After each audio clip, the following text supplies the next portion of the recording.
Oh, testing 1 2 3. Testing 1 2 3. Here we go. Okay, hold on, guys. Let me bring this microphone closer. All right, testing 1 2 3. Testing 1 2 3. Is there sound now? Can you hear me? All right, let me know if y'all can hear the audio now.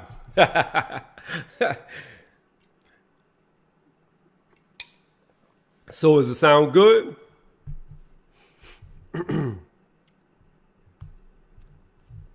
All right, appreciate it, Ronald. Appreciate it, Charles. That would have been a horrible commentary. I'd have done this whole damn thing without people being able to hear me.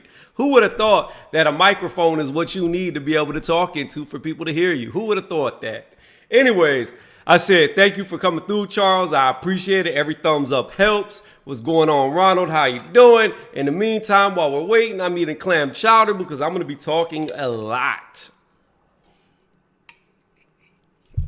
And I haven't ate yet, so, we just prepping for this fight to begin.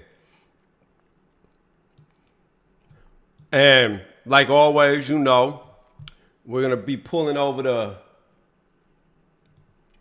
the round by rounds. I'm actually going to pull it over here so everybody can keep up with the rounds that they're just joining in. Live scoring, like always. You know how we do it. So I'm just waiting for the zone to kick off. That's all I'm waiting on right now. It's loading, but it's not loaded. So, okay, here we go. I think it says it's live. Turn that sound off. Yep, here we go. We're coming up live. We're about to begin. Okay. All right, we are streaming. Let me go ahead and see what you wrote. Deontay Thanos, the Bronze Bomber Wilder, is still the top lion on this boxing shit. Let's get it, Dillian. The Lycan Whyte. Yo, the Lycan right. Ronald made that shit sound like Underworld. Like Kate Beckinsale about to come out here in a leather suit and start shooting shit. This is how I look at it, Ronald.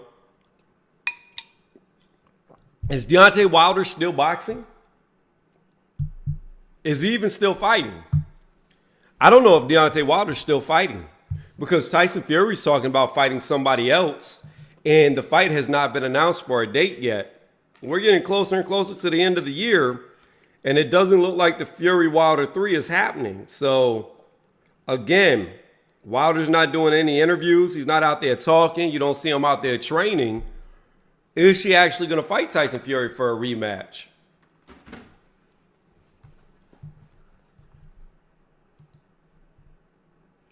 We're looking over here at Fight Camp. It's a nice looking arena. They setting it up.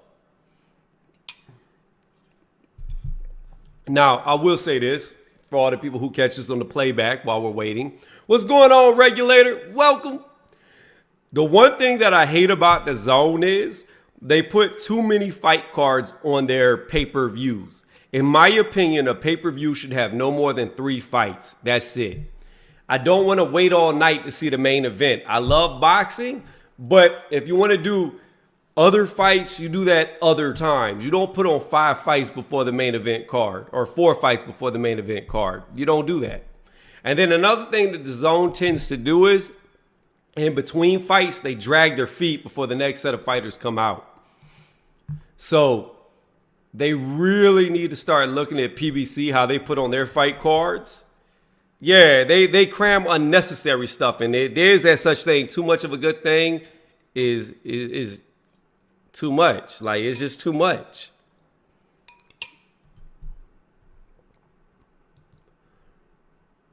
So I believe I have this right. It should be Collins, Babbitt, and Clay.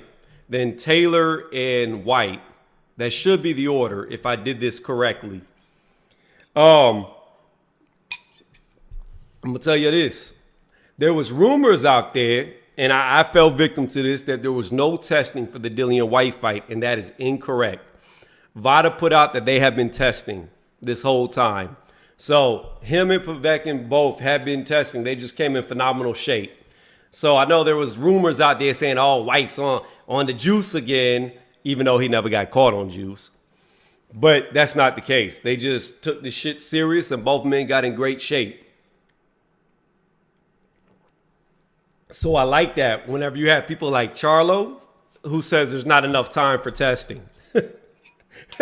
What do you mean there's not enough time? What's going on, Lisa Bells? How you doing? Welcome to the chat. What do you mean there's not enough time for testing? It literally, somebody shows up, takes your blood or your piss, and they leave. It takes no time.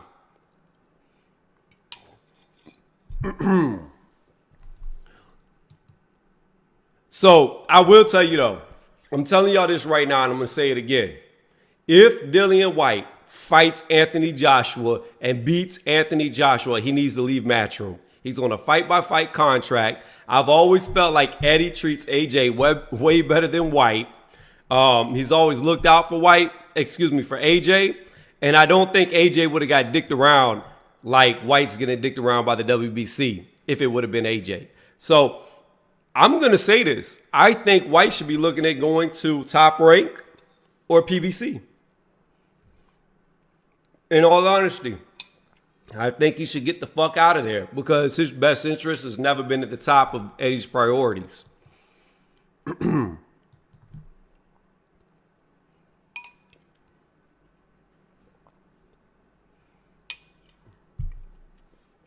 Yeah, here's another thing, regulator. Here's another thing that I like about PBC versus DAZN or Matchroom.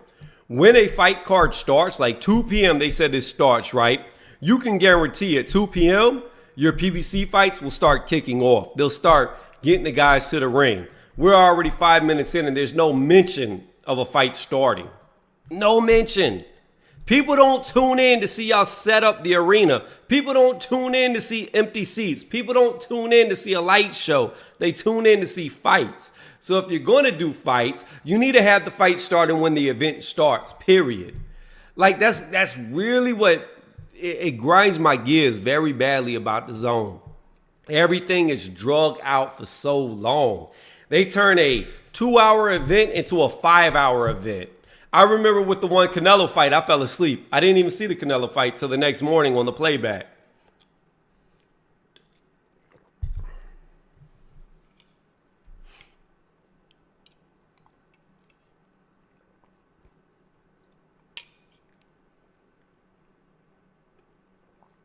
You know, Lisa, I agree.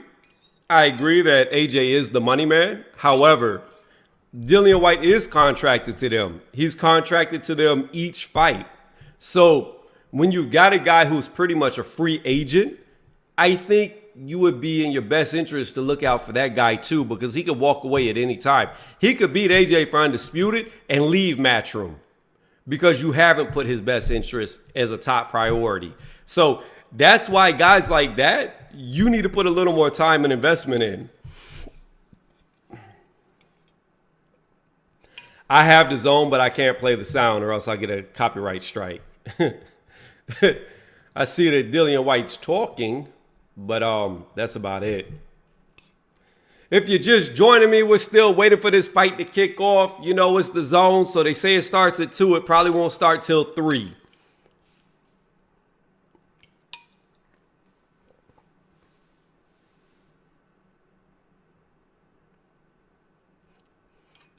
He said Dillian Whyte looked like a lichen.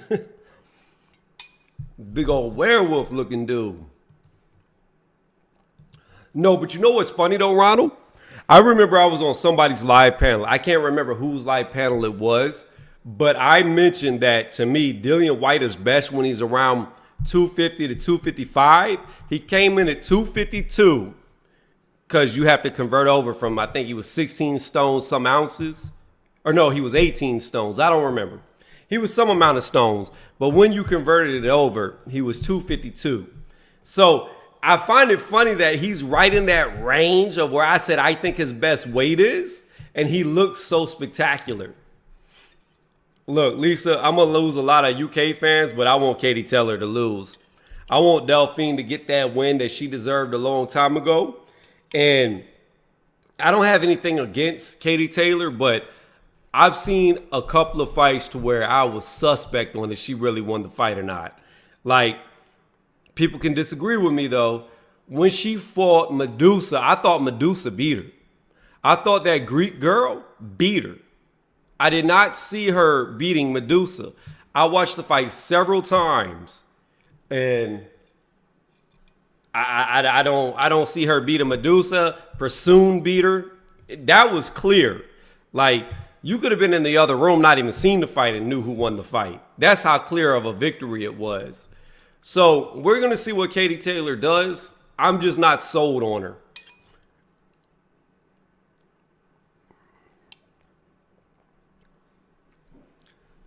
But Ronald Finkley, again, you didn't answer my question. Is Deontay Wilder still boxing? Is Deontay Wilder still boxing? Because we have heard nothing from him. Nothing. We haven't seen him training. All we've seen Wilder doing is twerking his butt cheeks. That's it. That's all we've seen. And this is no disrespect to Wilder, but I'm just saying, like, the fight is yet to be announced, the third one, when it's going to happen. We haven't seen him training. We haven't seen him doing interviews. Tyson Fury's talking about fighting another person. So, but how is he in deep training if Tyson Fury's talking about fighting somebody else? Let me see. I'm American Tony, and I predict Pursoon to win. May the best lady win. Maybe she'll...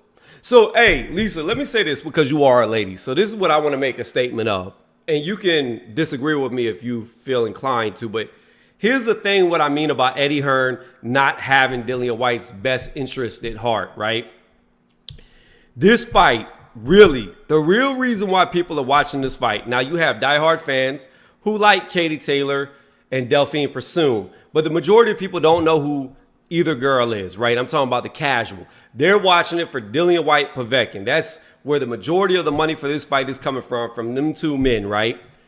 Eddie Hearn put this as a co-main event. He put Katie Taylor and Delphine Pursoon in front of Dillian Whyte and Povetkin on all the posters. Now, hold up. Time out. Last time I checked, the real main event of this card is Whyte Povetkin. Not Taylor, not Pursoon. The audacity for him to make it a co-main event and then put the two girls in front of both the dudes who are carrying the card is ridiculous. That's what I'm saying. I have been saying forever. And you know what, Ronald Finkley? I guarantee you, if Dillian Whyte would have went to PBC, he would have already had that fight with Wilder. I promise you that. I promise you. I promise you he would already have had that fight. So again, I feel like Dillian Whyte's been done wrong and is still being done wrong.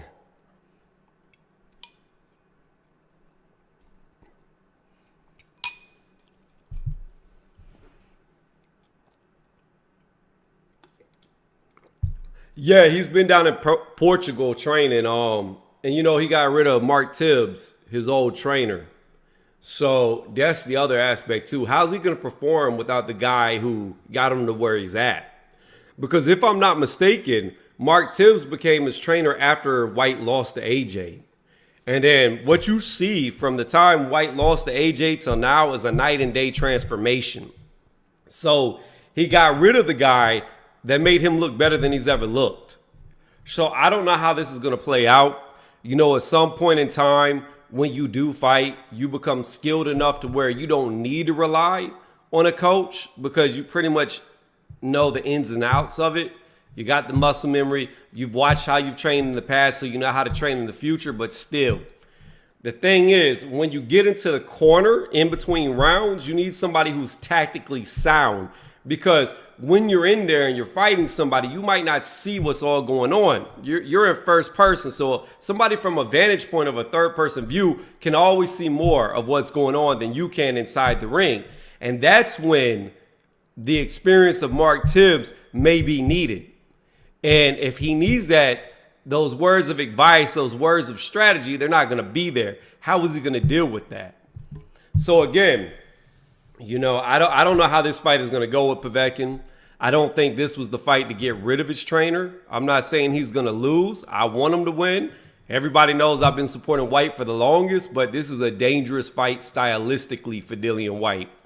Regardless of how good he looks on the scale, it's still dangerous.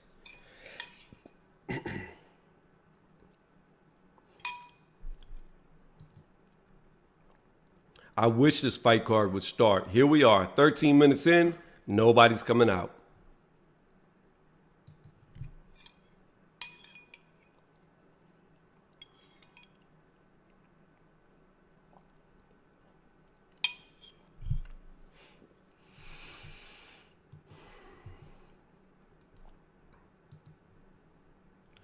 Come on, fight. If you're just joining me, if you're watching, I'm still waiting for the first fight to begin. Like, oh, they finally showed. They finally showed a fighter. They're showing Colin, finally. I don't know when Colin's going to come out, but they're actually showing him now for the first time. 14 minutes in. Yeah, in front of Eddie Hearn's house.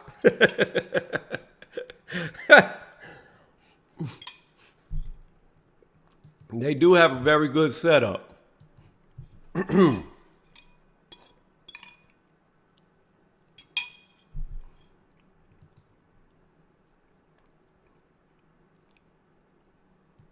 they're showing. All right, Zach, what you gonna do?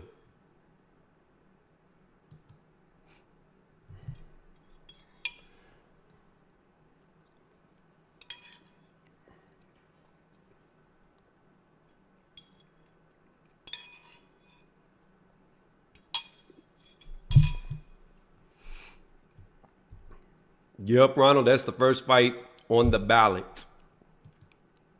Okay, well, they're actually showing their weight and everything. Age. So maybe they're about to come out.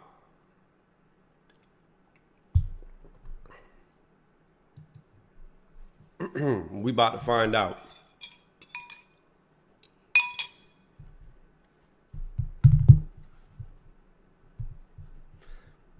I'm about to put this bowl up in my sink, and I'll be right back.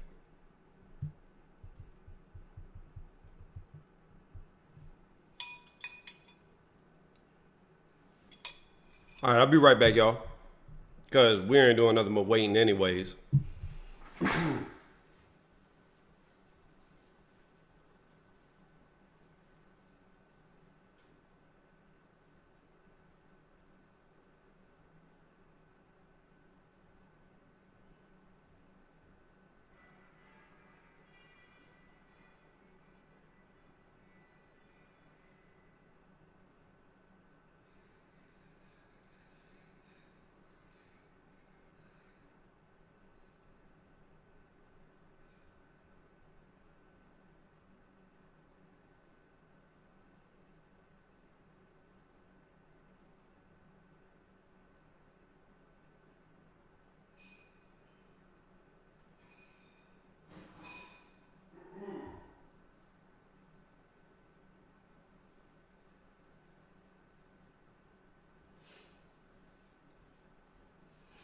Oh, we got the dude out here announcing. I hate this guy.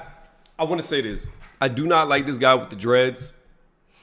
I do not like this guy with the dreads. First off, I've said this before and I'll say it again. If you are white, the odds of you looking good with dreads is low. I've only seen 2 white people in my entire life that looked like they had real dreads and it didn't look like matted dog hair. On those 2 accounts, dreads look good. The guys are walking out to the fight. But this dude with the dreads, this real skinny dude, I don't like him. Because of the way he looks at the other men on the scale. He be eyeing them up and down, looking at them, licking his lips, trying to get real close to him. I would never let him announce one of my fights. Like, nah, bruh. You got to stand in the parking lot to announce my fight. You eyeing me too much. You looking me up and down too much.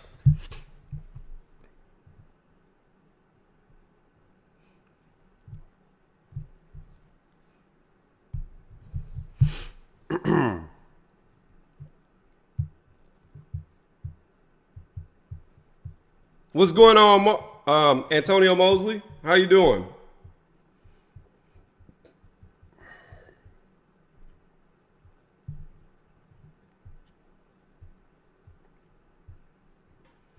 Hey, Mosley, what do you mean 18 stones is kind of effy? Expect him to be at least 245. Why would he be 245? He weighed in at 252. I highly doubt he's going to lose 7 pounds in a heavyweight fight by fight night. Dillian Whyte looked really good at 252. I've said it several times on several different channels. In my opinion, his best weight is 250 to 255 for the way he is built. I don't think him coming in any lighter than that will be beneficial to him.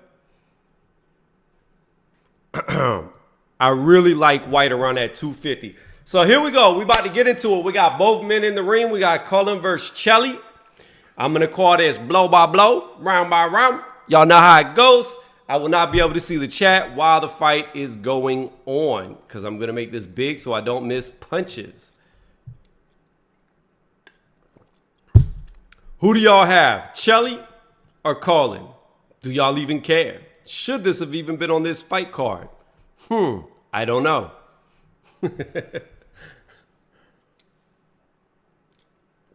I am very interested in the winners fight, though. I want to see what happens with winners. I think Winters is going to win. I think Babbitt is going to get beat up. I hope he gets beat up, even though he's with my boy Dillian Whyte. I still want to see Babbitt lose. I just don't like him. There's something about Babbitt I don't like. I don't know what it is. Oh, look at these super middleweights. Looking super skinny. Cullen, I hope you get your ass whooped. I want Cullen to lose, by the way. I don't know if he will lose, but I don't want Cullen to win. I like Chili better. Or Chelly, sorry. We're going to see what happens, though. So it is time. I am minimizing the screen. And we about to get into the first fight. Again, if you're new here, right here, there is a scorecard. I will be doing this round by round, adding up the scores so you do not have to. At the end of the fight, I'll have my results here where it says my results, and then I'll have the actual results here. Although I won't be able to hear it, so I'll have to Google the actual results or rely on somebody in the chat to tell me what the judges actually scored it. Unfortunately, I cannot listen to this or I will get struck by a copyright claim and it will go down. Crazy. Crazy. I can't play music. I can't play commentary. I can't do none of that on YouTube.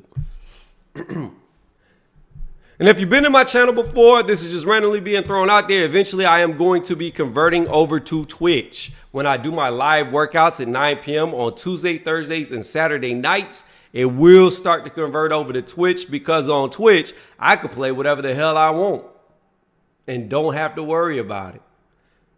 I'm not planning on saving the videos, so I can play whatever the hell I want and really have a good workout.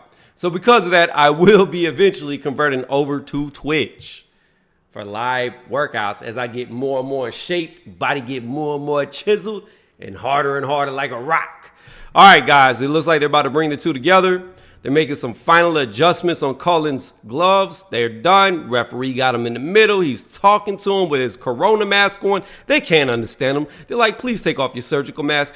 Your voice is muffled. We don't know what the hell you're saying. And now they touch gloves. Anyways, time to be serious. All right, round 1 of 10.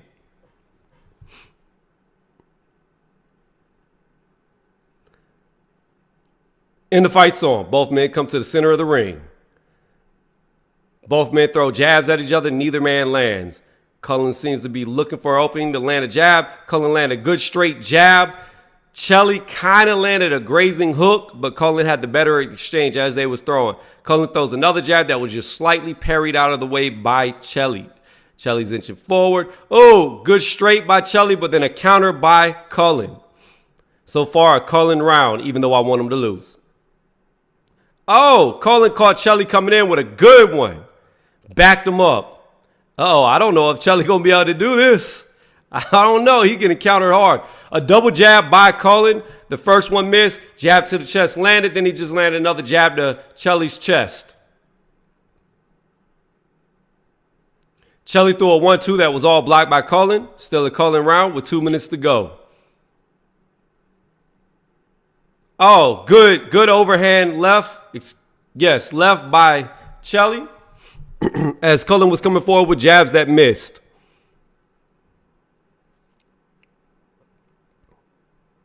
Chelly came underneath, landed an uppercut on Cullen and an overhand right. Then Cullen came back and snapped Chelly's head back with a straight.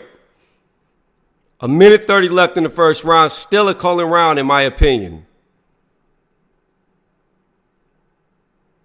Chelly threw a wild hook to the body that was blocked by the elbow of Cullen. Cullen circles out. Comes back to the middle.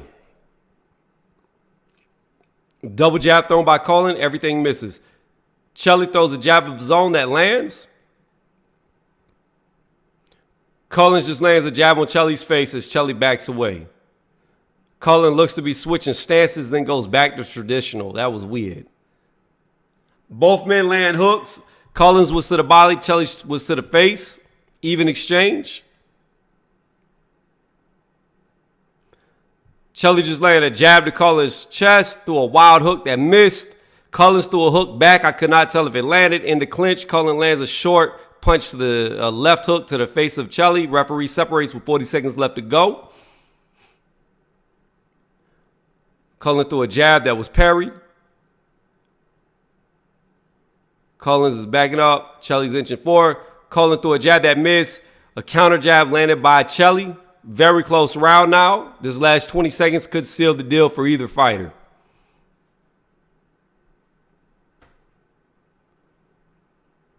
Oh, nice jab, right hook to the face by Chelly. I think Chelly just stole around with that exchange at the end. Cullen came with a jab that landed right before the bell. Waiting on the bell, a double jab by Cullen, both missed. Chelly's inching forward, Cullen's backing up, bell. I would say that Cullen had that for the majority of the round, but I think Chelly stole it with his exchange at the very end of the round. So I'm going to give that round to Chelly, although I could see it going the other way. I just think with what Chelly did at the very end with that nice jab, come under, bow, hook to the face, was a good enough exchange in the close rounds to edge him the round. Let's see what the chat is saying while we're in between rounds.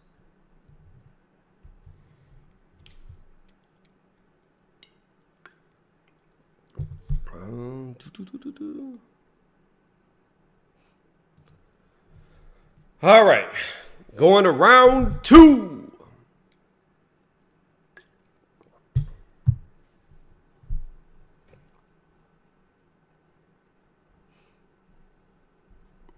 All right, here we go. Both men come together at the beginning of round two. Cullen's already comes out with a double jab, but it's all parried by Chelly.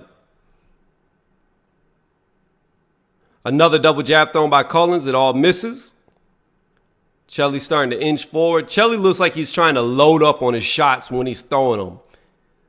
Good uppercut to the body as he goes underneath a jab of Cullen.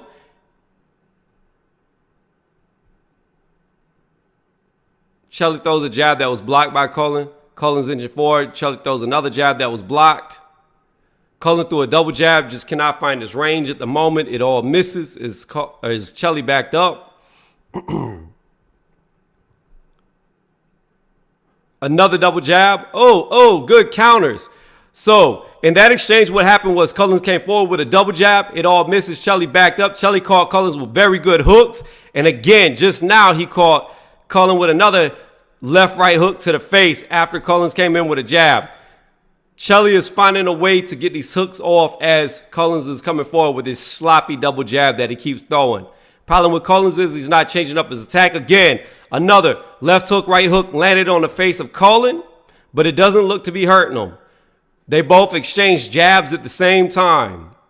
By far, a Chelly round. Cullen comes swinging it air, misses everything. Again, Chelly ducked underneath the jab, caught a hook to the body on Cullen, threw a jab at his face, but it missed. By far, a Chelly round. Extremely far. Cullen's got to do a lot to get this back with 1:20 left. Cullen throws a jab, misses. Chelly throws a double jab. The first one lands, second one misses. Chelly just swung for the fence, but Cullen went underneath it. A minute left in the round. Again, a right hook lands to the body on Cullen as Cullen tried to land a jab.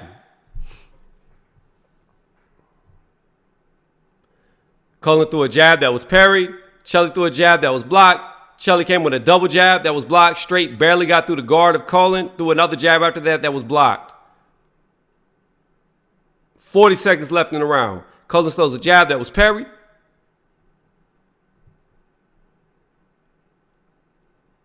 Cullen is backing up as Chelly's coming forward. Chelly throws wild hook to the body that was blocked and a jab that was blocked. Oh, nice. Nice one. So jab, hook to the body, jab to the face, landed by Chelly on Collins.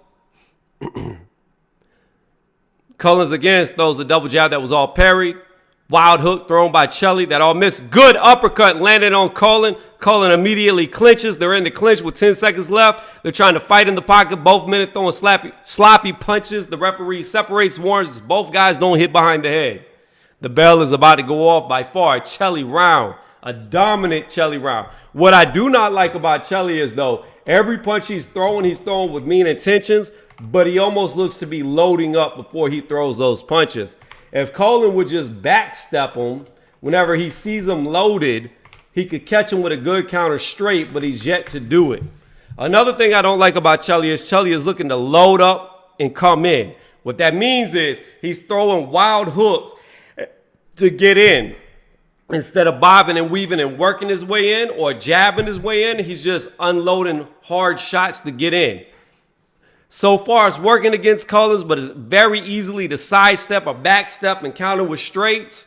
And what ends up happening is by him leaping like that, it gives Cullen a chance to react for the combos that are coming. So he's blocking most of it because he knows the assault is coming. Whereas if Chelly would just go in more smooth and then unload the combos, it would give Collins less room to get away. Start of the third round. Collins comes out with a double jab, all parried by Chelly.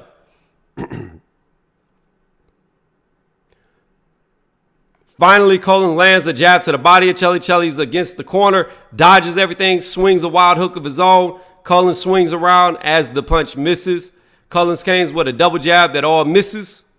2:30 left in the third. Nice jab. Counter jab by Chelly. He landed 2 jabs, actually. Both were counters. Both men exchanged punches at the same time.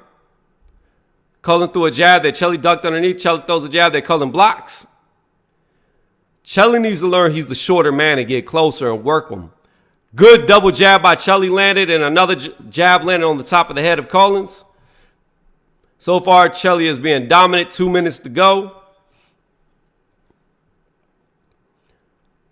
Collins is trying to change up his levels, but he's not doing anything, and he just got hit in the face by a jab, and then another jab landed on his face. Chelly is starting to take over the fight. Good straight landed by Collins as Chelly was coming in. Chelly just landed a jab of his own. As Collins was coming in, Collins just got caught by another jab as he was coming in. Problem with Collins is he's just a straight line. He keeps coming in the same way, throwing the jab the same way. Again, he just threw a double jab that Chelly dodged everything of because he's just coming straight towards him, not changing up his attack or anything. Chelly threw a jab that was blocked by Collins. Chelly threw a double jab, first block, second gets through in between the guard of Collins. Both men touch each other's face with a jab. Neither man really landed hard. Collins threw a jab that Chelly got out of the way of. A double jab thrown by Collins that misses. Chelly does look to be having bruising underneath his left eye. Oh, good leaping left hook by Chelly behind the guard of Collins. 50 seconds to go. Nice jab on the chin of Collins. Chelly missed the hook behind the jab. Collins throwing straights from way out of range and missing. Collins threw a jab that missed. Chelly went underneath, landed a jab. Oh, hard jab landed by Chelly that snapped Collins' head back. The first time Cullen looked to be hurt from a shot.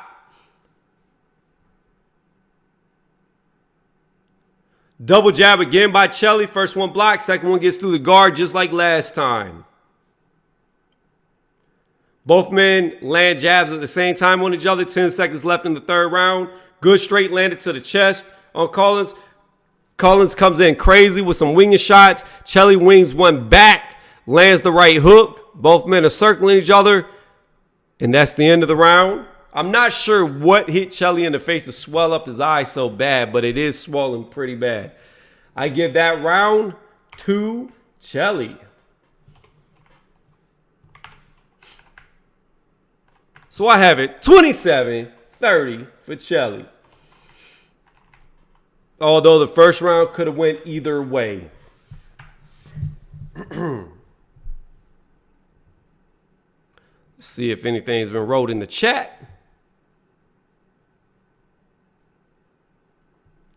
You know, Ronald, it could go the distance, but I don't know. Because Collins looks to be taking wear now from the jab. And when you start taking wear from the jab, that means once that straight starts popping you, your head's going to start breaking down very quickly. So if Chelly can keep his success with peppering him with the jab, I don't know if Collins will make it to the end. Because he's already showing signs of breaking down. All right, Collins comes out again at the start of the match, just like every other round, with a double jab. And it was parried, of course. Chelly threw a jab back that was blocked. Both men throw jabs, both men miss. Cullen hit Chelly on the top of the head with a jab. Chelly threw a jab back that missed. I don't think Chelly realizes he's the shorter fighter because he's staying at range. Both men are flicking jabs at each other. Neither man is landing. 2:20 left in the fourth. Still jabs being flicked, nothing landing. Collins came with the same double jab that missed. Oh, good counter jab by Chelly as Cullen was coming in. Nice overhand right by Chelly that landed behind the guard of Collins, and then he also hit him with a jab. Another double jab by Collins that all misses. Another double jab that misses. Nice counter jab. So Collins came in with a double jab, but he only got off the first one before Chelly hit him with his jab. Then Chelly went underneath Collins' jab and hit him with a hook to the body. Both men land jabs at the same time. Twice they land jabs at the same time. Another jab landed by Collins. I don't know. Collins might actually be the harder puncher. His punches seem to be hurting Chelly more when he rarely lands than Chelly's are. Collins just ran into a jab of Chelly's. Both men exchanged jabs. Collins lands a straight on the top of Chelly's head.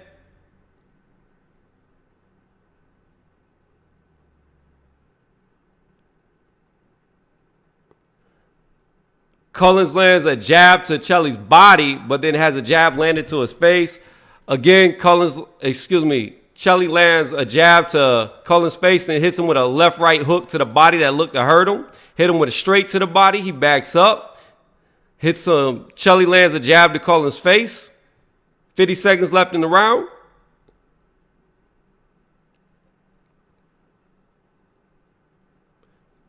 Both men are just looking for the spots. Chelly throws a 1-2, jab missed. Straight got through another 1-2, jab was blocked. Then the straight got through again. Collins just landed a jab to Chelly's body. 30 seconds left in the round. Oh, good counter jab again landed on Collins. Collins came back with a double jab. I think one of them landed. Threw another double jab. Neither landed. Every time Chelly comes forward, Collins is starting to back up now. So both men landed a jab.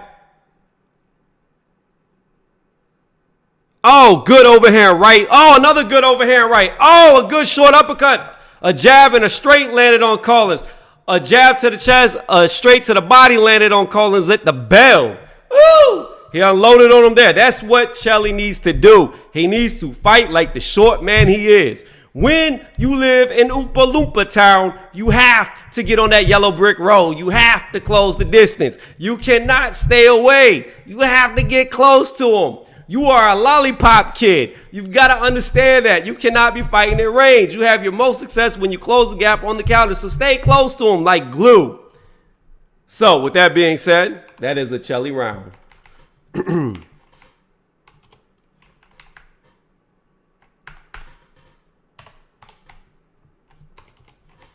36-40. Chelly up by a landslide. But again, I will tell y'all, Collins looks to have the harder punches. He's just not landing as much.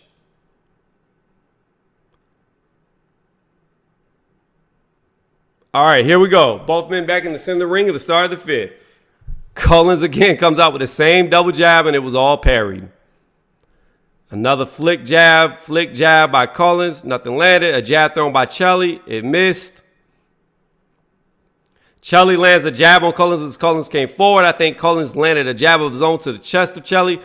Both men missed throwing at each other. Collins backs up. Collins throws a jab that Chelly ducks underneath. Collins comes with the same double jab that Chelly gets out of the way of.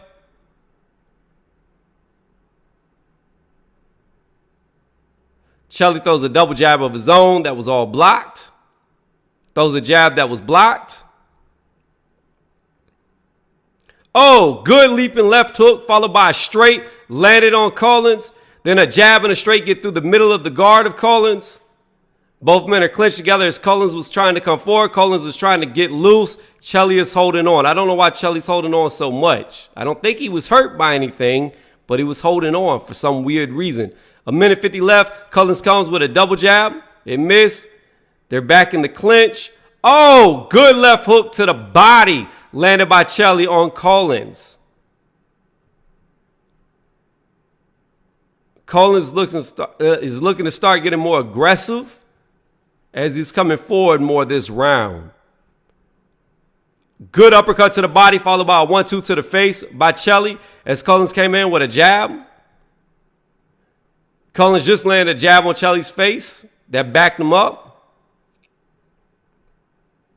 This is what I mean by Collins looks to be the harder puncher. Every time Collins hits Chelly, he gets his attention, even though they're rare.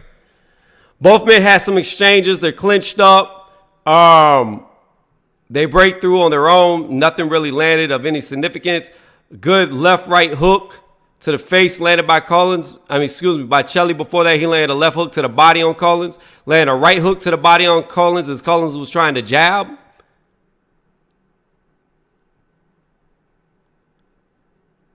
Chelly threw a jab that was blocked. Threw a wild straight that kind of grazed the side of his head. I guess it scored. Oh, good right hook to the body on Collins. Then a jab to the face. Collins came back with a double jab that landed. Then Chelly landed a jab. Then Chelly just landed a 1-2 to the face on Collins. Oh, nice little step left hook. Oh, nice counter jab as Collins was coming forward. And he also landed a straight before that counter jab. Chelly is dominating this round in my opinion. Collins coming forward. Both men are clinched up towards the ropes. 10 seconds left in the round. They're looking. Collins threw a double jab. Nothing landed. Yep. Another Chelly round. One thing I did notice. Collins has a tattoo on his back that says North Face. What type of idiot gets a tattoo of a brand that makes jackets on their back? That dude deserves to lose. All right, we're in between the 56th round. I got it 45-50 for Chelly. Collins is in the corner. His nose is starting to leak. They're trying to take care of it.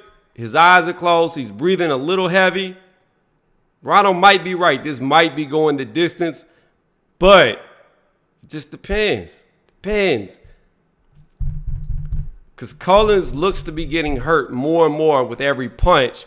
However, I can say that Collins, he could possibly upset Chelly right now because his punches look so much harder. Collins came with the same 1-2. The first one missed. Chelly countered with a jab. Then Collins missed. Then Collins came with another 1-2 that missed. Chelly hit him with a jab. They clinch. Referees separate. Referees warning Chelly about using elbows in the clinch. Collins came forward with a jab. It missed. Chelly landed a jab of his own. 2:30. Collins threw wild jabs, wild hooks. They're in the corner. Nothing's landing. They're trying to fight in the clinch. Collins caught Chelly as he was coming out of the clinch with a right hook to the body. Close round. Neither man's really up right now. Chelly threw a jab that missed as Collins ducked underneath. Collins came with a double jab that missed. Both men land jabs. Collins was to the body. Chelly's was to the face. 2 minutes left in the sixth. Both men land jabs at the same time. Right now, they're just looking at each other, looking for an opening. Oh, that would have been a hard punch had it landed, but it didn't. Collins came with a double jab. Chelly went underneath, threw an overhand that went behind the shoulder of Collins. Then they clinched. Referee separated. After the separation, a 1-2 was landed by Chelly. Chelly threw another jab that was blocked by Collins. This is a Chelly round again. Chelly just hit Collins with another jab that snapped his head back, landed another jab. Collins landed a jab to the chest of Chelly. 120 left in the sixth. A double jab by Collins. The second one landed, but Chelly landed a jab of his own as well. They're circling each other. They're still circling. Collins came with a double jab, missed both. Chelly landed a jab. Chelly throws an overhand that missed, then caught him with a left hook, right hook, left hook, a straight to the face. Oh, a nice little short underhand left uppercut. They're still circling each other.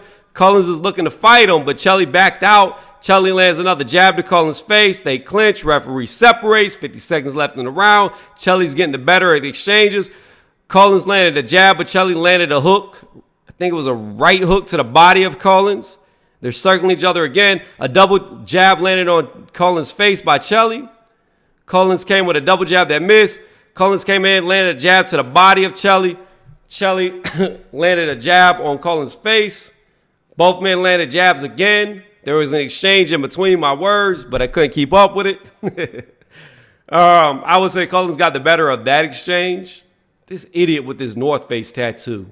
So dumb. 10 seconds left in the round. I have Chelly up. Collins just landed his first time landing his double jab. He's throwing hooks. Chelly's ducked underneath. Chelly threw a wild right hook of his own that missed. Landed a jab on the bell was Chelly. I think that's another Chelly round. Like, I really don't see how that could go to Collins. Like, I really had this a landslide. At this point, with no knockdowns, in my books, the fight is over. As long as Chelly doesn't get knocked down or get knocked out, he's won this fight by points according to my scorecard. Let's see what the chat is saying while we're in between rounds.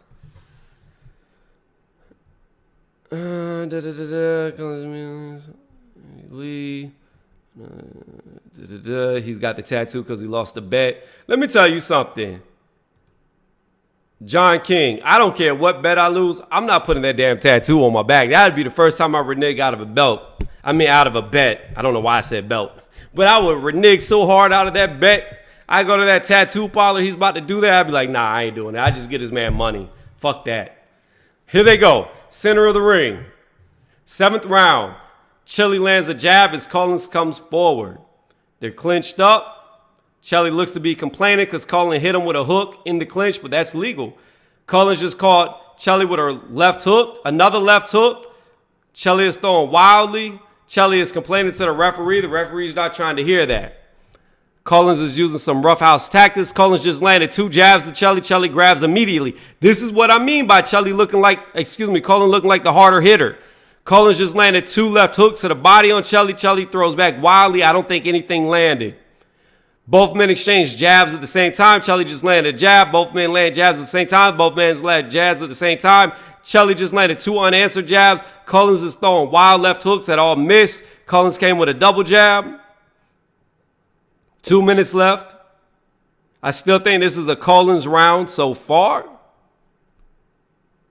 Collins' left eye is bleeding now. It is cut open. Not sure which punch cut it open. Collins did land a double jab on Chelly as Chelly was circling. Chelly just landed a jab of his own on Collins. Both men threw jabs, both men missed. Collins landed a jab, but then Chelly landed a straight to the body. Collins landed a jab, Chelly landed a jab. Chelly landed a hook to the body on Collins. Both men landed jabs at the same time. Chelly just landed a double jab as Collins landed a hook to the body. Chelly just landed a left-right hook to the body of Collins. Collins throws a jab. Chelly gets out of the way. Both men land jabs at the same time. Collins throws a jab that Chelly sidestepped and he landed a jab. Chelly landed another jab on Collins. 1:10. Collins comes with a double jab. It misses. Collins comes with a jab. Chelly goes underneath, lands a right-left hook on the body of Collins. Oh, overhand, just barely missed, thrown by Chelly. 2 jabs landed on Collins' face. Round's getting closer. Another jab landed by Chelly. Another double jab landed by Chelly, but an uppercut was landed by Collins. Collins came with a double jab that missed. A good jab landed by Chelly, followed by a straight to the body. Very close round. I don't know. Oh, good uppercut to the body, then straight landed by Chelly. They clinch. They're separating. A short left hook in the clinch lands by, oh gosh, another jab landed on Collins' face. Right hook landed to the body of Collins. Another right hook landed to Collins' face. Collins is throwing wildly, but I landed. Chelly landed a jab. Chelly threw a wild overhand. Both men land jabs at the same time. Shit. I don't know who to give that round to. So here's what I'm going to do.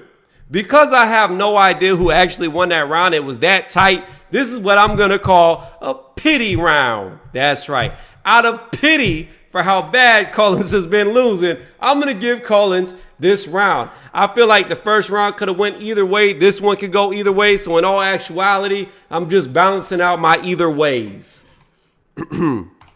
So I finally have Collins on the scoreboard.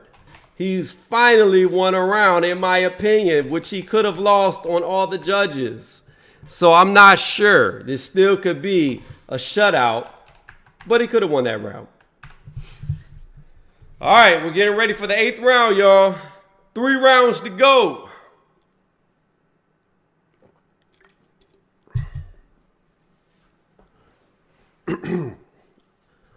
All right, here we go. Start of the 8th. Chelly's already landed 2 jabs to Collins. Collins land nothing. Chelly lands a 3rd jab, a 4th jab. Collins clinches. They separate. A straight landed behind the guard on Collins by Chelly. Chelly just lands another straight on Collins. Collins finally lands a jab, but Chelly lands a jab. Chelly lands another jab. Chelly lands another jab. Collins coming swinging wild. I didn't see anything land. Maybe a jab to the body. Scratch a straight to the body landed by Collins. I could not tell, but it didn't look like anything landed. It is possible that a straight to the body did land by Collins. Again, Collins is hitting the face by a jab as he was coming forward with that same lackluster double jab. Again, Collins had a jab landed to his face as he was trying to jab. 2 minutes left in the 8th round. Both men are clinched up. Both men are throwing little short punches. They're not really doing anything. They break out of the clinch. So Collins is throwing wildly now, missing everything. Chelly blocked the jab, threw a jab, it missed. Good straight landed by Chelly through the guard on Collins. Collins throws a jab that Chelly sidesteps. Oh, Collins' head just got snapped back by a jab. A good straight to the body landed on Collins. Collins is a tough dude. I give him that because he's getting hit now. 2 right hooks landed on Collins as they're in the clinch. 1:10 left.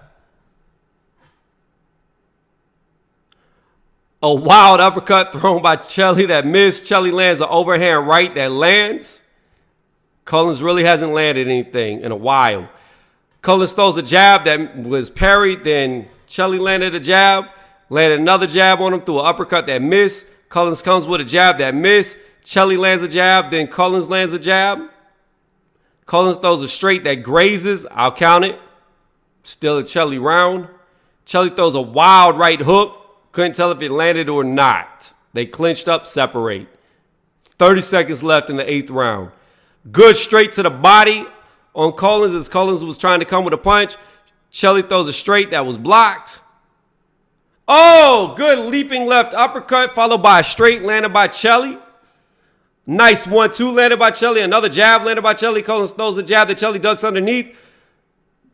Collins throws a hook that Chelly went underneath, and he hit him with a right hook to the face. Then they clinch up with 10 seconds left in the round. Collins lands a jab on Chelly. Chelly backs up. Both men land jabs at the same time. Both men land jabs at the same time. End of the 8th round. Another Chelly round. That was a good round, though, for Chelly. Not for Collins. But it was a good round. It was exciting. You know what? I bad talked this match right here. I said it shouldn't have been on this card. Too many fights on the card. But I'm enjoying this one. Even though Collins is getting beat up, I'm still enjoying it. Because any man who can get the North Face tatted on his back deserves to get beat up from time to time. That's all I'm saying.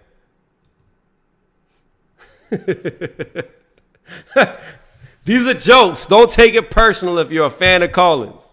Even though he was dumb as fuck to do that. So far, I have every round but one round, the 7th round, going to Chelly. Collins to me is just getting outworked, outboxed, outlanded. But hey, stranger things have happened. Right now, Chelly's left eye looks to be almost completely closed. And those are coming from when they both land jabs at the same time. Start of the 9th round, both men come out throwing, both men miss. They're circling each other. Collins coming forward, Chelly's backing up. Collins throws a straight, misses the first one, lands the second one, catches Chelly with a real short left hook as Chelly was going down. Flicks a jab. This so far is a Collins round because Chelly really hasn't landed anything. 2:30. Both men throw jabs, both men miss. Okay, so both men land jabs. Started by Collins throwing a jab to the body. Chelly missed it.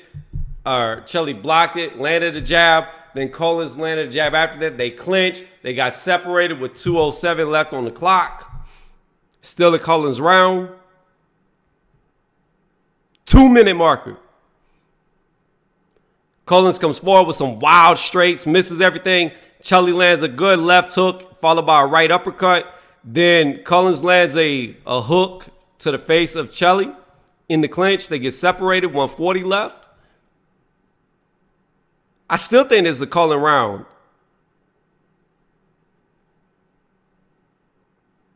They're looking at each other, looking for an opening. Both men looking for an opening. Both men throw jabs, only Chelly's lands.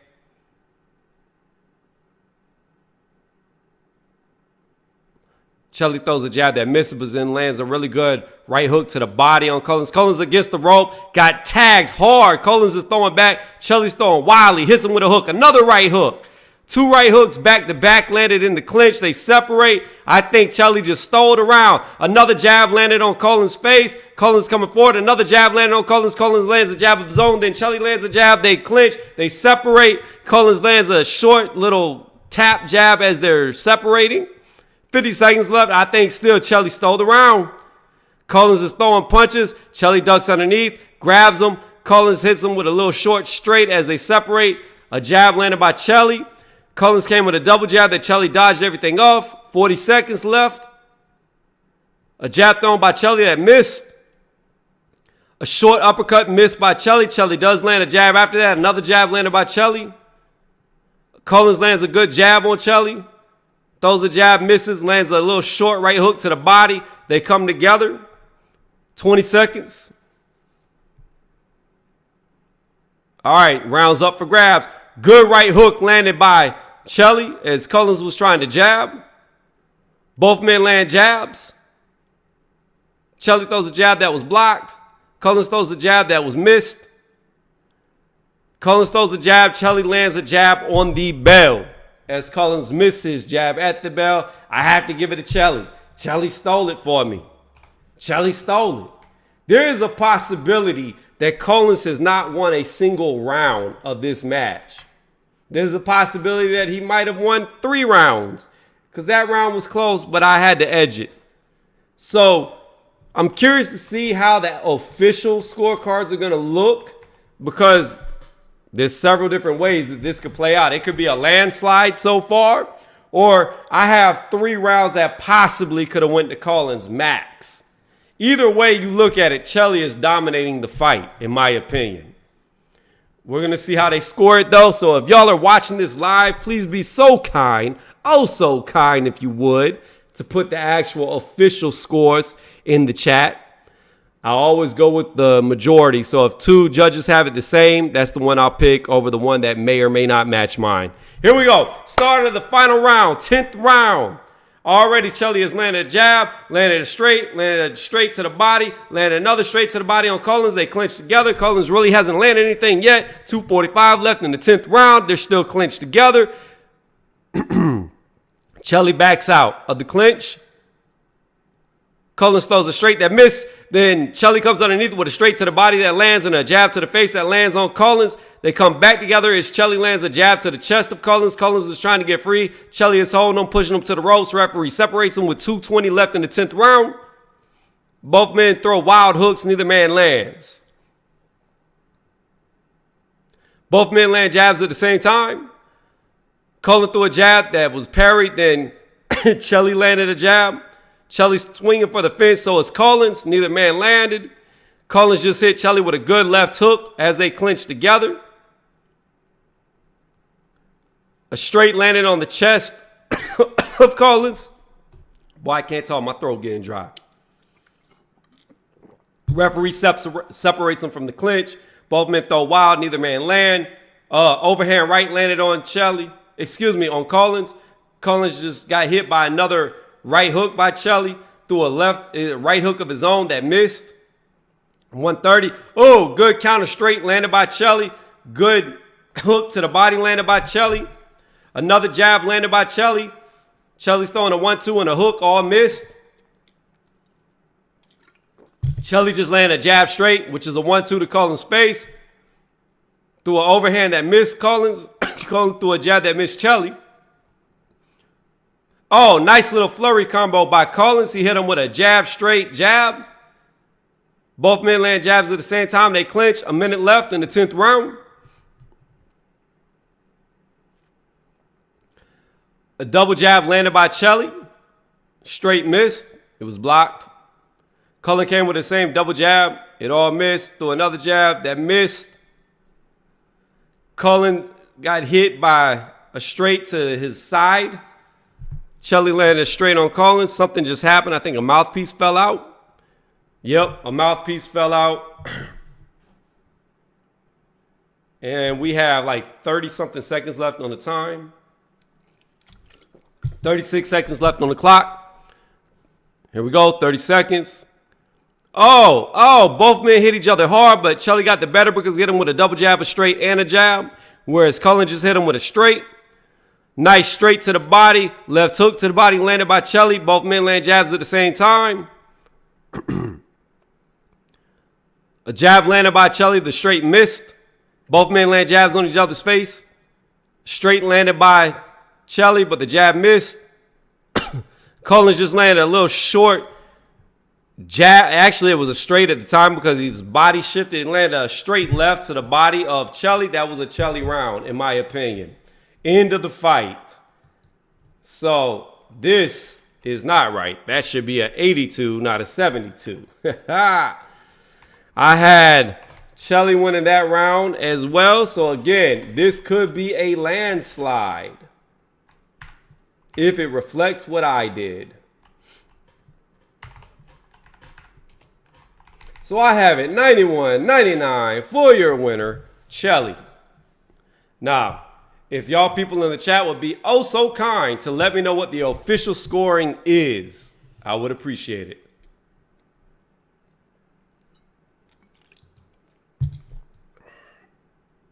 I'll let y'all know as soon as I see who wins, who won. At least I know if I picked the right winner. I have Chelly winning this fight.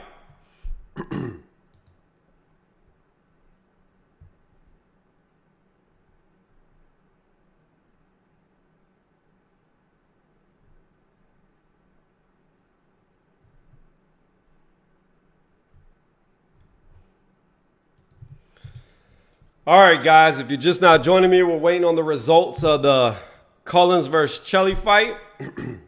I have Chelly winning by a big margin.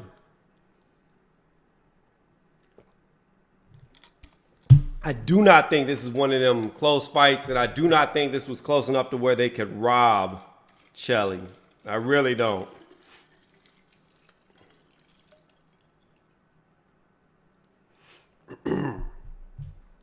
Maximum, I give Collins 3 rounds maximum.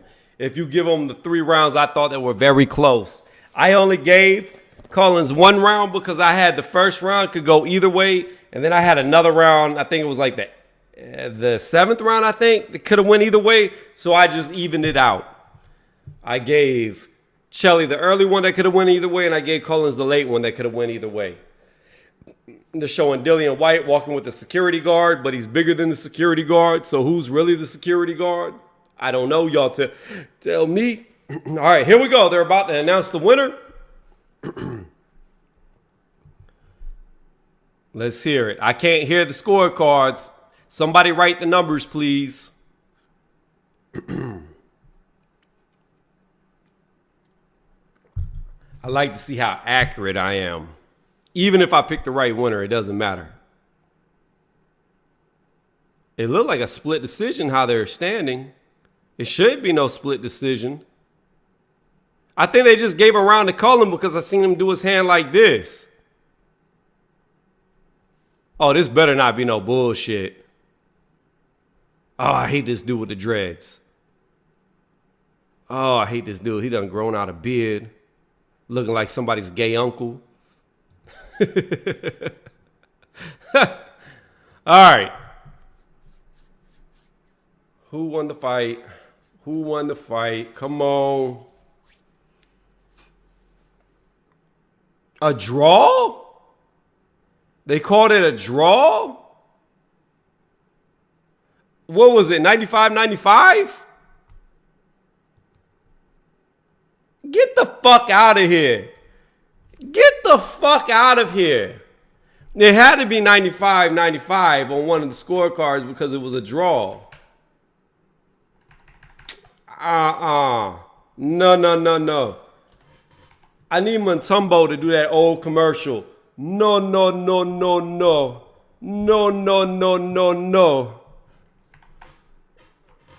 A draw. A draw my motherfucking ass.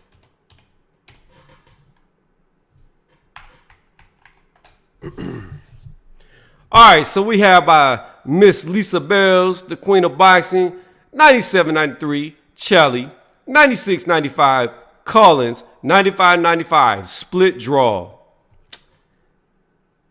I'm sorry, but I call bullshit.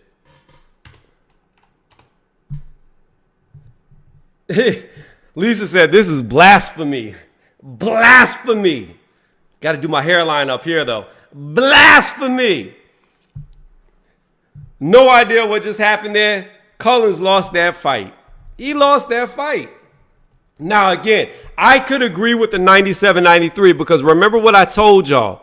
There was 3 rounds that I had that could go either way, okay? 3 rounds. I could agree to that.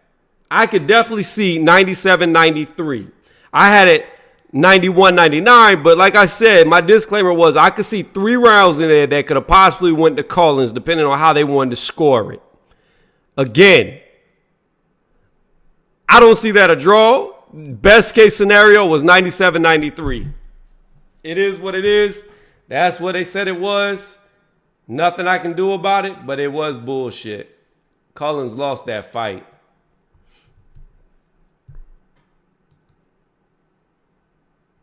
Oh, you know what I forgot to do? I like to, that's okay. We'll just do it like this. I like to write the winner, but screw it. People will be able to see this when they come in. All right.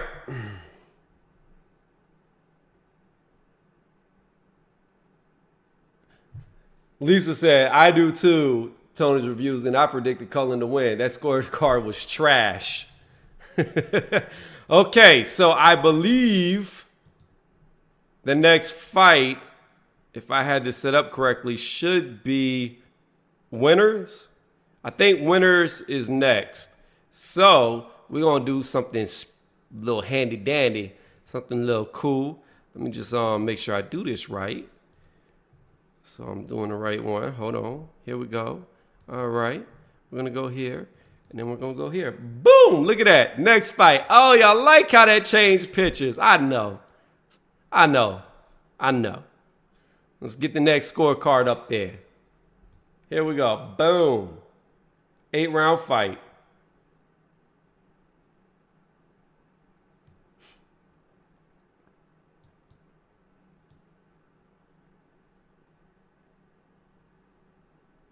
I'm not going to lie, I want Povetkin to lose. Let me go back over to the chat. Ashley, you know what? I can agree with you that I would say Povetkin, if not a knockout, needs to knock Whyte down. He needs to put him on his ass. Because if he doesn't, you know, I don't, well, maybe not. I take that back, Ashley, because remember, I thought Michael Hunter beat Povetkin, and Povetkin got a draw. So maybe not. Maybe not. I don't know. It's hard to tell. I can agree because the money's there for Whyte to fight Fury/Wilder and not so much for Povetkin to do it. But again, I thought Michael Hunter beat Povetkin and they got a draw. Dude needs a jab. He got mauled even though his eye was swollen. He beat Cullen on points easy. I'm right there with you, Ronald. That's what I believe too. If you're watching this, if you've been with me from the beginning to now, I was going to say end, but this ain't the end. It's just the beginning. Then I need y'all to go ahead and give me a thumbs up. The more thumbs up I get, the more people that can see this. The more people that see this, the more my channel grows. And also, if you really like this, subscribe to the channel because that is what helps me out the most. It really helps when y'all sub to the channel. Oh, they showing Katie Taylor in the ring walking around. I thought they was about to do her fight now. I was like, how you going to have the co-main event going before the damn undercard? But this is just from earlier. I almost got excited. Now, the women are going to be very hard. The women are like little 120-pound men fighting. Like, they punches come so frequently, it's very hard to call. It's very hard to be able to talk that fast. I'm not an auctioneer, but I'm trying. I'm trying.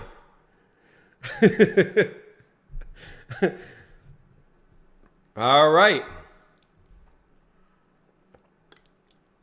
Now we're going to wait another 30 minutes for the next fight to happen because this is the zone. They can't never keep it back to back. They can't keep the fire on when it's hot. They got to let it cool off. What's going on, people? If you're listening, liking what you're hearing, please give it a thumbs up. Please give the video a thumbs up. And if you really like, go ahead and subscribe to the channel because I do these live commentaries every time there's a major fight. And I'm probably going to start doing them on minor fights as well. Straight. Yo, this that Kimbo Slice fighting right here, Ronald. Backyard boxing. This that high school fighting. Middle school. This is where all grudges get resolved. An arena in a bubble.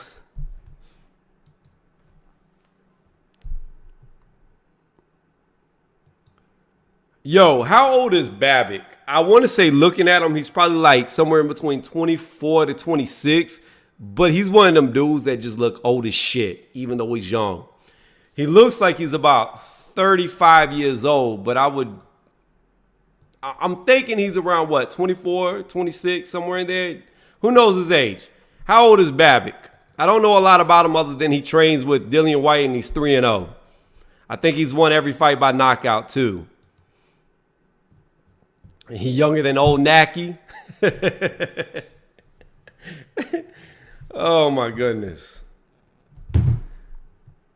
But you know what? There's a big difference, regulator, in Povetkin and old Naki. Povetkin, you know he's young. He's just got that old man look to him. You can look at him and tell he's young. He just looks old. Old Naki, you look at old Naki and he look like he's fucking 55 years old.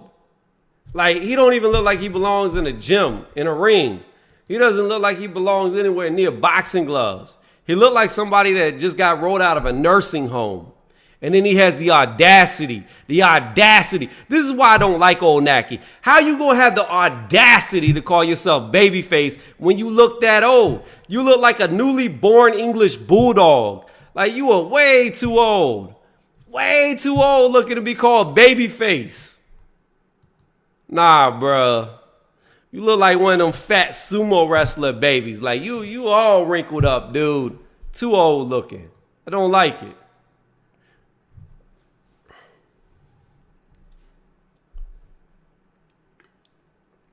I do not like it. Yep, right here, 29. They were right in the chat. Who wrote 29? Hey, thank you, Singh. I appreciate that. I didn't know how old he was. I just figured he was younger because he only had 3 fights, but started late in boxing. So 3 fights, 29 years old. Oh, gosh, here's the guy with the dreads again.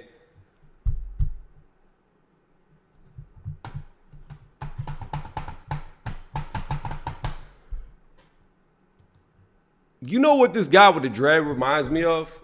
This guy right now with his beard, now that he finally has a beard, he reminds me of like a gay pirate that's looking for booty. That's what he looks like to me. All he needs is a peg leg and an eye patch. All right, we got winners coming to the ring representing Chi-Town, Chirac, you know, US of A. He said, I was born in a war-torn city. Babbitt ain't nothing. So we got 29 versus 39. I do like Winner's story, though, because he started, I think he went pro at 34 years old, if I'm not mistaken. Somewhere around there. He was either 34 or 35 when he went pro.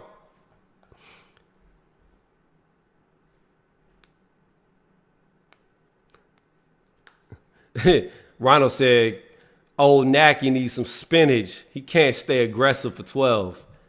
Look, man, when your chin is made of paper mache, you can't stay aggressive for 1 round. That's what he got exposed for. That chin paper mache. All right, winners is in the ring. We have an 8th round bout. Here comes Babbitt, the hairy Croatian.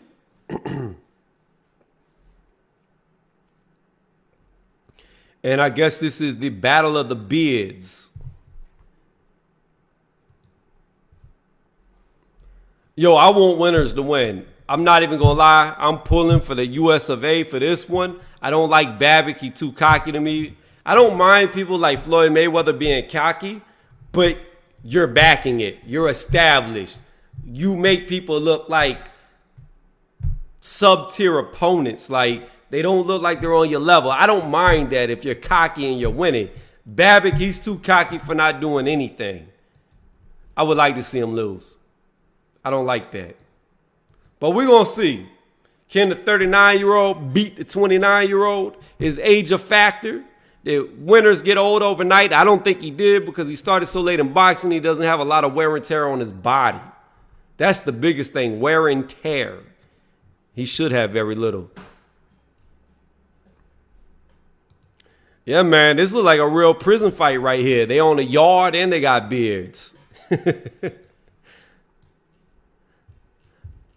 All right, when this fight begins, like always, I will be maximizing the screen so I won't see the chat. If you're watching, don't be scared to type. I try to respond to everybody in the chat. And I agree with IBT. Them scorecards was bogus. I agreed with Lisa when she said they were trash. Garbage. Again, if you're watching and you're liking what you're hearing, please give it a thumbs up because it really does help me out on the algorithm. It puts me farther up. And if you really like what you're listening to, subscribe to the channel because that is what helps me out the most. And when you sub, hit the notification bell. Let me not sound like I'm scripted and say this. I do these live commentaries often. So sub to the channel if you like it. You can hear it again. I grow, you hear, we grow together. Boy, you think Winner's got enough Vaseline on his face? What the?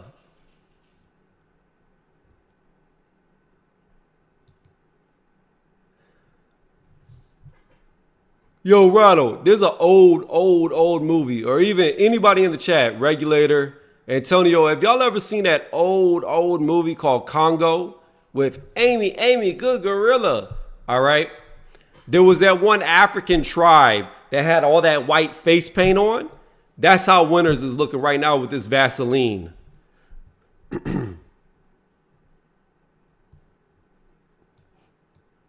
No, I take that back. He does look like his name, Winners, because he looked like he'd been sticking his head in snow. That's how much Vaseline's on his face. Like he just buried his head in some snow and came up. All right, here we go. We about to get it. Povetkin over here hitting his hands together, trying to look mean. He's trying to look mean, but he don't look mean to me. Look at him. He's trying to stare at him. All that staring doesn't help. You better be good. You better have that power that you think you have. One thing I will say about Winters, he did lose to Joseph Parker, but he's been in there with world-class opponents. World-class. With not a lot of fights. So there's a lot of experience on Winters' side. Povetkin has only fought 3 trash cans. So we're going to see what happens. Will Povetkin, the savage Megan Stallion, win? Or will he lose to the Winter Soldier? All right, here we go. We about to get into it. Bad blood. That's what this fight is. Winters got a point to prove. He already yelling at Povetkin. He talking shit right now to him across the ring. Here we go. Start of the first round. Povetkin's coming forward. Winters backing up. Winters lands a jab, circles around. Povetkin still coming forward. Povetkin's getting closer. Winters hits Povetkin with another jab and a little soft jab. Povetkin landed a left hook to the body. Winters lands a straight to Povetkin's face. Povetkin's coming forward. Winters just caught a little short uppercut on Povetkin and a straight on Povetkin. Povetkin's coming forward. Miss clinch. They're in the clinch. While in the clinch, Winters landed a little short right hook to the body. Oh, good little spin by Povetkin to land a right hook to Winters' face. Nice strong jab landed by Povetkin. Povetkin landed another jab. Povetkin's coming forward. Got countered by a jab. So far, a Winters round. Winter come underneath. Lands a straight on Povetkin. Then he falls down to the ground as Povetkin pushes him down. Referee resets him. Here they go. Povetkin came with a really slow hook that missed. Counter. Oh, whoa. Povetkin is mauling Winters. What is going on? I can't tell if they're landing or not, but he's definitely got Winters to stop throwing punches. Something had to have hurt. Winters' back is against the ropes. He just landed a straight of his own. Povetkin is coming forward. Winters just landed a jab on Povetkin's face. Landed another jab on Povetkin. Povetkin landed a wild hook on Winters. So Povetkin is looking to knock out Winters. He just landed a left-right hook on Winters as they clinch. They're separated. Winters was complaining. Winters just landed a jab on Povetkin. Povetkin's throwing super slow punches. Just landed a good left hook on Winters' face. Winters is clinging on for dear life. Povetkin is definitely the stronger man. Povetkin has got Winters against the rope. Landed punches, landed another overhand right on Winters. Winters is backing up, landed 2 jabs on Povetkin. Povetkin just walked through it, coming forward. Povetkin landed a little short touching jab. Winters landed a jab. Povetkin just landed a short jab, threw a straight that missed, threw a left hook that missed. Winters just landed 2 jabs of his own. Povetkin's coming forward. Winters just landed straight. Povetkin landed a left hook, landed another hook to the body, landed a right hook to Winters that knocked spit off out of his mouth. Oh, Winters is done. Winters just got hit by a left hook that dropped him. He's back up, though. He got hit clean on the chin with 40 seconds left in the round. Referee's counting, tell him to walk towards him. Winters might get knocked out in the first round if he's not careful. That's what Povetkin said he was going to do. Winters is hurt again. Povetkin is throwing hard hooks. Everything Winters is throwing looks to have no effect on Povetkin. Povetkin's trying to break free with 25 seconds left in the round. Another hook landed, an uppercut landed on Winters. A hook landed to the body. Povetkin's throwing wildly, missing wildly. Winters is backing up 15 seconds. Another jab landed on Winters. Left hook landed on Winters. Winters comes back with a punch, gets hit with a left-right hook after his punch.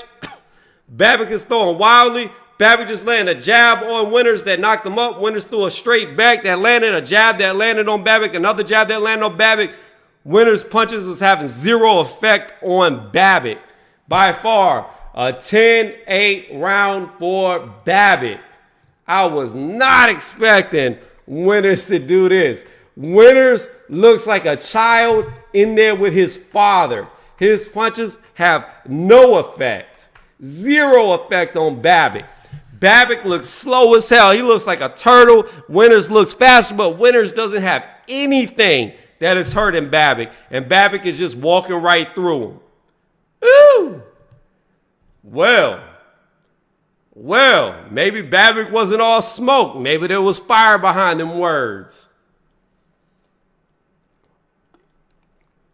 This ain't looking good for Chirac. Oh, man, that left hook that landed. They're showing the replay of it. Nasty. But amazingly, Winters did not actually hit the canvas. His butt landed on the bottom rope. All right, started the second round. Both men come together. Babbitt's already throwing wild hooks to the body, holding Winters. Winters looks like he's a little off balance. Babbitt lands another jab on Winters. Winters lands 2 jabs to the body of Babbitt. Babbitt is just bodying him. He's wrestling him. Referee's warning him about it. Winters lands another jab. They clinch after the jab is landed. So a good left hook followed by a right hook landed on Winters. Winters against the ropes near the corner. Just got another punch landed on his face. Another left hook landed on Winters. Winters is throwing back, but it doesn't look to be having any effect. Another right hook landed on Winters. A left hook landed on Winters. Babbitt is holding Winters. Just landed a short right hook on Winters. Winters landed a straight, then 2 jabs. An uppercut landed by Babbitt. Babbitt might be looking a little tired because he's not throwing as much right there. 2 minutes left. Babbitt comes out of the clinch with a good straight. Hit Winters. Oh, Babbitt spun around. Now Winters is punching to the body. This is a Babbitt round, but you know what? If Winters can survive, Babbitt might run out of steam. Babbitt just landed a straight, a hook, another hook to the body. Winters is now on the outside. Babbitt towards the ropes. Winters lands a jab and a straight to the body. Lands another jab on Babbitt. Another jab on Babbitt. Babbitt comes underneath, lands a straight to the body of Winters. Winters bends over. Babbitt leans on top of him. 1:30 left in the second round. Woo! Babbitt threw a hard straight that missed. Winters landed a jab on Babbitt. Babbitt came with a 1-2. The straight landed. The jab missed. Coming with more hooks. Landed an uppercut. A hook landed. Another jab landed by Babbitt. A straight landed. A hook. Oh, Winters is hurt. Winters is hurt. It ain't going to be much. A hook landed on. I can't even keep up. A straight landed on Winters. Winters fell down because he got pushed. I don't know if Winters can get up, though. He looks exhausted. He looks hurt. The referee's helping him stand up. The referee called it a push. Is the referee going to give him 5 minutes? Nope. They start back immediately. Man, that exchange sent Winters to the ground. Already Winters is hurt by a left hook. Another left hook. A straight. Winters is about to go down. A left hook put Winters down. The referee might call off the fight. I don't think Winters can get up. The referee is counting. He is counting. Winters is trying to get up. The referee's grabbing him, said, nah, that's enough. You're done, bro. You're done. Boy, Winters got the living shit beat out of him. Holy shit. Holy shit. Excuse the language for the kids that could be watching. But Babbitt just walked through him like a steamroller and ran him over. Nothing Winters was throwing had any effect. Babbitt just kept pushing forward, throwing sloppy, throwing slow. Now, I'm not seeing great skills from Babbitt, but what I can tell you is everything Winters threw at him had zero effect, and he just kept coming forward. I don't know if this is Babbitt's normal style, or it was just the fact that he knew Winters couldn't hurt him, so he just didn't care, threw all caution to the wind, throwing wild hooks with his face wide open. I don't know, because this is one of them fights where he was just fighting a guy that wasn't strong enough to be in there with him. I like Winters. He started late in boxing, but this could be a big hurdle in Winters' career that he might not be able to get over. This could be really the end of Winters being able to get up there with the upper echelons. But yeah, good fight by Babbitt. Very good fight by Babbitt. Very good fight. Man.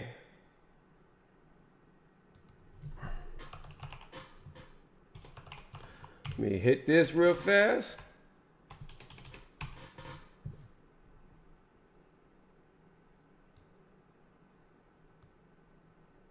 I'm going to do second round KO.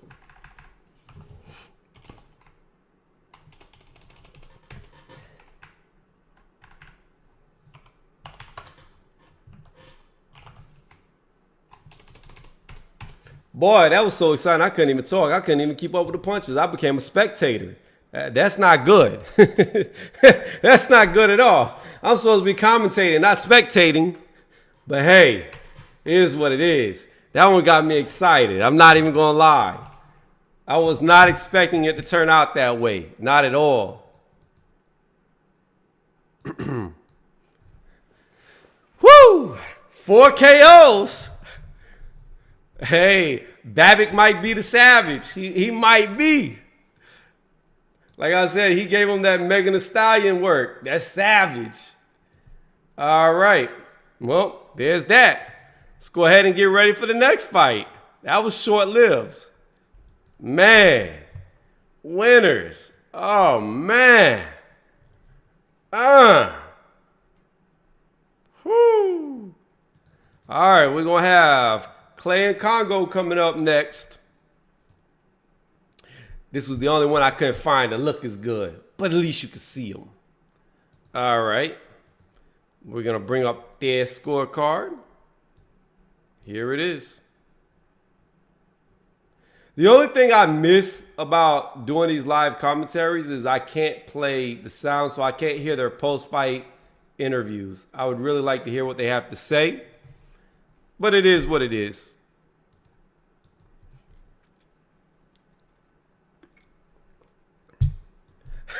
Ronald said, I'm glad that wasn't in my fantasy prediction league. He said, I would have got that wrong. Again, if you've been watching, if you've been listening, go ahead and give the video a thumbs up if you're enjoying it. If you really like what you're hearing, subscribe to the channel because that is what helps me out the most. And when you sub, hit that notification bell. Also, I do these live commentaries all the time. So if you're liking the blow-by-blows, although the last fight wasn't really a blow-by-blow, it was more of me getting excited and hype. If you're enjoying it, then subscribe to the channel because I do these all the time. Big fights, small fights are going to start to come up. So yeah, just, and then you can go through my catalog, see if you like the other videos. I do predictions. I've got Dillian Whyte winning tonight around, I believe I said late 8th round, 9th round stoppage. I believe it'll happen in the 9th round or very late 8th round. So that's how I see it if Dillian Whyte fights to how I think he should fight. However, I could see Povetkin coming in lighter like he is, only around 220. I could see him getting Dillian Whyte tired because I do believe Povetkin has better lungs. Now, I got to rewatch all this after I drop this live stream so I can actually hear what they're saying because I like listening to the fighters after they win. In the meantime, I will be right back. Lisa Bell's face says it all. That's how my face was. I did not think a guy with only 3 fights would dominate winners like that. Because even though winners got losses, I think this is his 4th loss. He still has been a competitor up to the point of when he lost. That fight right there, winners didn't even look like he deserved to be in the same ring with him. He got dominated. I'll be right back.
guys, here I come.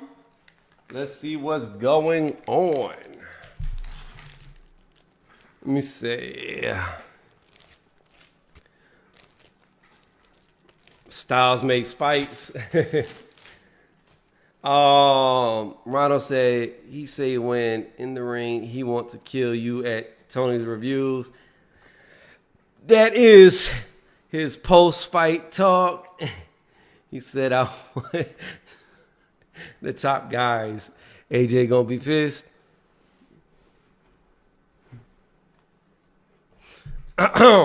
So, Ronald, I don't know if you're saying that he wanted to kill me personally, but you know, here's the thing about it. Win, lose, or draw, I don't care who it is. AJ himself could run up on me and I'm still gonna fight. I'm not gonna cower. So if he said he wanted to kill me, catch me now while I'm small before I get back in shape. Because once I get my weight back up, Babbitt, you gonna have a fight. We gonna fight, even if I lose. Now, if it's a street fight, I'm gonna scoop you. I know I'm gonna be stronger. Ain't none of these dudes fucking with me in strength. I'll scoop a motherfucker fast. It'll turn straight UFC, and I don't even like UFC. I don't even like UFC, but I will scoop you so fast. If you're weaker than me, you will go for the ride. He said, nah, not you. That was what he said after the fight. I agree. I mean, with a fight like that, he could get in there with a Joseph Parker. I don't think he's going to do well against Joseph Parker, but he beat Winters better than Parker did. So, I mean, he's got a claim to say that he could fight top guys. If he wants to be on that Lomachenko fast track, by all means, do it. He's 29 years old. You know, he's right there at my age. Like, you got to do it fast. You got to hit the ground running when you're 29 in boxing. And you only got 3 fights, 4 now? Yeah, you got to hit that ground running.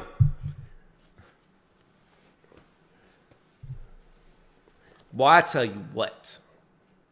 I have sworn to myself that I would stop these energy drinks. I try so hard. I've never been addicted to nothing. I don't drink alcohol. I don't smoke cigarettes, cigars, weed. Never done a drug. But this right here, I don't even drink sodas. I only drink milk, water, and maybe orange juice from time to time. That's it. But this right here, energy drinks, I drink one once a day. And I've said I'm going to quit.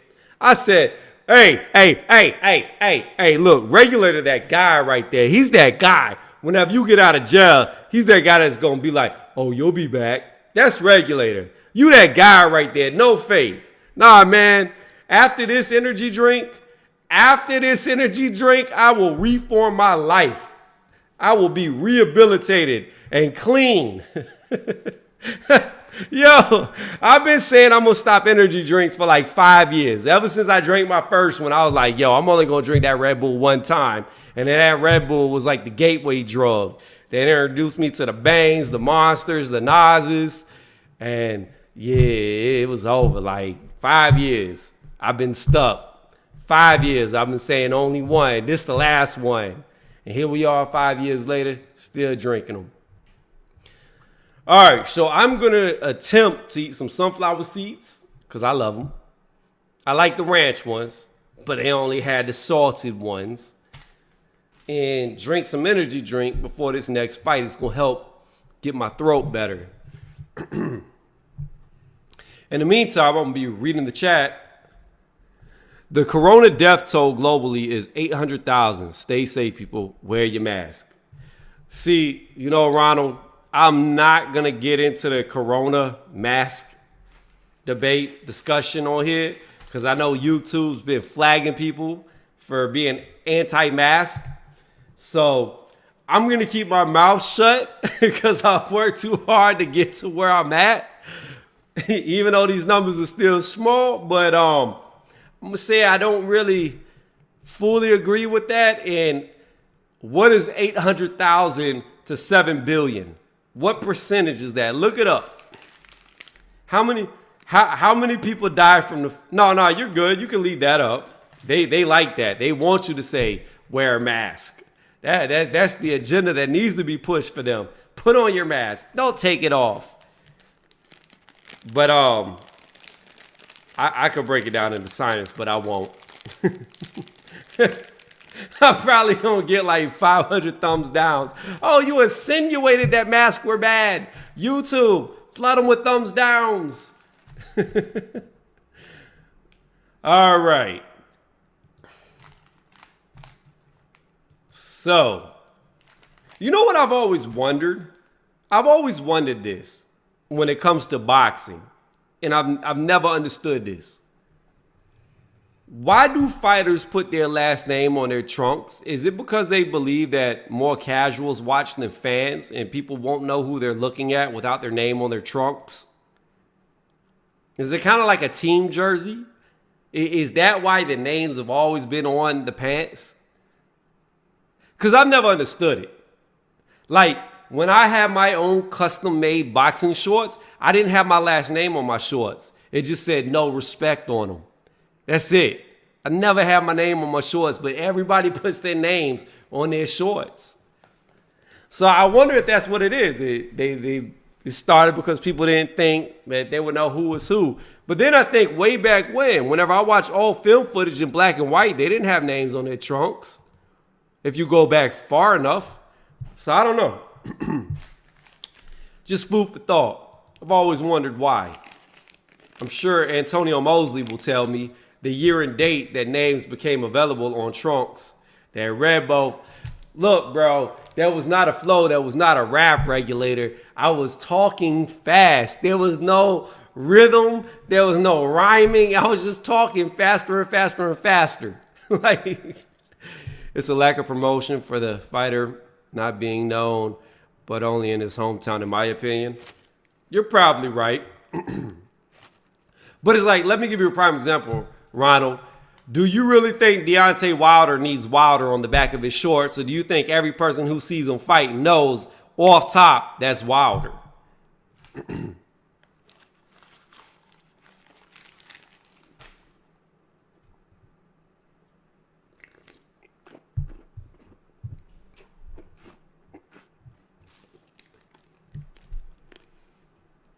Guys, if this looks too nasty, me chewing and spitting sunflower seeds, please let me know. Because I will stop and just drink this amazing bang.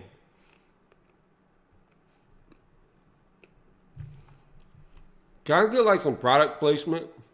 Do like this, be a hand model, get some money. Bang. And look, made in the USA.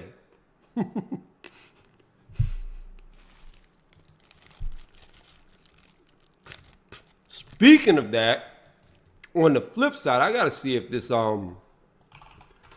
thing I've been trying to buy for my home gym is coming to stock. This is a good time to look it up while we're in between fights.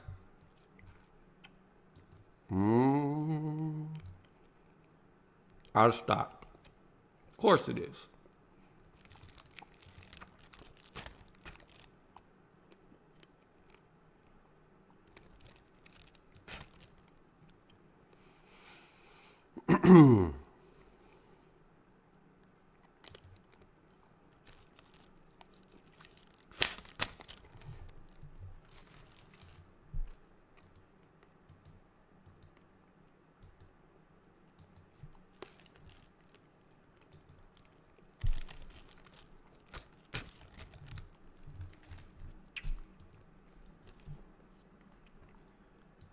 All right.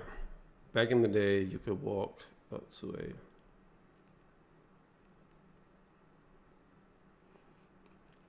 Antonio Mosley, at the risk of sounding ignorant, what the hell is a hofer?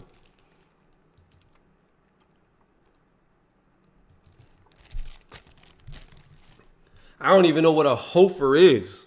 Like, a hofer? A hofer? What the hell is a hofer? Now I'm Googling it.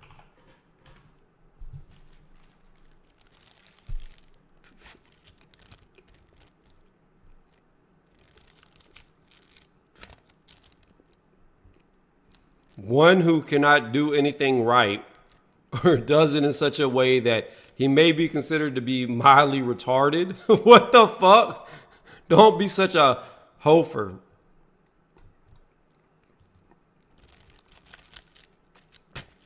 Oh, a Hall of Famer. I got you. I didn't know what you were talking about. I thought we were talking about stuff in the ring, and you said, like, walk into the ring. I'm thinking stopping to talk to a hofer. Like, what? I would have understood you if you would have done this. I'm going to type it.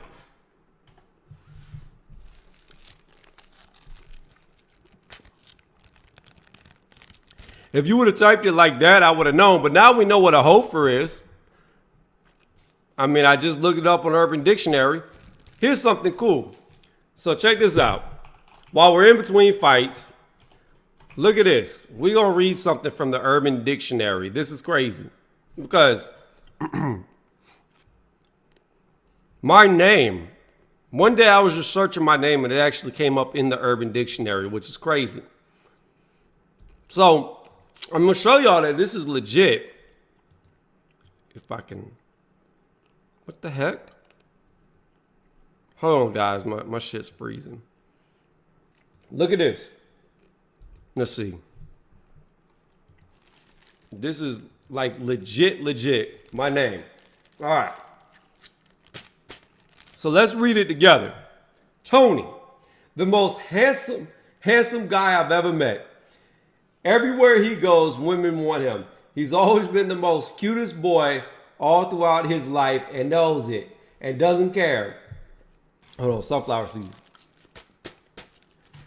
He may have his flaws, but he is smart, strong, charming, sexy, a natural leader, and above all, an Adonis. Got huge balls and a huge schlong as well. Doesn't need you as much as you need him. Tony is a rare specimen, and you'll never find any other man that is as handsome and as cool as he is. Here's their example. Damn, that female police officer just gave Tony her phone number. I wish I was him, but I'm not because I'm ugly, gay, and have a frightening turtle between my legs. What the fuck? Oh, shit. It was posted by Love You, Tony. What the fuck?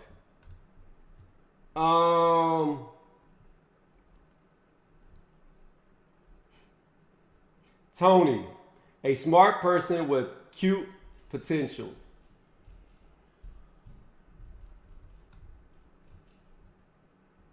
Man, it's just repeating. That's funny. Let's get rid of that. Let's get ready for the next fight.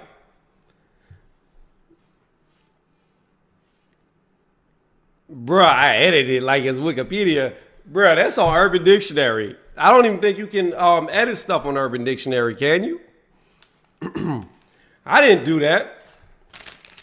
Wait, let's go back. Hold on, time out, because we need to look at, let's Google this real fast. Google Tony Urban. Again, if you're just joining me, we're waiting for the next fight to happen. So this is all I'm doing. Tony Urban Dictionary. I click it. This was posted way back in 2010. 2010. February 2010. So that was way before my YouTube days. All right. We about to get into the next fight. We got Clay versus Congo. It's another 10-round fight.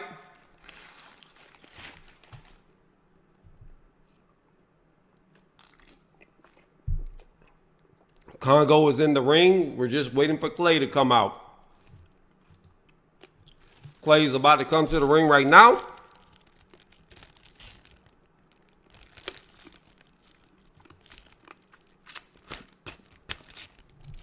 So I will tell y'all this, and you can say that this is a lack of knowledge if you want, but I never knew you could have a title fight that was a 10-round fight. This is for the WBA Global Belt. You know, there's like a million different belts, but I did not know that there was actually a belt that you only fought 10 rounds for. I thought all title fights were 12 rounds, whether it's a major belt or lesser belt. I don't know. But it's a 10-round fight for a belt.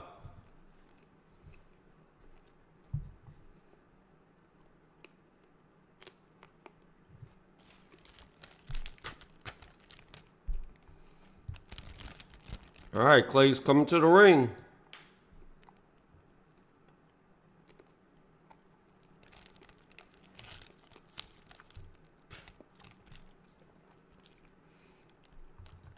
Well, you know, guys who are taller, they can put on more weight by fight night normally.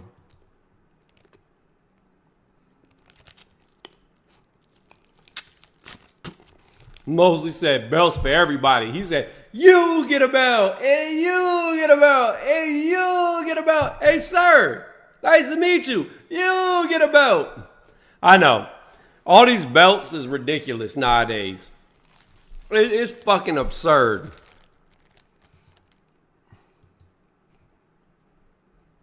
Welcome back, Lisa.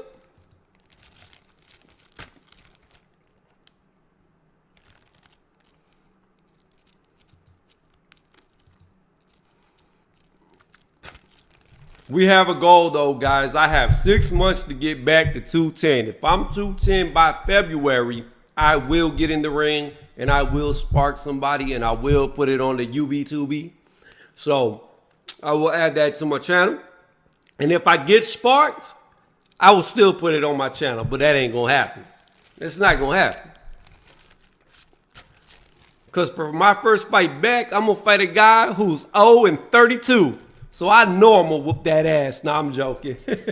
I wouldn't do that. I would never, ever let somebody that bad be on my record. Oh, man. All right, guys. As soon as this fight starts, y'all already know.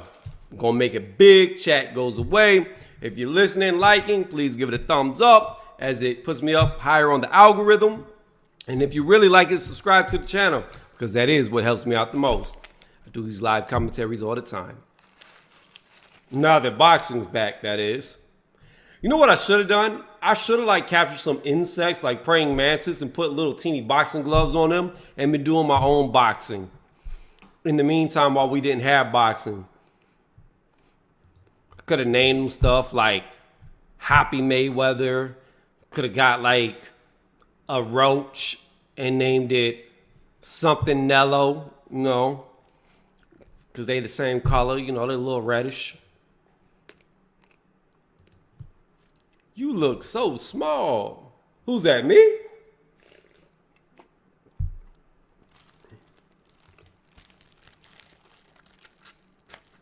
Oh, okay. What's going on, Michael? Allison.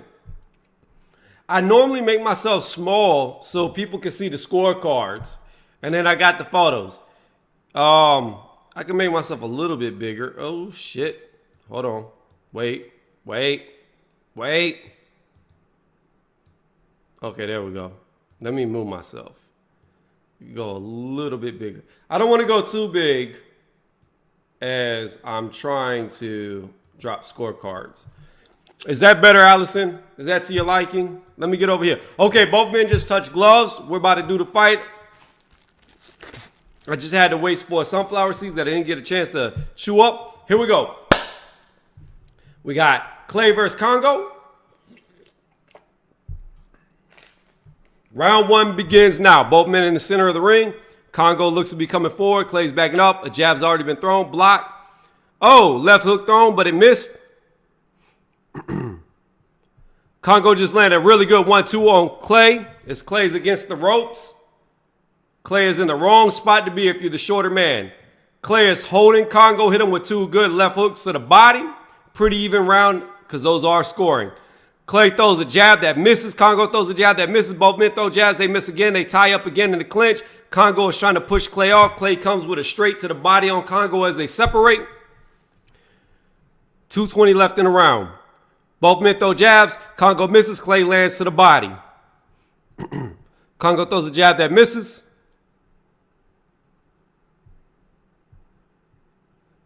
Clay throws a jab that misses. Throws another jab that misses. Congo's coming forward with a jab that got parried. Oh, nice little 1-2 to the, 5-6 to the body. So a jab straight to the body was landed by Congo. Then a straight landed by Clay to the body. Very close round. Congo throws a jab that was parried by Clay. Clay lands a jab as Congo came forward. Congo missed his 2 jabs. Both men throw wild hooks. They both miss. 1:30 left in the first round. Very close round. Very close round. Clay's throwing jabs. They're not landing. Congo's inching forward. Tried to throw a left hook that missed. Clay went underneath it. Congo comes with a really hard 1-2. Lands the jab. Misses the 2, which is the straight. Flicks a jab. Gets parried. Clay comes with a double jab. First miss. Second one lands on the forehead of Congo. Lands a jab to the body on Congo. Minute left in the round. Super close round. Both men land little short jabs. Then they clinch. In the clinch, they both land hooks. Both men just landed jabs on each other. Clay landed a jab as Congo missed. Congo came with a triple jab. They all missed.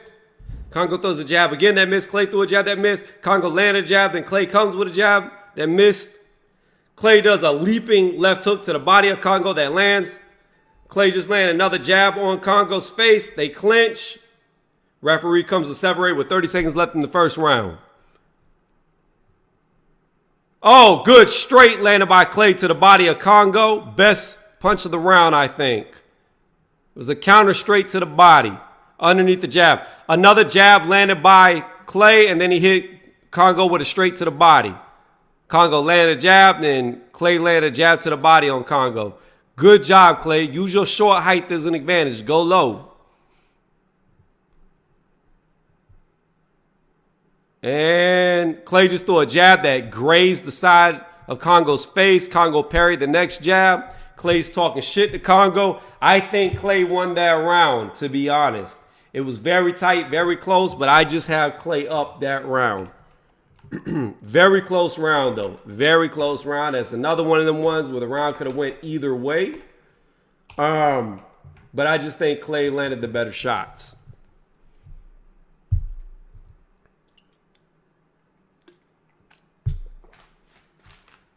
I'm moving my energy drink away from me so I don't sip on it because I want to save it for my sunflower seeds.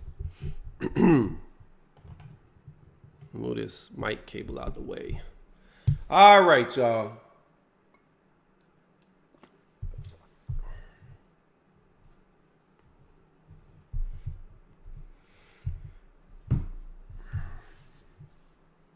Here we go. Second round's about to begin.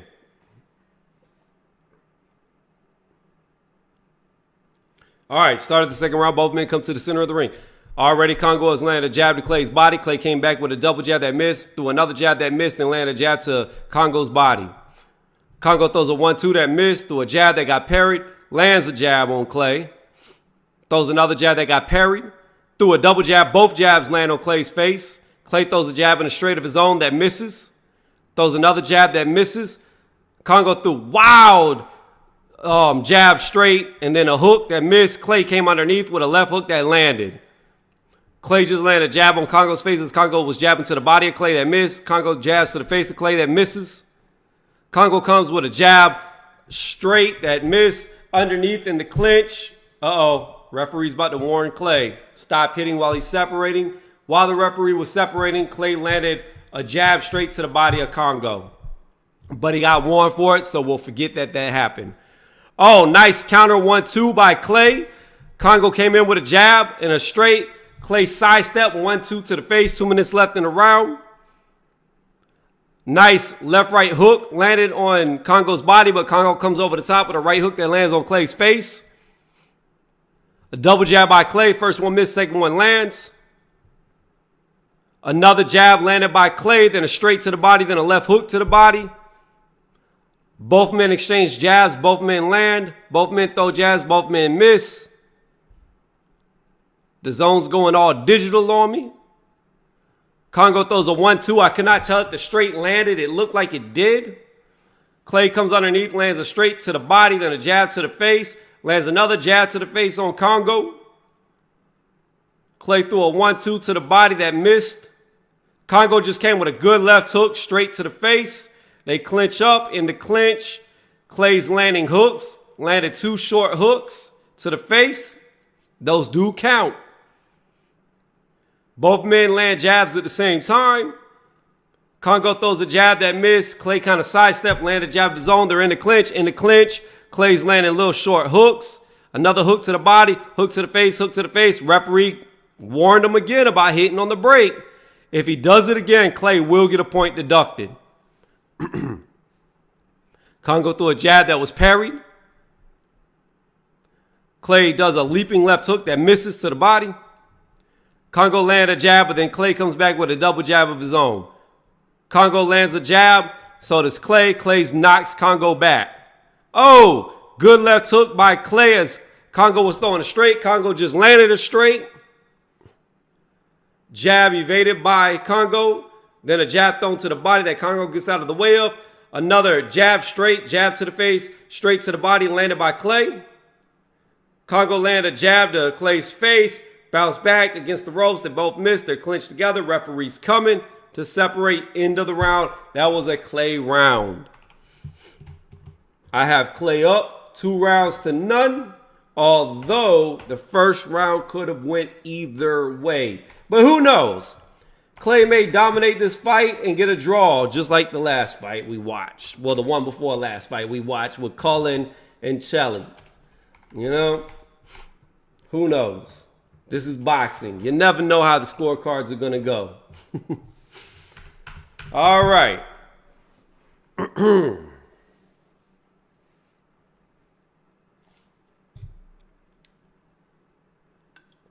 We're in between the second and third round. So far, I've got Clay up 2 rounds to none.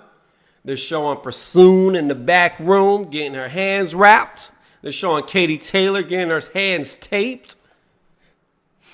Now, I will say this about Taylor and Pursoon. Taylor's got a lot more experience now. All right, here we go. Started the third round already. Clay came out, landed a jab, but then Congo lands a jab, then a jab straight to Clay's face. So far, Congo's up. Congo just landed 2 jabs to the face, another jab to the face. Clay did land a jab and a straight to the body of Congo. Clay's coming forward with hooks. They don't look to be landing. Congo landed a left hook to the face and a left-right hook to the body. Both exchange hooks to the body, both land. Congo landed a jab on Clay's face, landed a double jab on Clay's face, threw a jab, missed. Clay came back with a jab that missed, but then landed a right hook to the body. They're in the clinch. Clay landed 2 little short punches in the clinch as the referee separates. 2:10 left in the round. Both men exchange jabs. Clay comes leaping forward with a hook. I could not tell if it landed or not due to camera angle. Oh, nice jab landed by Congo. Congo just jabbed Clay in the face, then to the body. Then Clay came forward and got counter jab to the face again. Nice left hook landed on Clay as Clay was coming forward, but he did land a jab to Congo's body. Oh, nice straight to the body landed by Congo, then a jab. Clay just landed a jab of his own. Clay just landed a jab to the body, then threw a 1-2 to the body. Both those punches were blocked by Congo's elbows. In the clinch, Clay did land a right hook. Clay just landed a jab on Congo. I think this is a Congo round so far with 1:20 left in the third. Oh, nice left hook landed by Congo. Nice jab straight landed by Congo. Clay came underneath and landed a right hook of his own to the body of Congo. Congo did a sidestep, landed a jab. Nice jab, left hook to the face landed on Clay by Congo. Clay's not throwing wildly. They all landed behind the back. Nothing really scored. They're still in the clinch. Clay's landed hooks in the clinch. He landed a left hook to the face, a right hook to the, a right hook to the face, left hook to the body. Now they're out of the clinch. Clay just landed a left hook on Congo. Congo just threw a double jab that was all blocked, another jab that was blocked. Congo just leaped with a left hook that grazed the face of Clay. Threw a jab that was parried. Probing with the jab and the straight, looking for an opening. Probing. Clay comes forward with a jab to the face, straight to the body that misses. Lands a jab on Congo, lands another jab on Congo. Congo backs out. Congo just lands a good jab on Clay's face as Clay was coming forward. Oh, nice 1-2 landed by Congo, but then Clay's coming underneath with a right hook to the body, landed another hook. They're wrestling.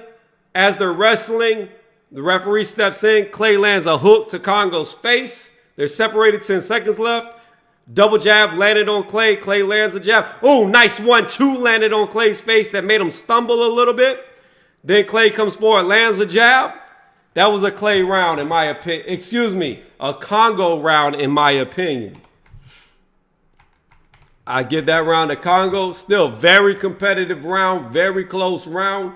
I just feel that Congo did enough to win the round, especially as he made him stumble towards the end of that round, and it was so close. So the most effective punch landed that round was by Congo, in my opinion. Dillian Whyte is now entering the back with his maximum violence.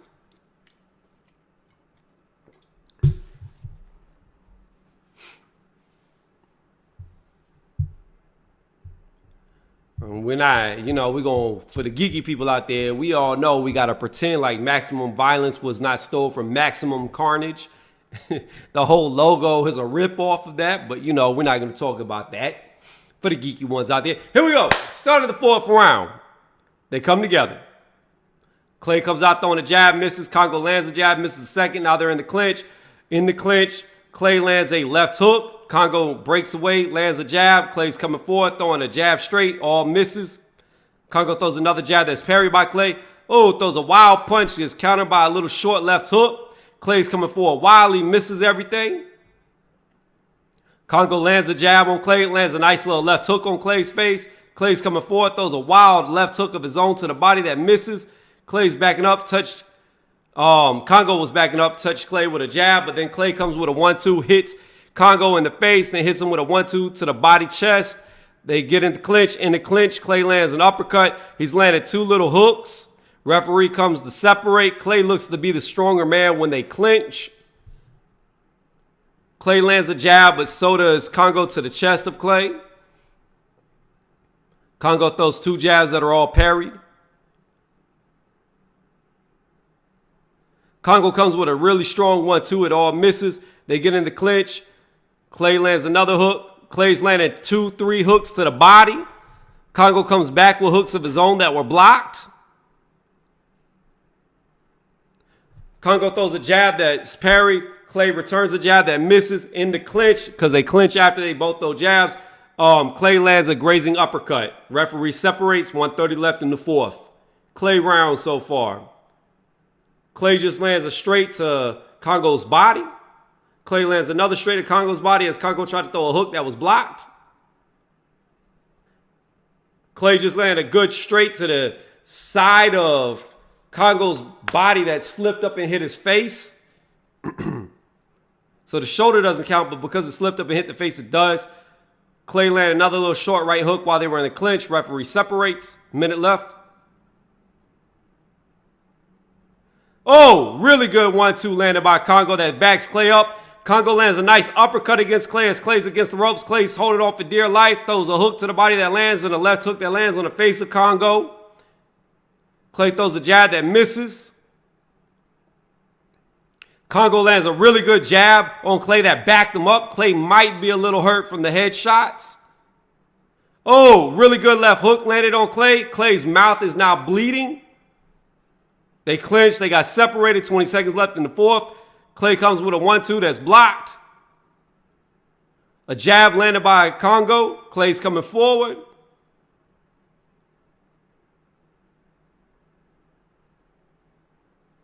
Clay lands a really good hook, left hook to the body, but then a straight's landed by Congo. Congo lands a jab, a double jab on Clay. Clay throws a jab to the body that misses. End of the round. I think Congo edged out that round, y'all. I think that's another one that's very close, but I think Congo did it. I think he got it. The most significant punch landed of that round was by Congo. So I've got it even going into 5. Competitive fight. Every round is very close. I will say that. Every round is very close. Let me not give Congo 20 points and give him 10 points. We don't want to give him an extra round. All right, I got it 38-38 going into the fifth. Very close fight. Congo at the start of this fight couldn't seem to find his target. Now he's starting to find his target more and more. Clay is still finding his target. I just feel like Congo is slightly edging him out in these last 2 rounds. Just slightly edging him. Povetkin arriving. Oh, this was way earlier because it's still daylight. I don't care. All right, here we go. 5th round. Already proven jabs are going out there. Nobody's landed anything significant yet. 2:50 left in the 5th. Nobody's really landed. Okay, Clay lands a jab on Congo's face. Oh, nice jab landed by Clay, followed by a straight to the body. Congo lands a jab of his own. Clay's got Congo backing up. Congo threw a jab, a hook. Clay goes underneath. Clay lands a jab. Clay lands another jab. Congo was trying to hook. Both men exchange jabs. Both men land. Clay threw a jab that barely missed. Landed a jab to the side of the chest of Congo. Clay came with a really good straight that landed on Congo, followed by a left hook to the body that landed on Congo. Congo came with a 1-2 that was all blocked. Congo landed a nice left hook to the body of Clay. Oh, very good overhand landed by Clay that made Congo smile, so you know it got his attention. Nice punch. Best punch of the fight. A straight landed by Clay to the body of Congo. Congo throws a jab that misses but lands a right hook.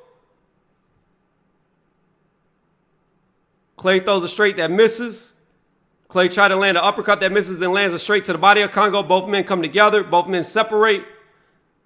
Congo's throwing wild hooks that miss but lands a straight. Oh, Clay got unloaded on right there by a left hook that sent him against the ropes. Another right hook lands. Clay still against the ropes. Clay might be hurt. He's trying to circle around, but he's not grabbing. He's getting hit by hook after hook after hook. Oh, he's finally off the ropes with 1:15 left. Oh, another hook landed by Congo. Congo is just landing hook after hook on Clay.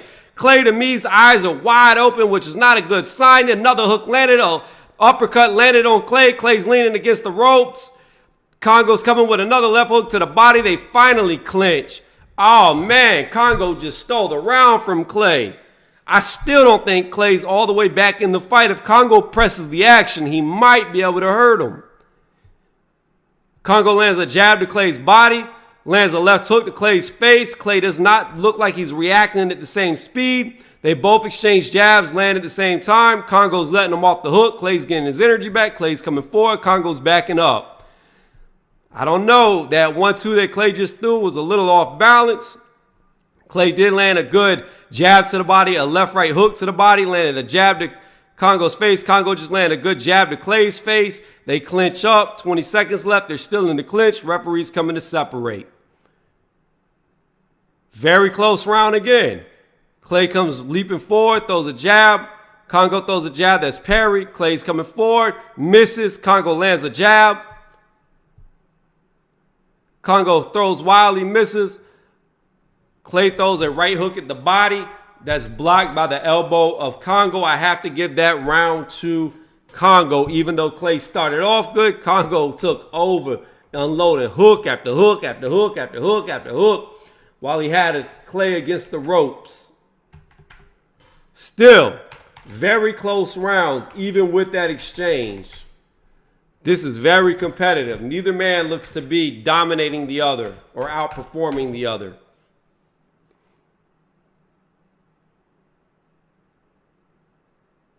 They're just showing a replay of all the hooks that landed. Some were blocked. A lot landed, though. A lot were getting through as Clay was leaning against the ropes. Kind of like the Muhammad Ali rope-a-dope. However, he wasn't blocking them or evading them like Ali was doing against Foreman. All right, here we go. Started the 6th round. Both men come together. All right, Clay comes out with a jab, misses. Congo misses with his jab. Congo lands a jab to the body. Clay clinches but lands a jab to the face of Congo. They're still in the clinch. Clay lands 2 little short hooks to the body of Congo and an uppercut before separated. Clay comes with a triple jab that misses. Congo comes with a 1-2 that misses. Clay comes back with a hook that misses. Clay got clipped by a jab. Out of 3 that were thrown by Congo, only 1 landed. Clay still coming forward. Clay just lands a nice little straight behind the guard of Congo. Congo just landed a triple jab on Clay's face. Clay lands a jab of his own. Congo still backing up, circling the ring.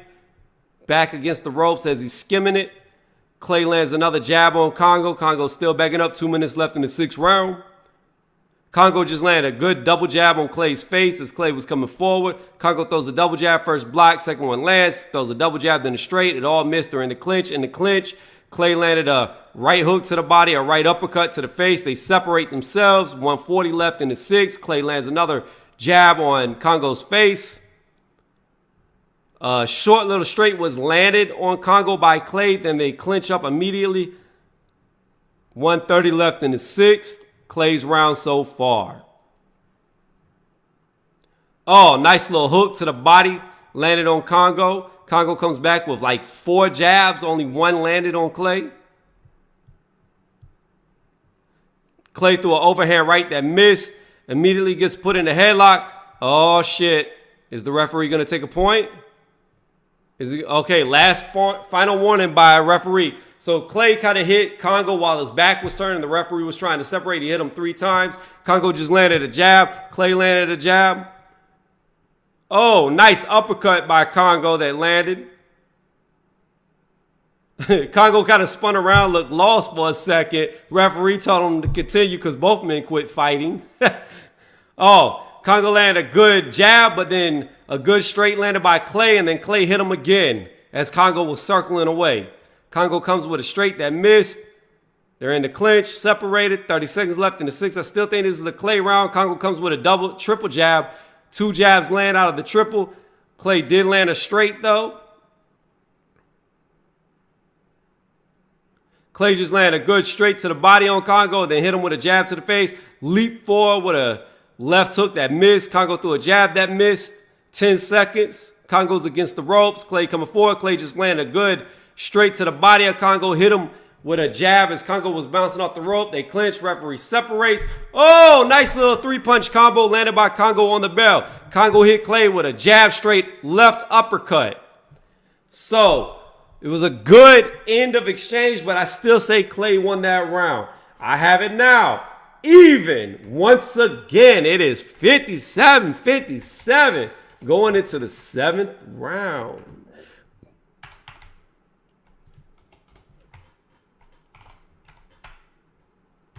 Very entertaining fight, very good fight.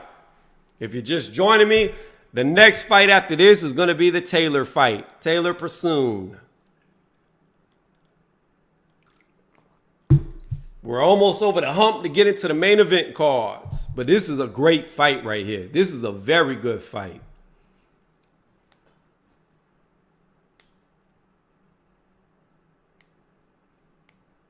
It's so weird to see Dillian Whyte without Tibbs.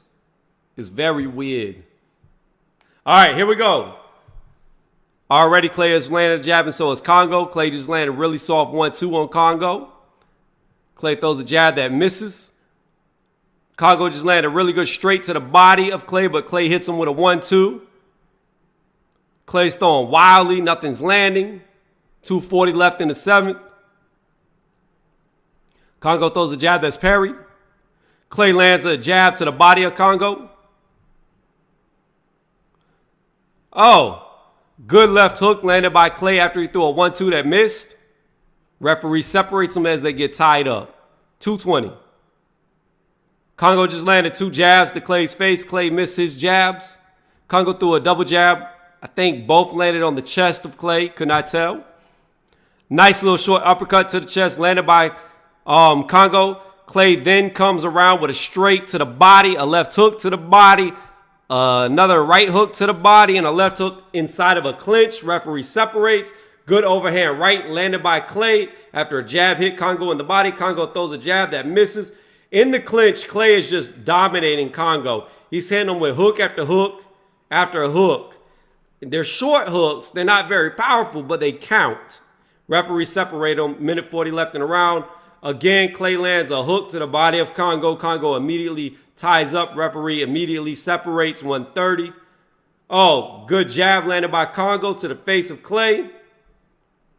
Clay just landed a double jab to Congo's face, land another jab to Congo's body, throw a 1-2 that was all blocked. They get clinched. As they're clinched, Clay spins them around, lands a straight on Congo's face before the referee separates them. Clay's landing a little short hooks to the body. However, Congo landed a straight to Clay's face. A minute left in the round. Congo just landed a jab through a jab miss. Clay landed 2 jabs that barely touched. Congo throws a 1-2 that was all blocked. They're in the clinch again. While they're in the clinch, Clay is kind of holding, throwing a little short uppercuts. Looked like one of the 3 landed. Jab landed by Clay.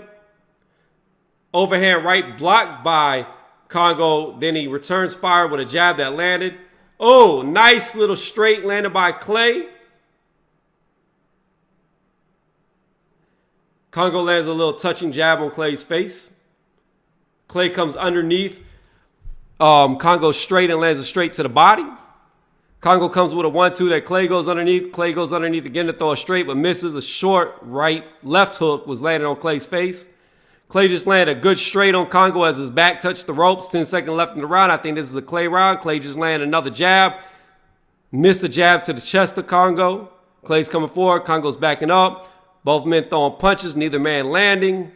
There's the bell. I got to get that round to Clay. Tight fight, though. Every round is tight.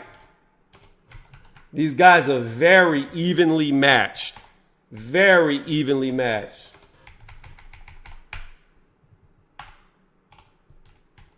$67, $66, 7 rounds in the book going into the 8th.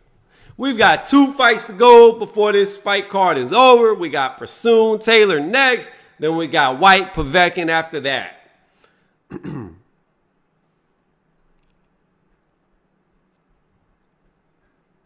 All right, 3 rounds to go. We're about to go into the 8th round.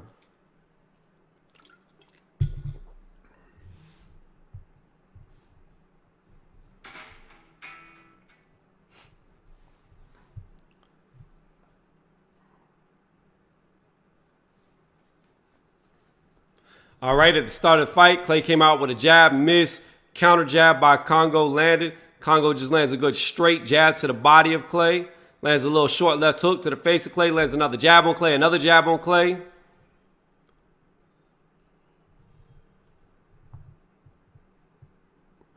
Clay just lands a jab of his own. Congo lands a jab on Clay, misses with a straight. They come together. Clay gets free, lands a right hook on the body of Congo. Congo backs away. Congo throws a triple 4 jabs, lands the 4th one, misses the first 3. A wild straight thrown by Clay that misses. Clay comes underneath a straight of Congo, hits him in the body as Congo runs away with a 1-2. They're back in the clinch. They're back throwing little short nothing punches. Referee separates, starts them back up. Clay just lands a jab to the face, jab to the chest on Congo. Congo gets hit by a really hard straight to the body. Another jab landed. So Congo came with a good left hook that was blocked. Oh, just hit Clay with a double jab. Before that, Clay landed a jab of his own. Clay just landed another jab, and a straight. Immediately, Congo grabs in the clinch. Clay's landed a couple of hooks and an uppercut. Referee separates. 1:30 left in the 8th. Close round. Still up for grabs. Both men land jabs at the same time. Oh, 2 straights landed on the side of Congo. Short straights. Another jab landed on Congo. Left hook landed on Congo. Congo comes back with a 1-2 that lands. Lands another hook on Clay. Clay circles out. Left hook landed by Congo. Clay gets hit by a 1-2. Comes underneath. Hits Congo to the body. Throws a jab. Misses. Throws another jab. Misses the jab. Throws a straight that was blocked. And throws a 1-2 to the body that lands on Congo. 50 seconds left. The refs got to warn Congo about all this obsessive holding. Every time Clay gets close, Congo holds. Congo landed 1 jab, misses 2. Clay comes forward, lands a hook to the body, right hook.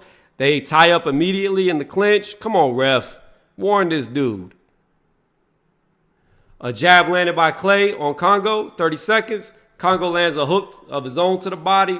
They're exchanging hooks. I can't really tell what's going on because the referee's back was blocking the camera. 20 seconds left in the round. I think this is a Congo round.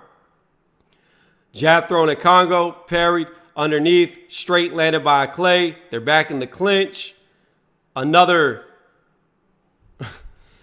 straight landed by Clay on the break. End of the round. I really don't know who won that round. I'm going to give it to Congo, but again, super tight fight, super tight. I have them now evened up again, 76-76. For me, this fight is going to come down to the wire, as it's still up for grabs for either guy.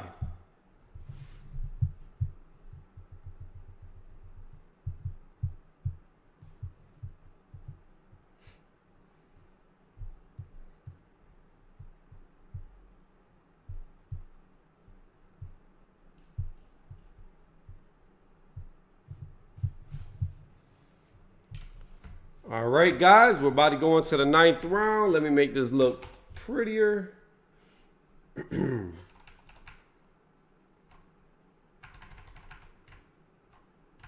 the heck? Okay, there we go.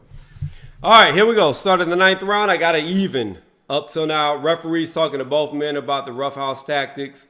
He's warning Clay about don't hit on the break. He's warning Congo about holding too much.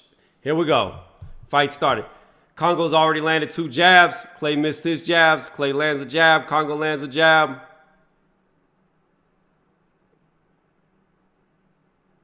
Jabs are being thrown, but neither man's really landing. Clay's coming forward, throws a wild left hook. Congo goes underneath. Clay lands another jab on Congo. Congo just threw a wild straight that missed as Clay went underneath. Threw a jab behind that Clay blocked. Clay just threw a double punch. Landed with the jab hand, but missed with the straight hand. Congo's backing up. Clay's coming forward. Clay lands a jab on Congo's face. Lands a double jab to Congo's body. Congo lands, oh, nice straight jab uppercut landed by Congo. A good left hook landed on Clay's face. Clay comes back with a left-right hook of his own that lands to the body on Congo. Nice straight landed by Clay as he countered Congo's jab. Nice left hook landed by Congo, though. Nice straight left hook. Uppercut. Clay looks to be hurt. Clay's against the ropes. Congo's coming aggressive forward. Hit him 1-2s, 1-2s. Clay is hurt. Oh, Clay is hurt bad. Oh, if Congo could just connect one good punch. Clay is stumbling on his feet as he's backing up. Congo just landed a left hook. Hit him with a jab straight. Clay's still trying to grab. Congo's pushing him back. Congo's just got to get aggressive, and he can. Oh, nice uppercut. Right uppercut landed by left hook, straight. Oh, another left hook landed on Clay. How is Clay still up? A jab straight, landed on Clay. Clay is holding on for his life. Referee's coming to separate. How is Clay still on his feet? Congo's coming forward. Clay's not moving. Oh, another jab landed on Clay's face. Clay comes underneath with a straight that lands. Congo's throwing 2 hooks. Couldn't tell if they landed or they were blocked. Congo is dominating. Clay's coming forward. Clay threw a jab that landed to the chest, but Congo landed a jab to the face of Clay. Clay threw a straight that missed by a mile. Congo might be taking off because he might have threw too much. He might be tired. I don't know what Congo's doing backing up. Nice little short left hook landed on Clay as Clay landed a straight on Congo's chest. 40 seconds left in the round. By far a Congo round. If Congo would just get aggressive, I don't even think Clay's all the way back, even though Clay's coming forward. Clay just threw a straight miss. They get in the clinch immediately. Referee's coming to separate. 30 seconds left in the 9th round. Congo's backing up. Congo just hit Clay with a good left hook. Oh, Clay's down after a second left hook hit him. Dang. I told y'all. Oh, the referee's waving it off. Knockout. Referee said he saw enough. He gave it to Congo. I do not agree with the automatic wave off when you're in the 9th round of 10 in a championship fight. You don't wave off the fight that fast. You see if the other guy can even make it to his feet. I'm not saying that Clay could have, but you give the guy the opportunity to get back up.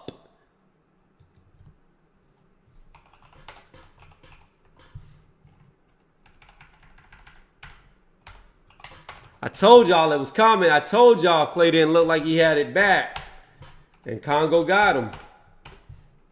That's, it's good that a fight ends in a knockout, but it's unfortunate because it was such a competitive fight that I would have liked to see it go all 10 rounds, in all honesty. I know people love knockouts, but it was so competitive.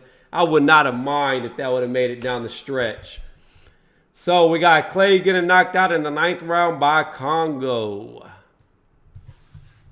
Man, that was a good fight. Let's hope the Pursoon-Taylor fight can live up to that one, because that was the best fight of the night. Now, the Babbitt one was good because, he dominated, but that fight right there was competitive because both guys looked to be on an even field the whole fight through. What's going on, Angel? Welcome to the channel.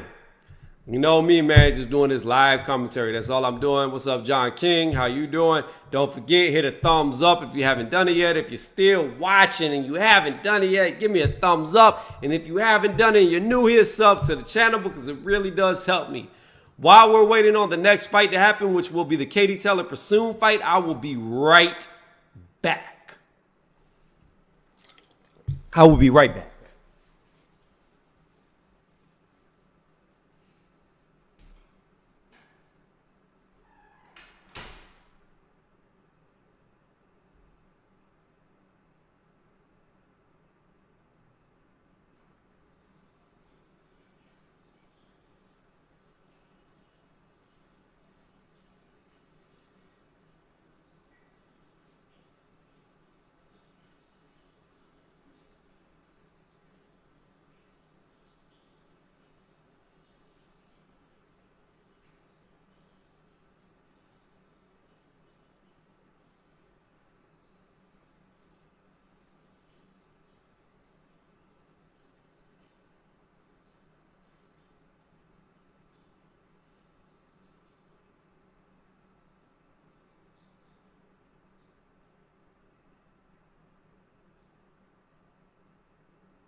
All right, guys, I'm back. Let's go ahead and change up the background once again for the next fight. It's going to be the Taylor Pursoon. Let's go ahead and get their scorecard moved on over.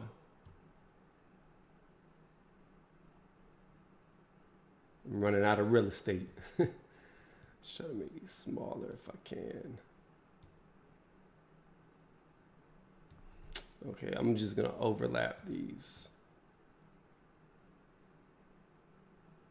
Trying to leave these up, guys, so if other people come in here and they haven't seen any of the fights, they at least know who won the fights if they want to know who won the fights.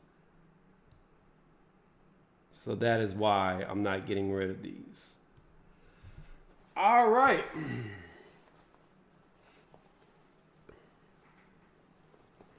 Boy, I really did not see that knockout coming like that. I thought they were going to make it all rounds, but I saw Clay getting hurt. Oh, you almost finished Psychopaths? Bro, if I could get it to load, I would watch it. I would give it a shot. But unfortunately for me, I can't get it to work.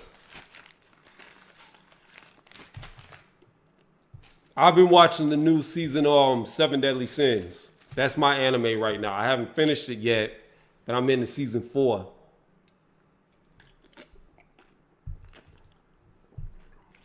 All right.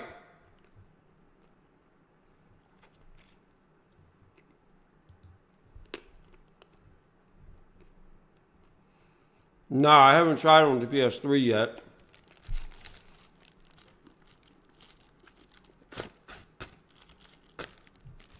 Oh, by the way, if you're listening and you haven't done it yet, please give me a thumbs up. It really helps me out in the algorithm. And if you really like what you're listening to, subscribe to the channel because that is what helps me out the most. Yeah, I got to see the new season of Lucifer. It just came out. I saw it last night. So I don't know if it came out yesterday or a few days ago, but I did see it last night that the new season was on there. So you know I'm going to watch that. I like that show. Although I feel like I should not like that show, I do.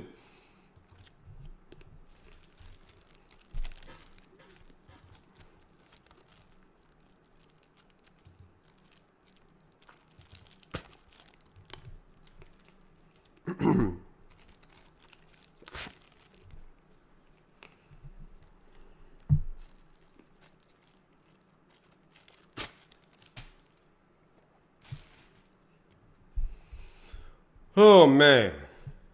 These are good fights. I'm not going to lie, but it's too many fights. Too many fights still. No matter how good these fights have been, it's too many fights. You need 3 fights, and that's it. We should be done now. This should have been the end. But it's not. We still got 2 more to go, which could be what, 56 more minutes? More than that, because you had to add an extra 11 minutes to the Dillian Whyte, and you got to add an extra 9 minutes, so that's 20 minutes on top of that. So you're looking at what, 116 minutes? Oh, I'm sorry, 76 minutes? I'm tripping. That's an hour and 16 minutes. That's what I meant to say.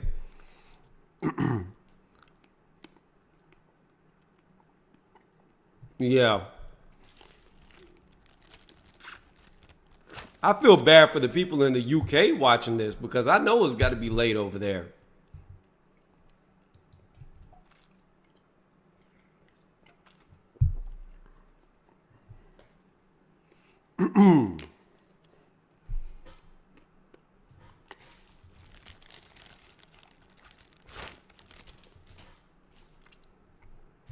On a side note, Monday, I will be starting weightlifting in my gym or my garage, whatever you want to call it. However, I'm going to have to get very inventive of how I'm going to do these exercises because all I've got is some plates and a barbell that's not that strong. All my other stuff hasn't come in the mail yet, so it's going to be interesting. I keep going to these different websites hoping and praying to see barbells in stock or dumbbells in stock, but they never come in stock. Or if they do, they're sold before I even have a chance to get them.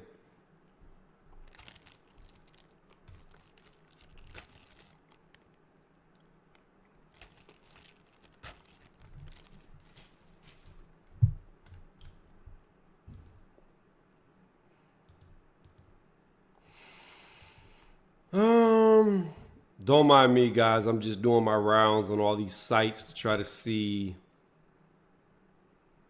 if I can find some type of weights for sale.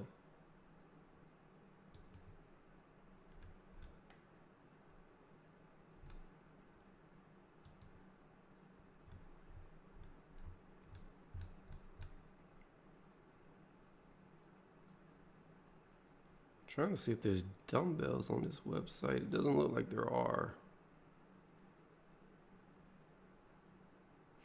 They got bumper plates, barbells, storage, collars, upper lower training, racks, equipment, conditioning, da-da-da-da.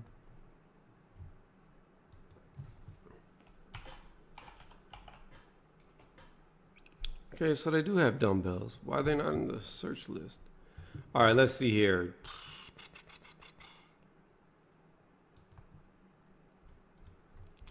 Everything out of stock. Man, Corona has messed up weightlifting, has messed up all gyms staying in shape. What's up, Ashley? I'm from the UK and it's 9:37 p.m.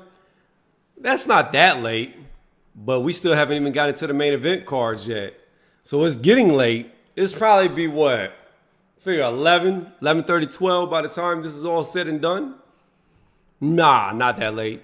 Probably like 11:30. Yeah, it'd probably be around 11:30 her time by the time it's done. How's it going over there in the UK though? How y'all doing over there? Is the weather hot, cold, rainy? Well, it's obviously not rainy because I see the weather, but how does the temperature feel?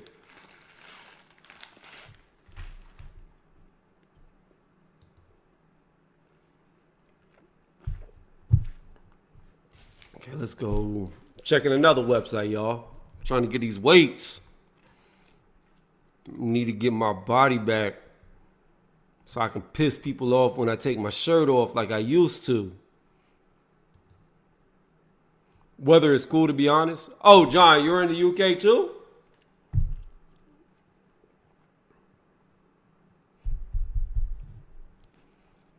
Dang, because this, well, you know what? Today is a cooler day here because there's clouds in the sky and it's been raining off and on. But on a normal day, it's like 90 plus degrees where I'm at. We're like humidity on 100. Horrible.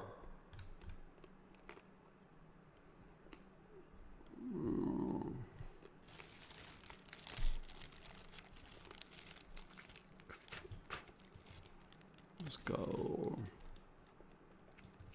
in stock.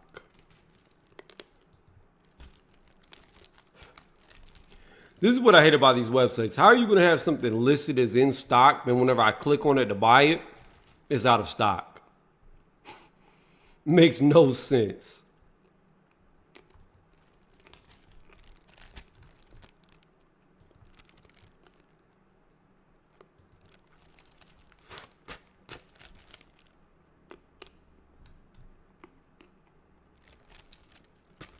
If y'all are just now joining me, again, we're just waiting for Katie Taylor to come out and Pursoon to come out. It'll be Pursoon first, then Katie Taylor. But that's all we're waiting on. In the meantime, I'm just doing the rounds on the internet, looking for some weights to buy for my home gym. Let me check back with the chat.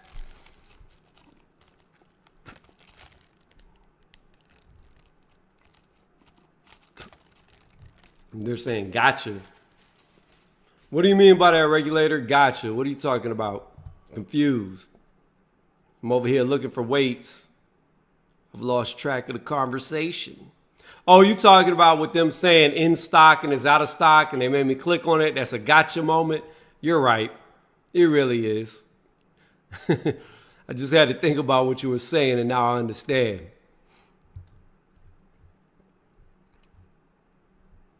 See, I could go with this one website because they normally have stuff in stock, but it's so overpriced that I don't want to go with them.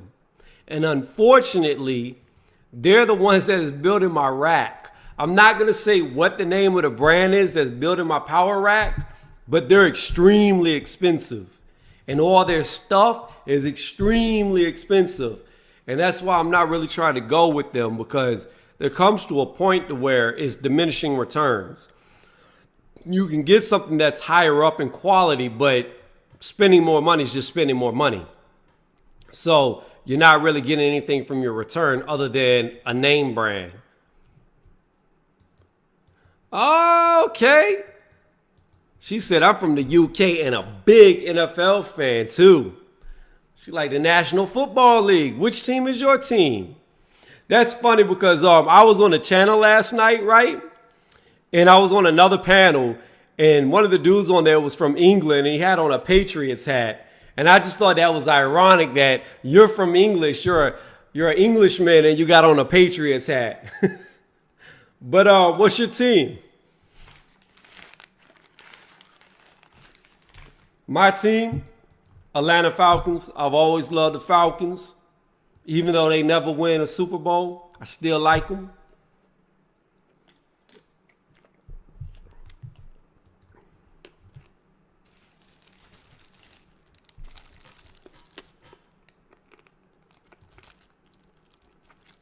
Okay. She like the Be More Ravens. And that's funny too because like half my family lives in Be More. They all Ravens fans, which is crazy.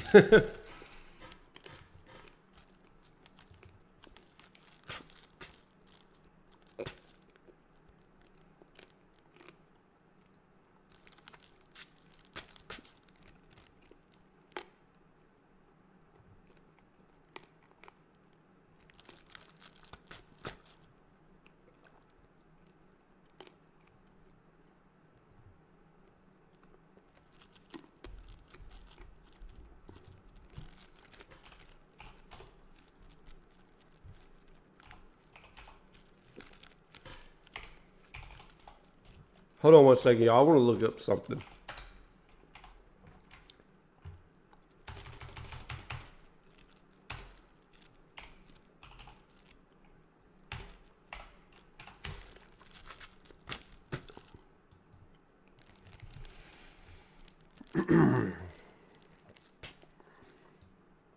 Okay.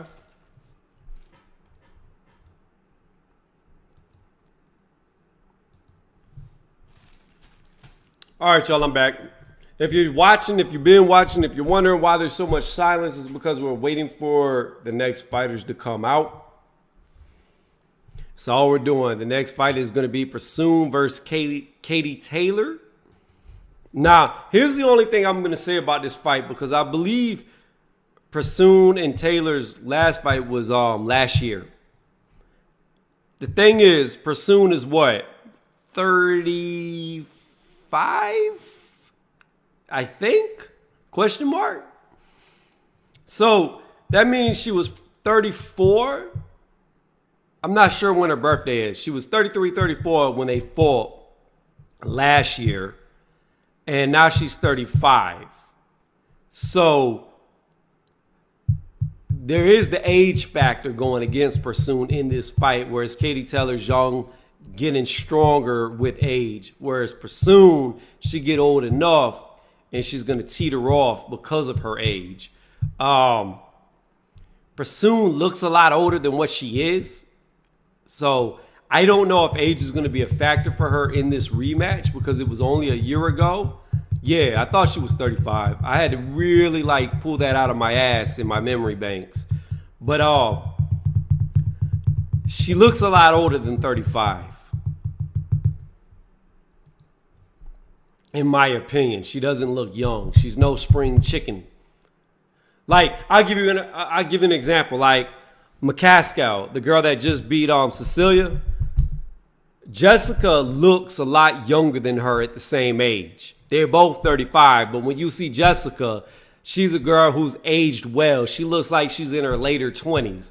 Whereas Delphine, she looks every bit of 40-something. So that's what I mean. Certain people age way faster than others.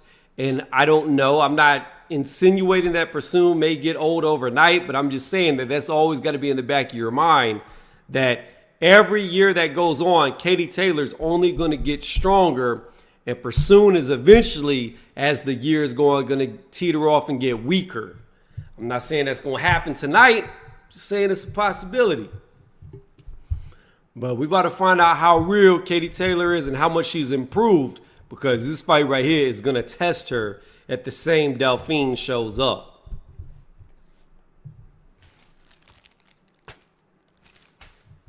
Again, these are going to be hard fights to keep up with. These females throw a lot of punches very quickly. And I don't know. Actually, now that I think about it, isn't Katie Taylor old too? Katie Taylor's got to be 33, 34. She's got to be up there in age. She just looks so much younger that it threw my mind off for a minute. How old is Katie Taylor?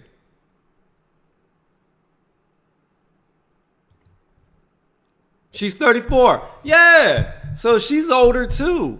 But when you see them, Pursoon looks like she's 10 years the elder. Yeah, that's why I threw my head off. Then I thought about it. I knew she was 33, 34, somewhere around there, as I started to think about it. So maybe age won't be as much of a factor, but again, it comes down to which one is aging worse than the other, and you can clearly see the signs of aging on Pursoon, where Taylor, she doesn't look that old. She's a young 34. Pursoon is, whew. I'm going to put it like this, right?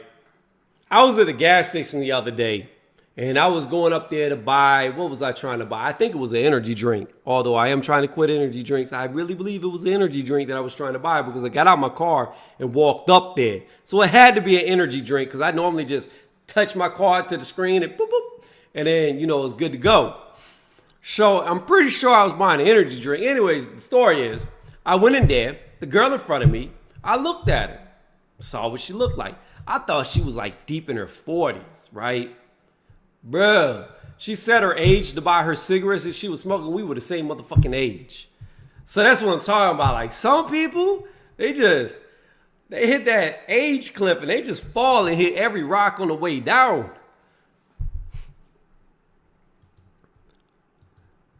So Prasoon is one of them people where, like, I don't know. It's weird how some people just age so much faster than others.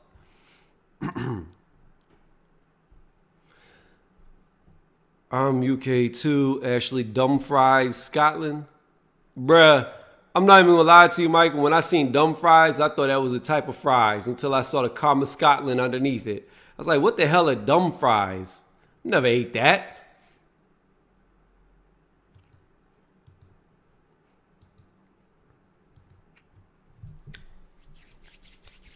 Never had no dumb fries. Those like curly fries.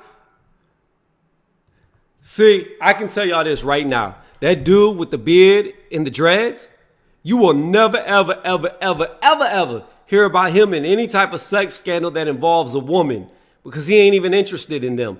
That's the announcer that needs to be announcing for all these female fighters. He is the safest dude to have around these females because like these females, he's looking at all the other male fighters. So I agree. He is the best ring announcer for all these females. But he will never be invited to a fight of mine. No, no, no, no, no. You're not going to be standing behind me looking down at my butt. Nah, bruh. You got to stand over there with the media. You announce it from the crowd. Especially at the weigh-in.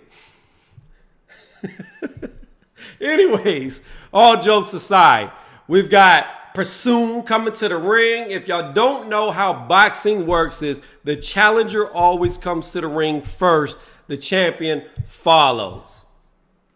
So that's a little tidbit I like to say from time to time. Oh no, the zone is like having a loading issue. My fight just went out. What? Oh, you better pay me back every bit of my... Oh, now I'm seeing Dillian Whyte. What? It's completely gone. Yo! Anybody else lose the stream? Okay, now we're back. Okay, good. We're back. Oh my goodness. No, it went out again. What? Oh, man. Now I see Dillian Whyte's glove again. What is going on? Now I see Prasoon dancing again. What is going on? Man, Matchroom over here playing with my heart. My boxing gloves can't take this. The leather's peeling off with every little interruption they're doing. Oh my goodness. So as soon as both ladies get into the ring, we will start this. In the meantime, more sunflower seeds, more energy drink. Tastes so good. But I'm quitting. I'm going to quit. I need somebody to start up an AA for energy drinks. I guess it'd be a EA, Energy Anonymous, I guess. EDA. I like the sound of that. EDA.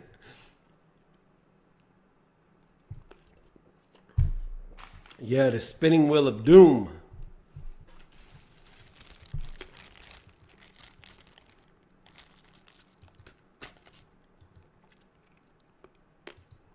Bro, stop saying that. I'm quitting, man. You know what I feel like? I can't remember Martin's name in the movie. What I feel like right now, Regulator, is I feel like that we're in prison, right? And I'm Eddie Murphy from Life. And I'm talking about Ray's Boom Boom Room, right? And you over here, Claude. That's who you are. You Claude right now. We over here talking about Ray's Boom Boom Room, how the club's going to be set up. And you like, you ain't got no club. You ain't got no club. You ain't got no club. That's who you are, Regulator. Oh, Claude ass. Oh, upper room ass. Anyways, back to the fight. Prasoon is in the ring. Katie Taylor is walking to the ring. If you're just joining me, we're about to get into our co-main event. Navy said, slip my toe in the bottle.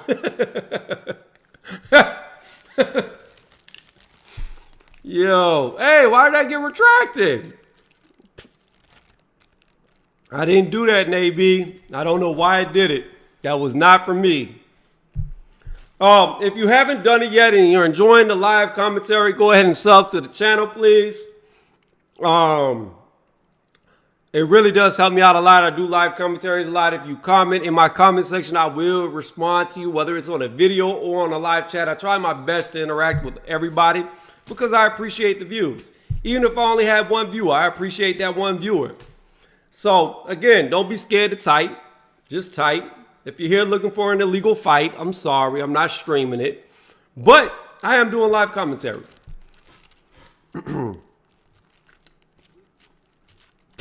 That movie was funny.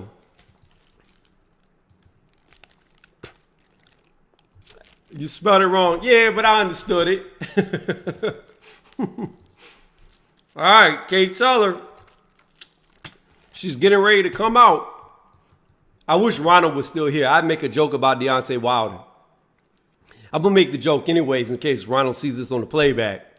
Yo, they do not need to have flames going around Deontay Wilder like they do Katie, because he would claim that he was dehydrated from the heat of the flames if he gets knocked out again by Tyson Fury. So please, no pyro shows when Deontay Wilder is coming to the ring. In fact, they need to carry him on a chair like he's an ancient king, because he claims to be a king. So he needs to be sitting in a chair like Tyson Fury being carried to the ring. So that way there's no excuses of him being exhausted by anything. Hey, man, thank you for saying I'm amazing. Thank you for that. I thank you for your amazing comment. Fan with palm trees. That's right. Yo, I'm not even going to lie. Like, in this time of SJWs, they wouldn't like my ring walk, because if I was being carried to the ring, it would have to be beautiful women in like bathing suits or lingerie, fanning me and feeding me grapes just to go with the whole theme of it. I know people would be like, oh, no, you can't do that. But hey, it is what it is. That's the dream right there. Isn't that the ultimate goal? All right, we got both women in the ring. They're ready to fight. My prediction on this is I do not know. I thought Pursoon won the first fight, but I think Katie Taylor's gained a lot of experience. I expect this to be a pretty close fight. I will say this. If anybody knocks out anybody, I think it'll be Pursoon doing it to Taylor. I think Pursoon is the harder puncher. And I actually think she's got a little bit better accuracy. Although I do think Katie Taylor is accurate, I think Pursoon has a better eye for where to land shots.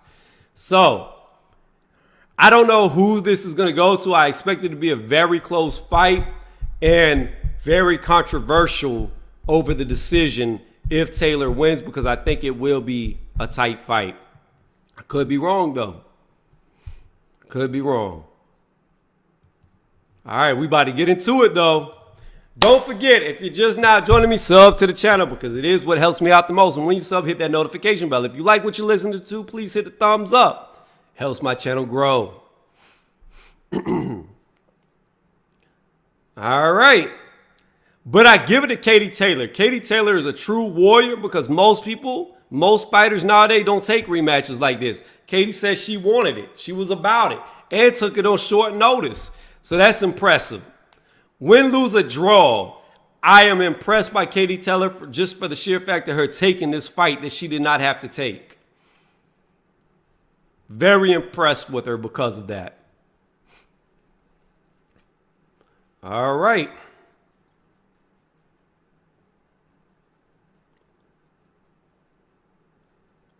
But I'll tell you this. Everybody needs a Katie Taylor to be their best friend. So that way, if you're dating a girl and she gets out of line or she slaps you, you could just call in Katie Taylor to take care of her. Always keep your girl in line. Just call Katie on the phone. It's a joke. It's a joke. Anyways, here we go. We about to get into it right now. Round one. Referee takes the middle of the ring. He's about to tell him to touch gloves. They're about to touch gloves. Pursoon looks to be much bigger than Katie.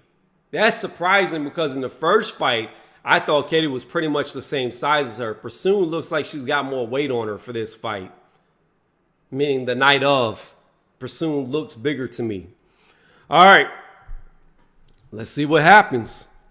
We're about to get into it. I'm going to try my best to do my speed talking, but I don't know if I can keep up with them. So let's go ahead and get into it. Here we go. Both women are in the center of the ring. Pursoon's coming forward. Katie Taylor's already thrown a jab. Pursoon blocks it. Katie throws another jab. Misses. Pursoon throws a jab that misses as well. Katie's probing out the jab. Nothing's landing. Pursoon throws a straight that grazes the stomach of Taylor. I think Taylor got out of the way just enough. Oh! Pursoon is already hurt by a 1-2-1. So Taylor hit her with a jab, straight jab that knocked her backwards against the rope. Pursoon's back in the middle of the ring, already been hit by a counter left hook coming forward. Katie's looking sharp. Pursoon's looking to be the aggressor, but getting ate up. She just got hit by 2 left hooks to the face as she was coming forward. Pursoon's throwing wildly, putting her forearm in Katie's face. They're in the clinch. Both women are throwing punches. Katie got the better of the exchanges of the short punches in the clinch. Katie's looking real good. Double jab straight, missed by Pursoon. Katie's looking to catch her coming in. Katie landed a short straight on Pursoon's body as Pursoon threw over the top. Katie flicked a jab that missed. Pursoon's coming forward. Katie just landed another straight and a short left hook. While they're in the clinch, Pursoon is holding, hidden. Referee did not warn. He should be warned about that. Pursoon got about 3 punches on the side of Katie's face in the clinch. Pursoon just landed a jab to Katie's body. Katie threw a jab back that missed. Katie just landed a jab to Pursoon's body. Pursoon's coming forward. Katie just threw a counter left hook that missed and went behind the head of Pursoon. Pursoon's looking to do roughhouse tactics. Katie did land a jab as Pursoon threw her around. Katie threw a hook that missed. Pursoon came with a hook of her own that was blocked, but then landed a jab. Pursoon just landed a really good straight on Katie Taylor. Katie Taylor came back with a jab as she was circling out. Pursoon still pushing forward. Katie's backing up. Close round. I still have Katie ahead. Pursoon just pushed Katie Taylor to the ground with the roughhouse tactics. The referee needs to get control of these girls. Don't let Pursoon do that. It's illegal. 10 seconds left in the round. Counter left hook was thrown by Katie and missed. Pursoon landed. It looked to be a straight, missed the jab. Katie threw another hook that missed. Pursoon landed a straight behind both of those misses. Still, I think Katie Taylor did the better work. Round 1, Katie Taylor. Pursoon does look to be the stronger of the two. In the clinch, she is definitely bullying Katie Taylor. Katie's looking nice. Katie, to me, so far in this first round, is looking a lot more accurate, and her timing is looking a lot better with the counter hook as Pursoon's coming in than it did in the first fight. She's already looking more accurate. Now, I'm not saying that means she's going to win. I'm just saying that you can see the experience, the improvement from the first time they fought till now. Pursoon's looking like the bulldog bully. And I really don't see much levels of change to Pursoon. So as far as who's tactically improved, I give the upper hand to Katie. All right, here we go. Start of round 2. Both women in the center of the ring. Pursoon's coming forward. Katie flicks a jab that misses. Throws another jab that misses. Pursoon throws a jab that misses.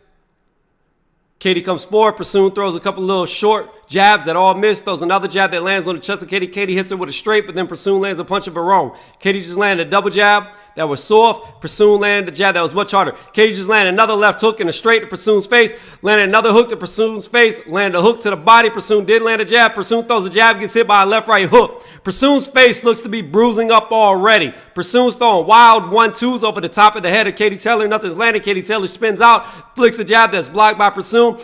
Hits Pursoon with a 1-2 as Pursoon lands a straight to the body. Both girls exchange jabs at the same time. Pursoon has got a very big mouse underneath her right eye, showing massive swelling. Katie Taylor lands another jab on Pursoon as Pursoon's coming forward. Katie Taylor moves her head out the way. Pursoon's leaping forward, throwing hooks. Nothing lands. Katie Taylor goes underneath. Both girls separate on their own. Katie Taylor lands another jab on Pursoon. Pursoon throws a 2 jab, misses. Katie's using the back foot to circle.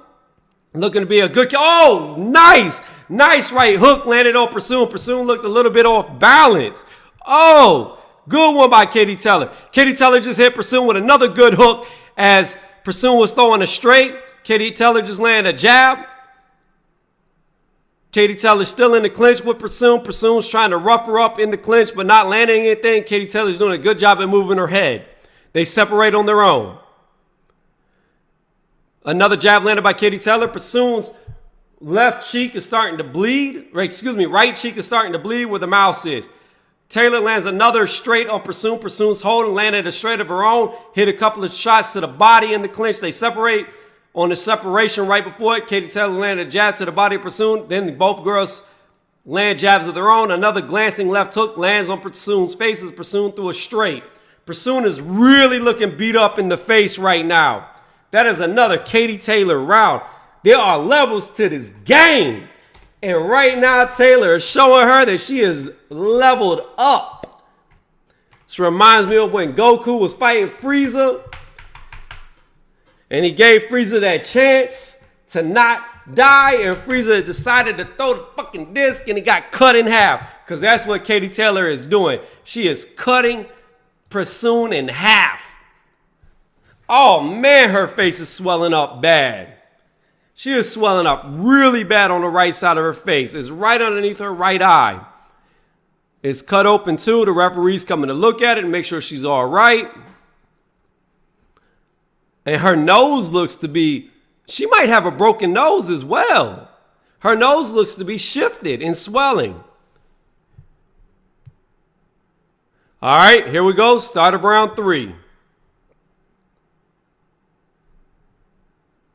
Katie's backing up. Pursune's coming forward. Katie just hit her with a barrage of punches, a bunch of 1-2s, about 4 connected out of the 6. Katie threw 2 hooks. Right hook landed, left hook landed. They get in the clinch. Both girls are swinging hard in the clinch. I would say Pursume got the better of the punches to the body in the clinch. They separate. Katie landed another jab to the body of Pursume, then a left hook to the face of Pursume. Landed a straight to Pursume, a jab to Pursume. Pursume's throwing wildly in the clinch. They're still clinched. Pursume throws a wild uppercut that misses by a mile. Katie threw a jab. Oh, Katie got caught with a clean jab straight as she tried to throw a hook. Got hit with another straight. Then they clinched. They're in the clinch. Katie's working the body of Pursume. Oh, Pursume's working the face of Katie after the break. But now Katie's back on the assault. Hit 2 to the body. Pursume comes back with a straight to the face. Katie backs up. Then Katie lands a jab of her own to the face of Pursume. Pretty close round. Katie lands a straight. Pursume lands a straight. She complains about a thumb in the eye. I don't know what she was complaining about. Referee tells them to go back to fighting. Both girls land a jab. Pursume's was to the body. Katie's was to the face. Pursume lands a jab to the body. Misses with the straight. They're still in tight quarters, pretty much in the clinch. Pursume just hit a 1-2 on Katie. A jab on Katie. Katie landed a jab to the body. A jab to the face. Pursume landed another jab on Katie. Pursume's having more success. Katie just landed a 1-2 on Pursume. Pursume just landed a straight on Katie. Another straight on Katie. Missed the straight. Katie just landed 2 shots to the body. Pursume just landed a shot to the head. I think this is a Pursume round. Katie just landed a 1-2 on Pursume. Pursume caught Katie with an uppercut, hit her with a straight. A jab that looked to hurt. Katie caught her with another jab that popped her head back. She's throwing wildly. Katie's backing up. Katie just landed a nice straight. And on the bell, Pursume hit Katie with a right hook. I would argue that might have been a late punch. I don't have sound, so I don't know. But in my eye, it looked to be after the bell. I will give that round to Pursume. Pursume is back in this now. She had much more success that round. Have it 28-29, Katie Taylor ahead.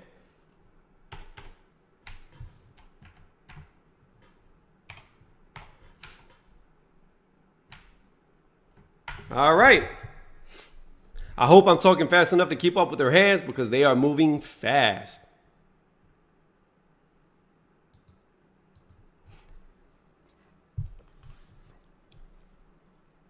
As soon as this fight ends, I will come back to the chat. Again, if you're just now joining me, when fights go on, I keep it maximum size screen or full screen, I should say, and I'll minimize it as soon as the fight ends. Here we go.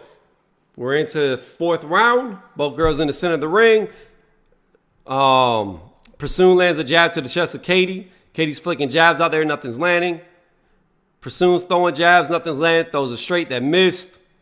Katie just landed a good 1-2 to Pursume. Pursume's throwing 1-2 of her own that missed. She hit Katie with a straight on the side of her head. Katie throws back a jab that lands. Katie just hit Pursume with a good hook. Pursume's chasing Katie but missing everything. Katie goes underneath Pursuit. Referee separates. Katie's flicked the jab out there. Pursuit blocked it. Katie just hit Pursuit with a nice straight. Pursuit did like a jump Superman punch that missed. They're in the clinch. They're both landing punches. Can't really say who's winning this exchange because it's pretty even. Pursuit just got a nice little combo on Katie as separating. The referee's not doing a good job at this. Pursuit has got the upper hand now as she's landed a bunch of punches on Katie coming off of the clinch as she's holding and hitting. She just landed a 1-2 on Katie's face. Both girls land a jab at the same time. I have a Pursuit round so far. Pursuit just hit Katie with a nice straight and a jab. Pursuit's now working Katie's face. Katie's not getting out the way. Katie flicked a jab that missed. Pursuit's coming forward. Katie flicked a jab that was blocked. Pursuit's bouncing on her toes, coming forward. Katie flicked out a hook that missed. Caught her with the second left hook. Hit Pursuit with a really nice understep straight. Pursuit just landed a straight of her own on Katie. A jab of her own on Katie. Katie returned fire. Katie looks like she's getting beat up in the clinch now. Pursuit threw a wild straight, a wild jab that missed, another wild hook that missed. Katie came with a really good 4-punch combo. It all landed 1-2, 1-2. Pursuit's holding and hitting, caught an uppercut. Hit her with a jab, a straight, then a jab. It's hard to say with Pursuit because she switches feet so much. If it's a jab or a straight. That round I have to give to Pursuit, and the referee is doing a horrible job at refereeing. What he needs to be doing is stopping Pursuit from holding and hitting because she's doing a lot of holding and hitting and the referee is allowing it to happen.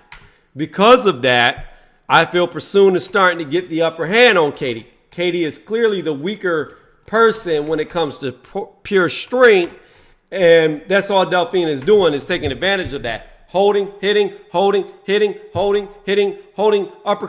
And because the referee's not stopping it, you have to give the round to Pursuit. Katie looks to be the much better boxer, the much more technical boxer. But in the phone booth, she's losing the fight.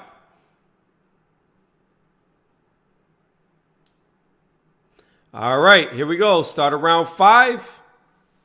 Here it goes. Both girls in the center of the ring. Pursuit coming forward. Katie backing up like she always does. Pursuit just landed a good jab to the body of Katie. Katie just landed a good counter jab to Pursuit as Pursuit was throwing a jab. Katie just landed another good jab on Pursuit through a straight that missed. They're in the clinch again. Now Katie's starting to roughhouse back with Pursuit. Nice. Katie just hit Pursuit with 2 little hooks to the body, left hooks.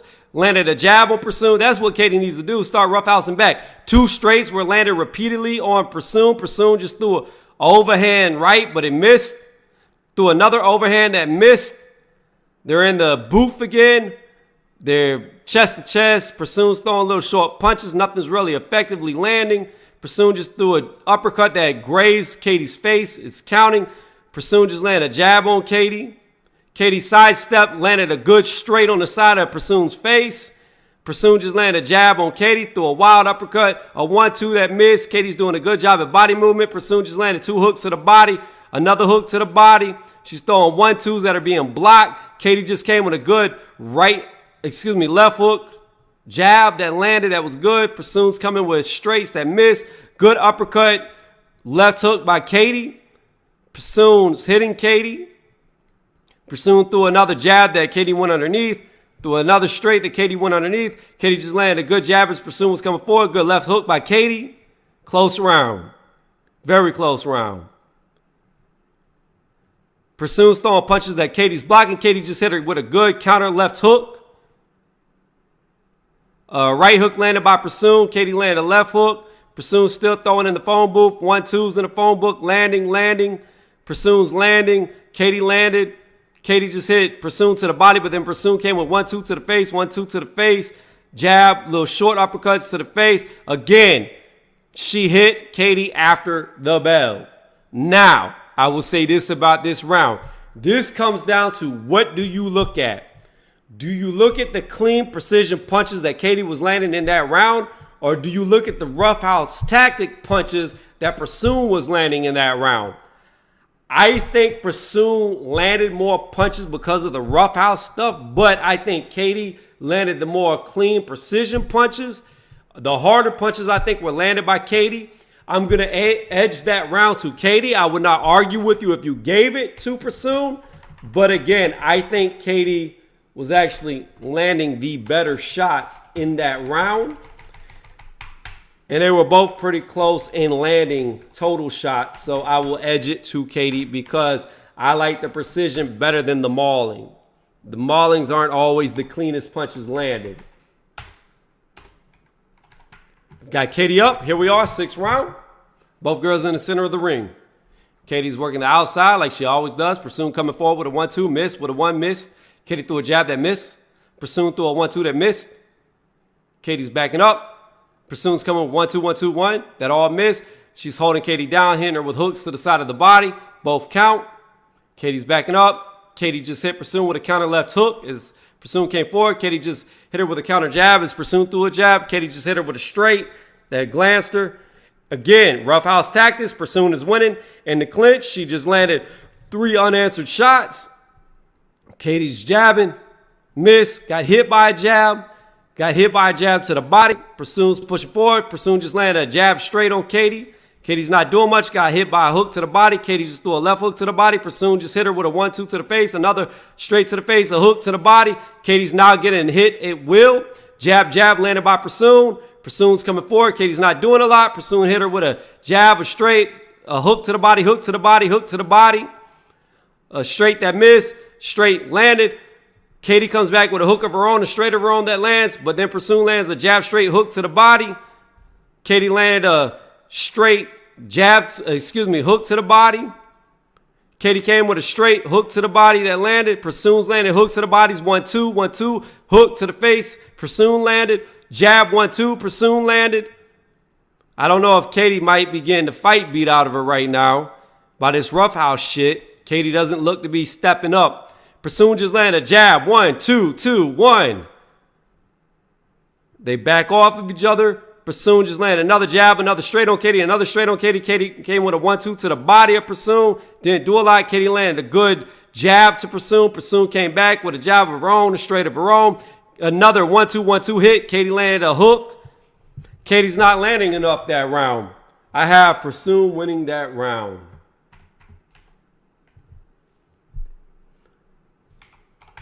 So I have it even going into 7 on my scorecard. Again, I will tell y'all this. If the referee continues to let Prasoon fight in the phone booth, hold and hit, she is going to end up breaking down Katie because Katie just doesn't seem to have an answer. She doesn't seem to be strong enough. Katie now has a lump starting to form on the top of her forehead. Katie has got to stay away from her. She's got to keep backing up and counter-punching her like she's doing well. When they're in close range, in close quarters, she just doesn't have the physical strength to keep up with Prasoon. That is where she is losing this fight right now, or at least the last round. Again, I have it even going into round 8. Here we are, start of round 8. Oh, we're in 7. I'm sorry. I'm losing my mind. All right, Prasoon threw a jab that missed. Katie threw a jab that landed. Katie landed another jab, threw a hook that missed. Prasoon came with a wild overhand that missed. Katie landed the jab underneath. Prasoon threw a jab that landed. Threw a double jab that missed. Katie's backing up off of her. This is what she needs to do. Prasoon threw 2 jabs that missed. Katie's looking. Prasoon threw a 1-2 that missed. Threw a 1 that landed. Katie landed a straight on the turnaround to the body of Prasoon. Landed a 1-2-1 on Prasoon. Landed a jab on Prasoon. Prasoon landed a jab to Katie's chest. Threw a jab that Katie got out of the way of. Threw a jab that missed. Katie landed a jab on Prasoon. Then Prasoon landed a jab of her own. Katie just landed a 1-2 on Prasoon. Prasoon did it. Now Prasoon's pulling her down. Prasoon's got her up close. Landed a jab to her face. Prasoon threw a jab that Katie patted away, parried. Katie landed a straight to the body of Prasoon. Katie just landed a little flurry on Prasoon. Referee is warning Prasoon about pushing her head down. Prasoon just threw a 1-2, nothing landed. But then Prasoon landed a jab to, a straight to the body, then a jab to the face. Katie just landed 2 unanswered hooks to the body of Prasoon. Oh, strong jab landed on Katie Taylor's face. Another straight landed on Katie Taylor's face. She starts backing up. They're in the clinch. Prasoon's already landed a hook to the body. Another 1-2, 1-2. Landed on Katie. Katie threw a hook that landed. Prasoon's landed 1-2 on Katie's face. Prasoon just landed another 1-2, another 2 on Katie's face. Jab straight, jab straight. Another straight landed on Katie. Katie came with a 1-2 of her own that landed. Prasoon threw a hook that went behind Katie's head. Landed a straight on Katie. Landed a hook on Katie. Katie's fighting back, but Prasoon's getting the better of it. They're exchanging punches, but Prasoon is still getting the better of the exchange. I got to give that round to Prasoon. Again, the story of this fight is Katie wins at range.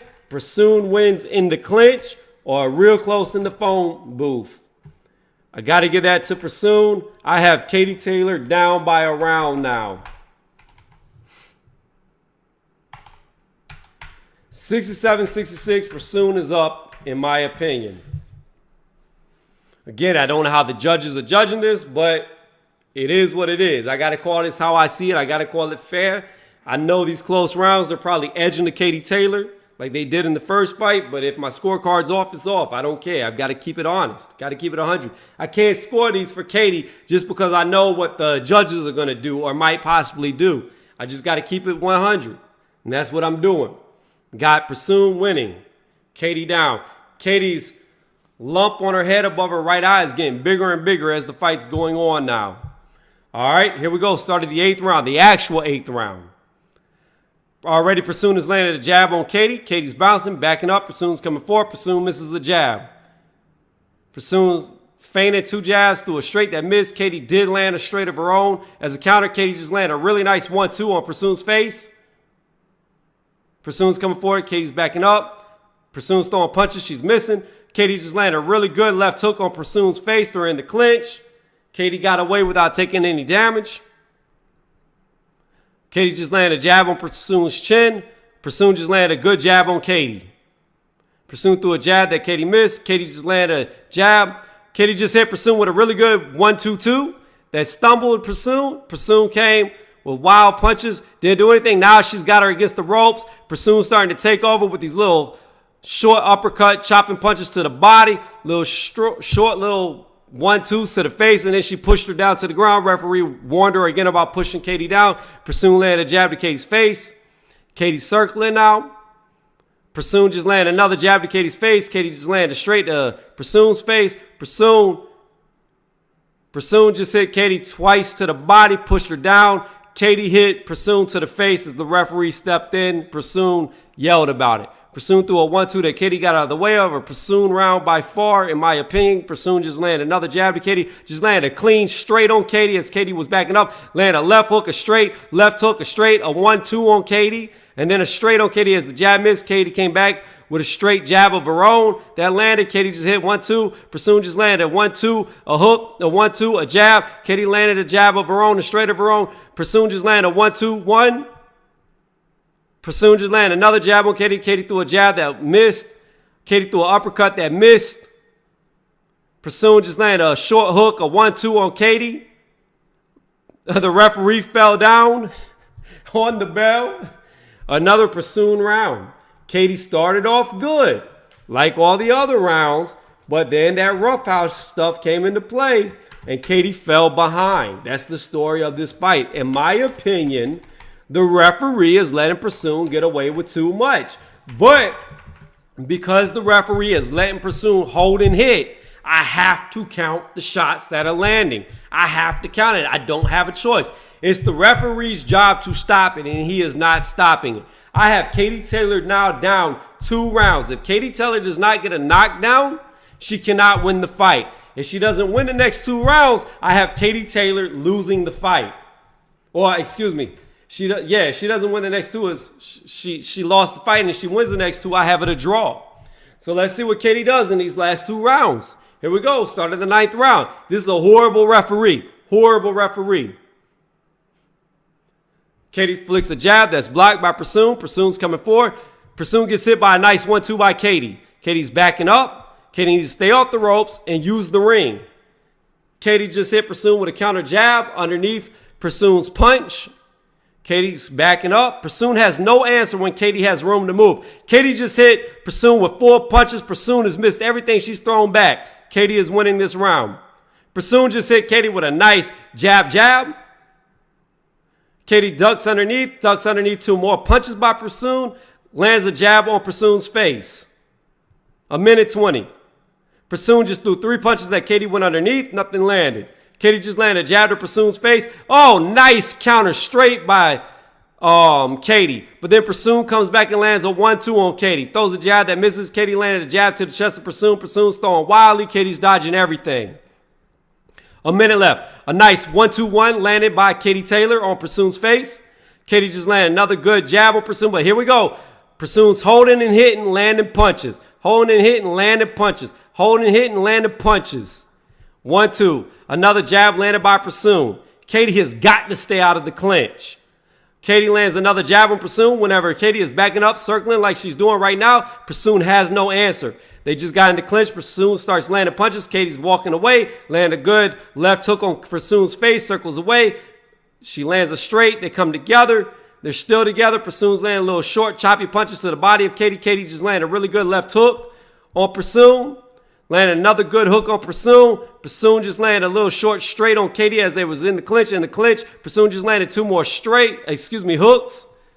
Katie's backing up. Katie landed a good straight on Pursuit's face. Katie's backing up. Pursuit's holding, trying to hit. Nothing's really landing. Katie just landed another straight on Pursuit. They're in the clinch again. End of the round. I give that round to Katie Taylor. Again, story of the fight. Katie Taylor has success when she's moving around, keeps her back off the ropes, and she can cause Pursuit to have to walk towards her. But when Pursuit gets her in the clinch, she's holding and hitting and having her best success.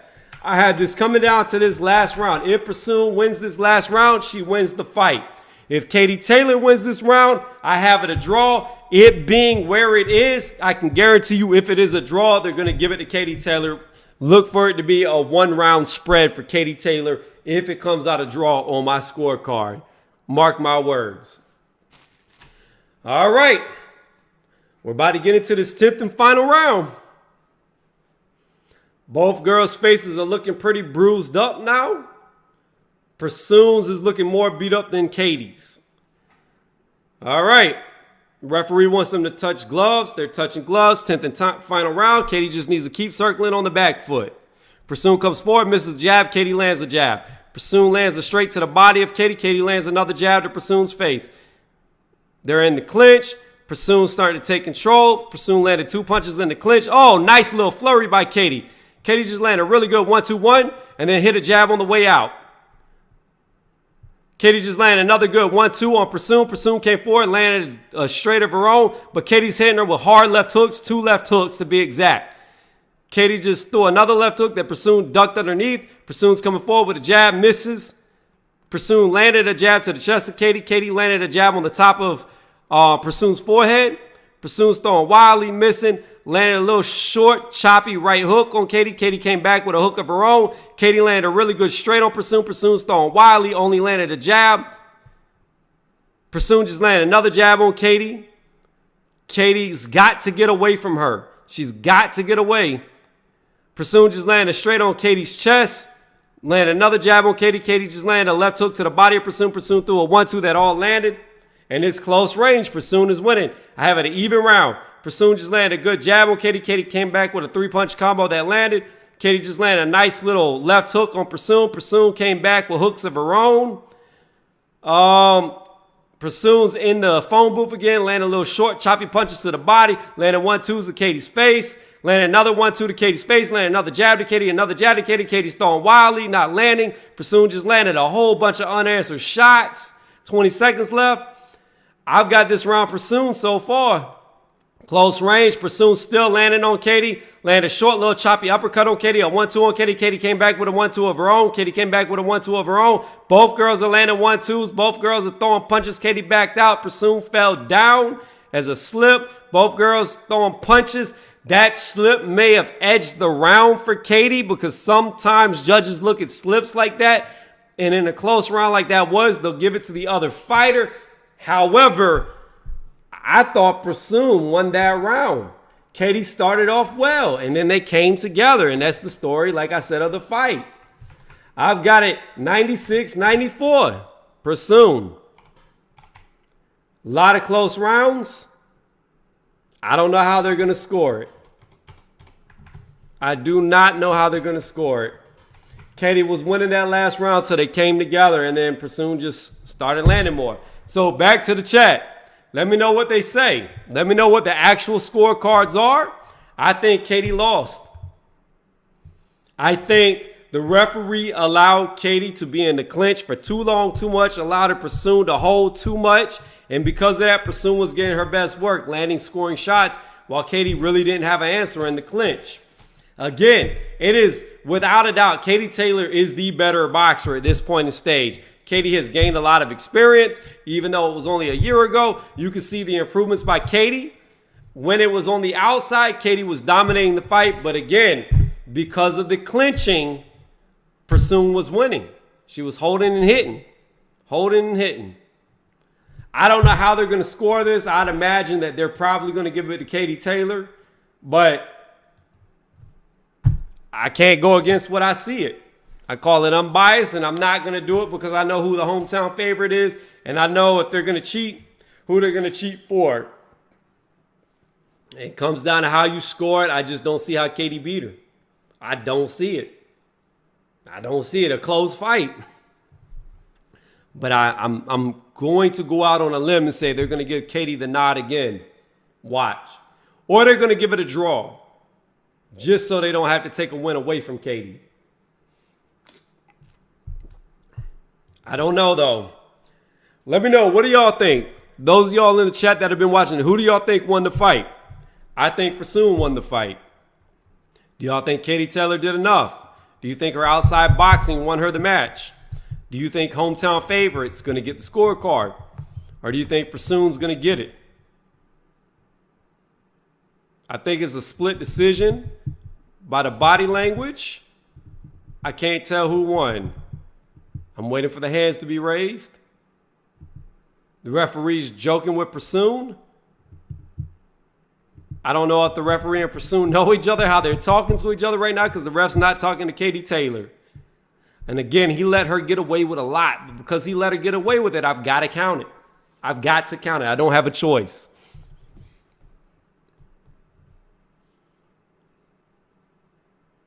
Who are they going to give it to? Are they going to take it from Pursoon again? Please write the actual scorecard numbers in the chat for me, please. There it is. What did I tell y'all? What did I tell y'all? I knew they were going to pick her. I knew they were going to pick Katie Taylor. I knew it. Let me guess. 96-94 Katie Taylor. They're going to do the reverse of what I had. What's the scorecards? Whoever heard it, please let me know. They stole it from her again. I'm sorry. I will say this. Pursoon was fighting dirty, very dirty, but because it was allowed, she won the fight. I don't agree with the way she was fighting, but she beat her. She beat Katie Taylor. She beat her. She beat her.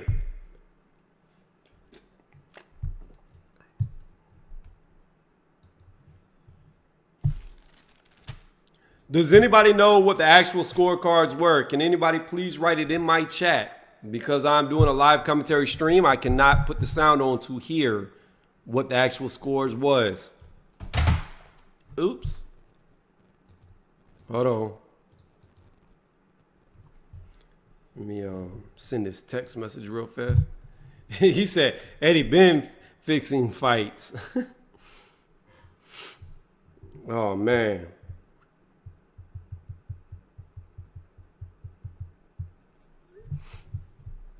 '96, '94, '96, '94. What did I tell y'all? John, tell me I don't know boxing. Tell me I don't know the game. Didn't I say it would be '96, '94 in reverse for Taylor? Didn't I say that? Didn't I call that before you just wrote that for me? Thank you very much for writing that. But I called it. I told y'all they was going to have this in reverse. I told y'all that. I knew it. Or they was going to make it a draw. I knew it. I'm sorry. It was a good fight, but I don't see how Katie Taylor won that fight. Again, I don't agree with the way that Pursoon was fighting. I think it should have been stopped, but because it was allowed, it is what it is.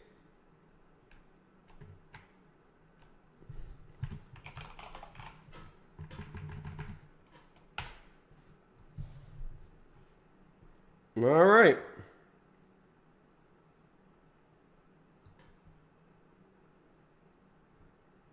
Yo, the Colin fight was horrible. The Colin fight was I don't understand how some of these people remain judges. There really needs to be some type of regulation board for boxing judges to where they do stuff like that Colin fight and they get fired. But there's nothing. There's no recourse for these things. There's no review board. There's nothing. Once a bad call happens, it happens, and it's forever set in stone. All right. Here we go. We're getting ready for the main event.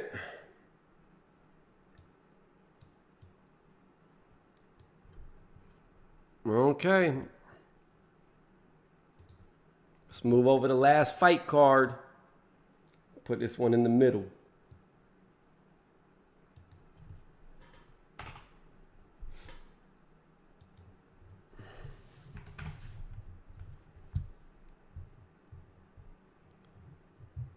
So in conclusion, Katie deserves to win, and she did. All good then. Yo, Michael, who do you think actually won that fight, in your opinion? Do you think Katie actually won that fight? Because I don't. I think she lost by 2 rounds.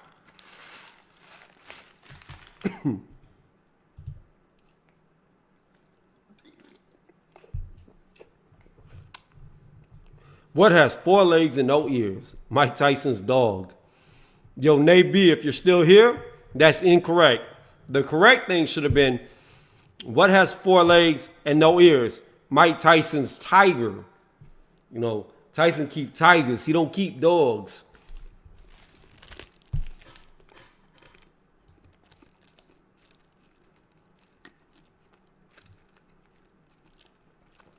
I really wish I could hear what they're saying.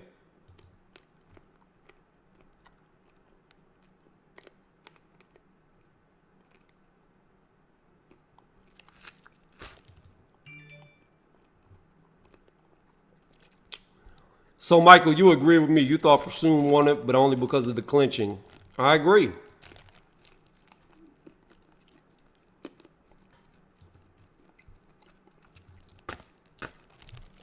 In this fight, I know Katie Taylor, in a legit, straight-up fight, beats Pursoon. Beats her convincingly. But because the clinching was allowed, she lost the fight. She lost it.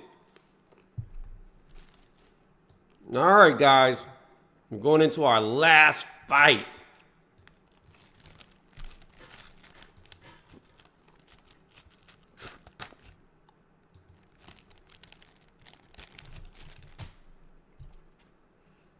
Don't forget, I'll be going live again tonight at 9 p.m. Workout session.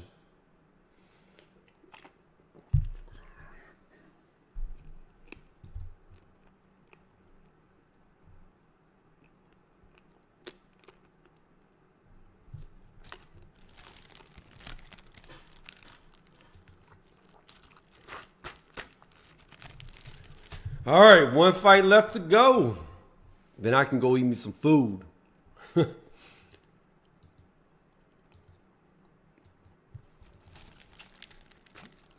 I like the fact that I've seen that I've got a couple of new subs, so this was worth it to me. I thank the subs who sub for subbing. I really do appreciate it. It helps me out a lot.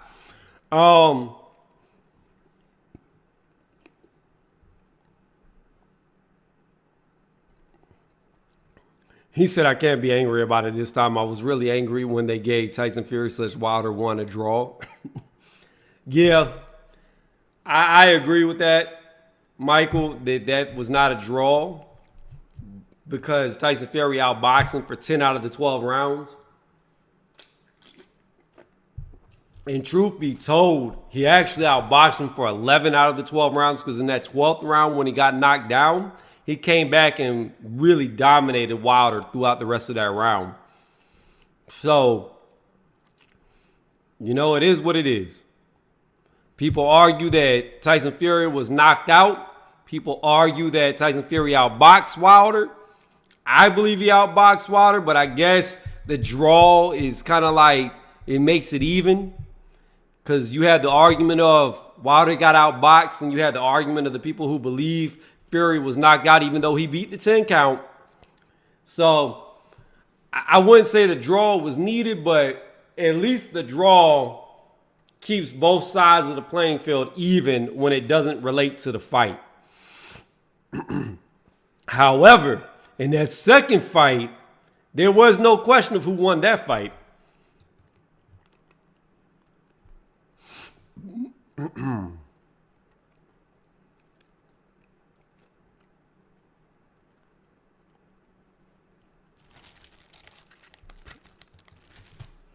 You know what, though, Michael? You know what I'm afraid of for Katie? I'm afraid that Katie Taylor is going to turn into the Canelo of women's boxing. You can't beat Katie on the scorecards. That's what I'm afraid is happening with Katie. Because this is now the third fight in my mind that she lost that she got the victory for. Do you think Wilder has any chance against Fury in the third fight? Michael Forrest. I believe anybody who has the power to knock somebody out, who not only has the power to knock somebody out, but has knocked a fighter on their ass more than once, has a chance to win. Wilder definitely floored Tyson Fury in the first fight twice, so we know he has the power to do it again. Can he do it? I don't know, but I do give him a chance. I don't know if Wilder's been training or not because I haven't seen anything about him. I hope he took this COVID thing as time to prepare for the hardest fight of his life because that's what he's in for in this next one. So if he's been training this whole time, working on his flaws, working on his technical ability, working on how to do things he's never done before, then his chances increase. But likelihoods of a win are slim, if that answers your question. I hope it does, but that's the best way I can answer it.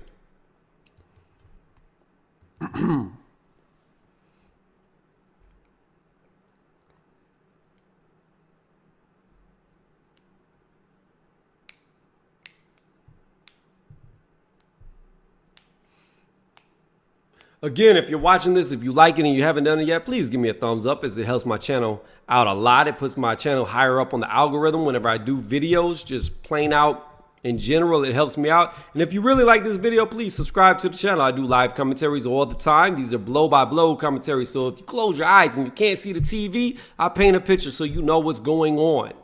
I haven't seen a lot of other channels be able to do blow-by-blows like I do to keep up with every single punch. I might miss one or two here and there, but for the most part, I keep up with all of them. I also do live scoring, as you see right there. So if you missed the fight, you can at least see what the final results of the fight were.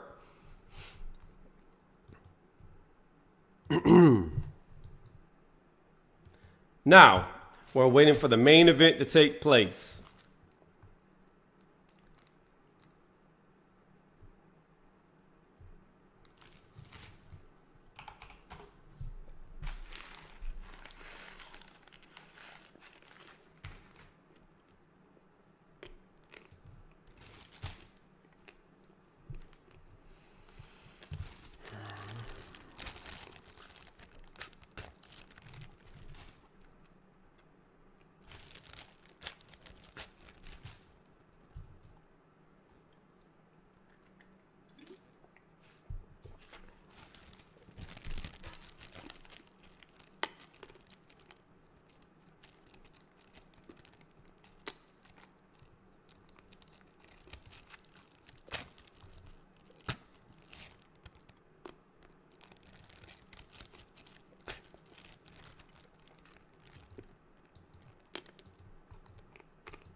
Oh, that's kind of cool.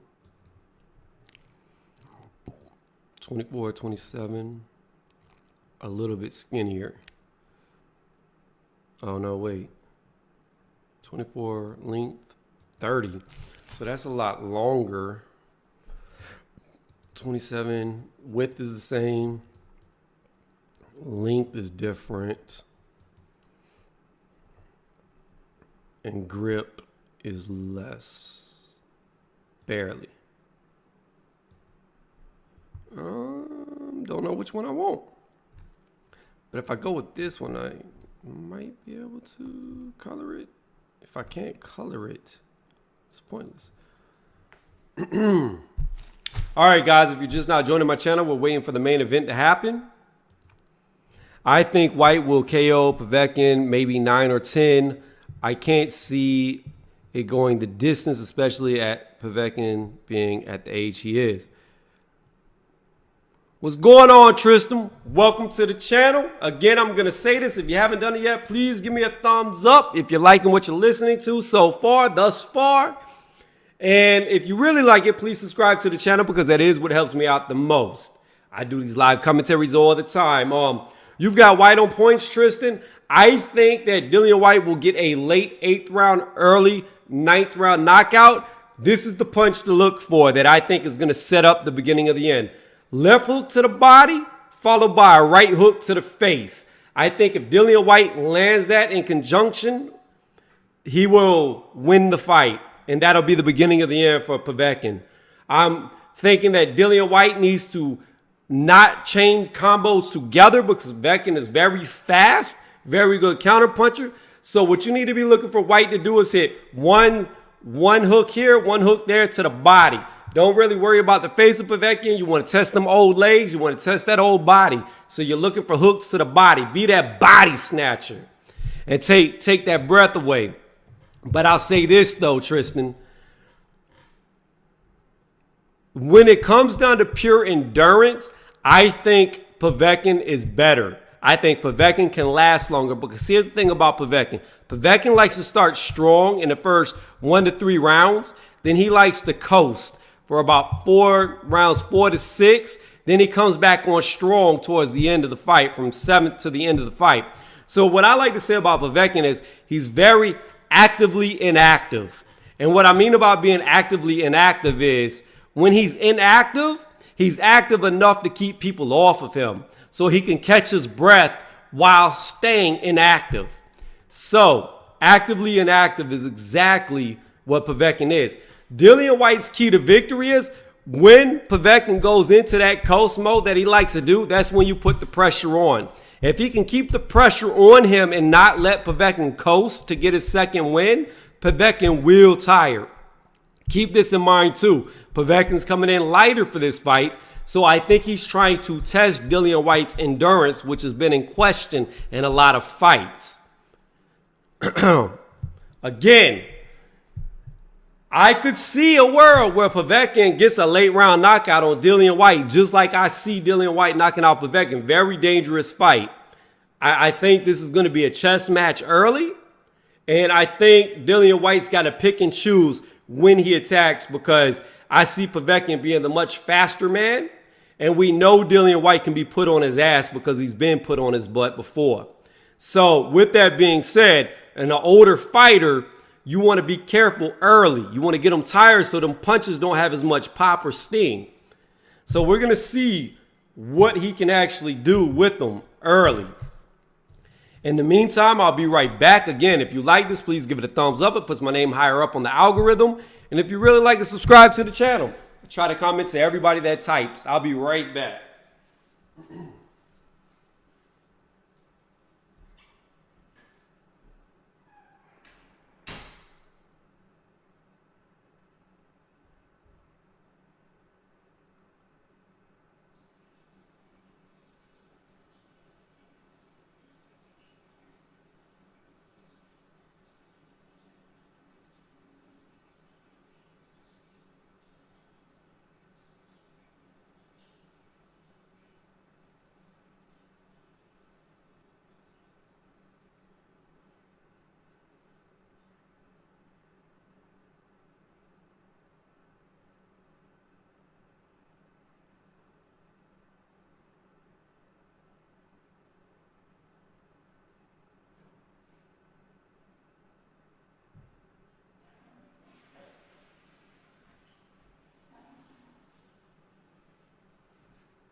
All right, and we're back. Another thing, Tristan, that you got to look out for is Dillian Whyte has a triangle guard, which means he's like this, okay? So when you have a triangle guard, it's easy to slip uppercuts and straights through. So you need to look at Povetkin trying to do that. Povetkin needs to get on the inside, try to land uppercuts. That's how Rivas knocked Dillian Whyte down, and I believe that's how Joshua put Dillian Whyte down too, was by the uppercut. That's the unfortunate thing with the triangle guard. The triangle guard is very good for being able to slip your hands up real fast for hooks, but it leaves your body open, as the most opening is where your elbows are wide apart, and it leaves your chin open. Very vulnerable. Now, it is good for parrying jabs, and you can catch some straights unless they're underneath you. But again, it's very susceptible to body, uppercuts, and when they're inside straights. Parrying is good from range, so if he can keep it rangy, he'll be safe. So it's going to be interesting to see which man can do what. And this is going to be the most experienced fighter that Dillian Whyte's ever fought as well. They're shooting off all these fireworks. This looks like my house. I was shooting fireworks off like this.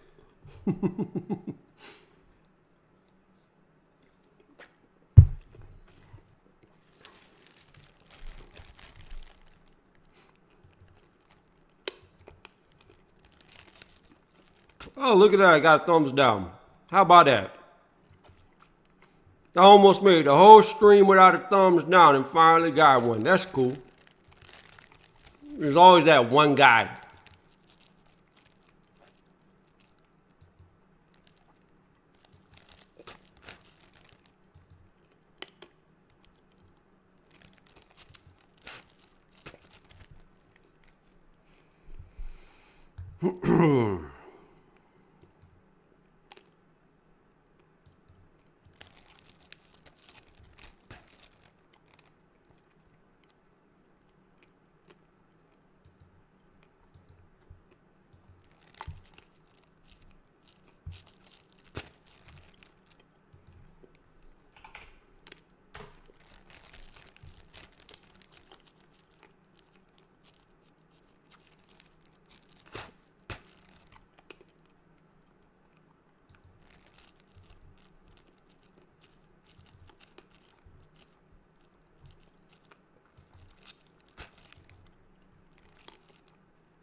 All right, here we go. They're about to announce the fight. Hey, man, thanks. Thanks a lot for saying that. It really means a lot. Michael, you talking about Povetkin or Whyte has a badass left hook?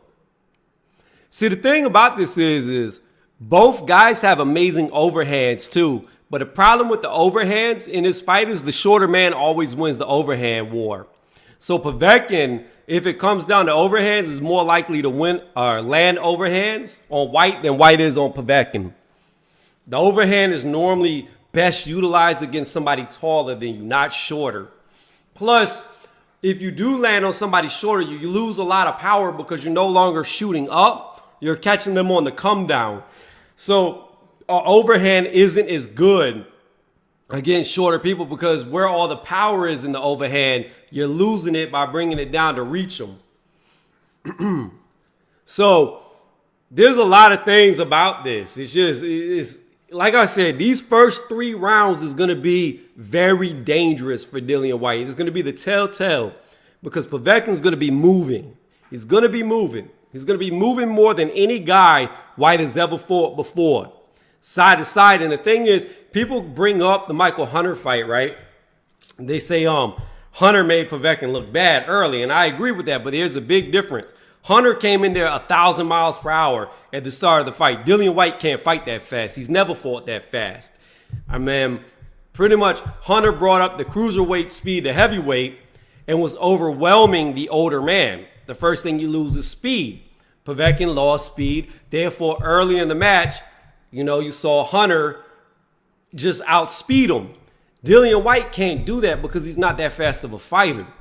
So where people made the comparison, you can't really use that against Povetkin and Whyte. Povetkin had just entered the ring. We're now waiting for Dillian Whyte to enter the ring.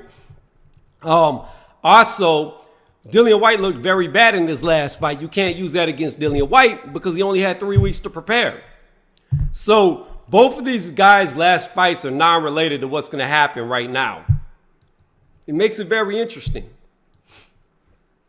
I think Dillian Whyte wants to come in here and look better against Povetkin, because in my opinion, Dillian Whyte looked better against Joseph Parker than AJ did, being that AJ had a lot of difficulties hitting Parker and Whyte dropped Parker twice. Now, Whyte did look bad in the 12th round when he was super exhausted. He got knocked down. However, that was the 12th round, and we all know that Whyte doesn't have the best engine.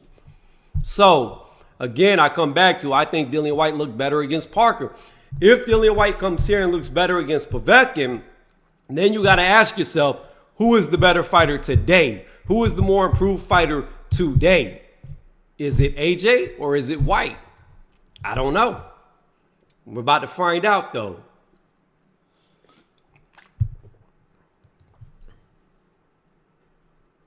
If Whyte wins, the next fight for him is the winner of Tyson Fury, Deontay Wilder 3. They have to fight him or they're stripped of the title, and Whyte automatically becomes the champion. And Eddie Hearn's already said that if Tyson Fury or Wilder gets stripped and Whyte has the belt, he'll fight AJ for undisputed. Point blank, period. If they get stripped, he'll take that WBC belt and fight AJ. So that's one of two options. Option one is winner of Wilder Fury 3, or option B is they don't want to fight Whyte, get stripped, Whyte gets the title and fights AJ for undisputed in the rematch. So either way it goes, that's who Whyte's fighting next. Whyte's now about to make his entrance to the ring. Let me send this text message real fast.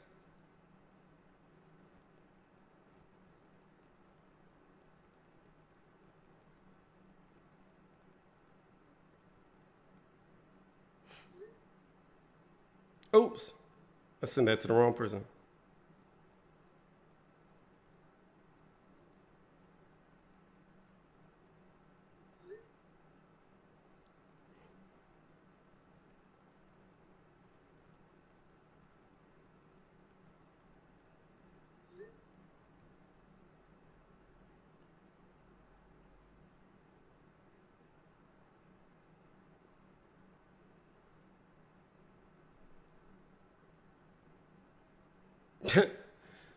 Straight send that text to the wrong person. All right, let's see what y'all are writing before I go away from the chat. Dillian Whyte just got in the ring. Both men are in the ring now. Let's see. I'd like to see Fury Whyte. Though I don't think anyone can beat Fury at the moment. I think Dillian Whyte has the best chance to beat Tyson Fury stylistically speaking. I think Fury will beat AJ. I think Whyte will beat Fury. And I think AJ versus Whyte is a toss-up. I think it's a 50-50 fight. So let me type this. I got it like this. Whyte greater than Fury.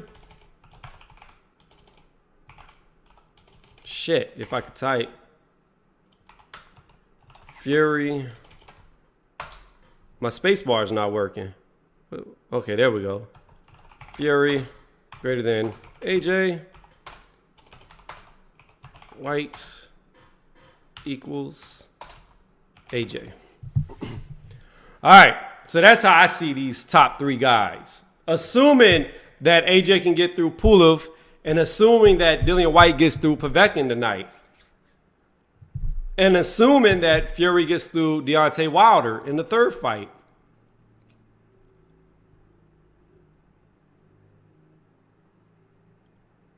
Better be sloppy.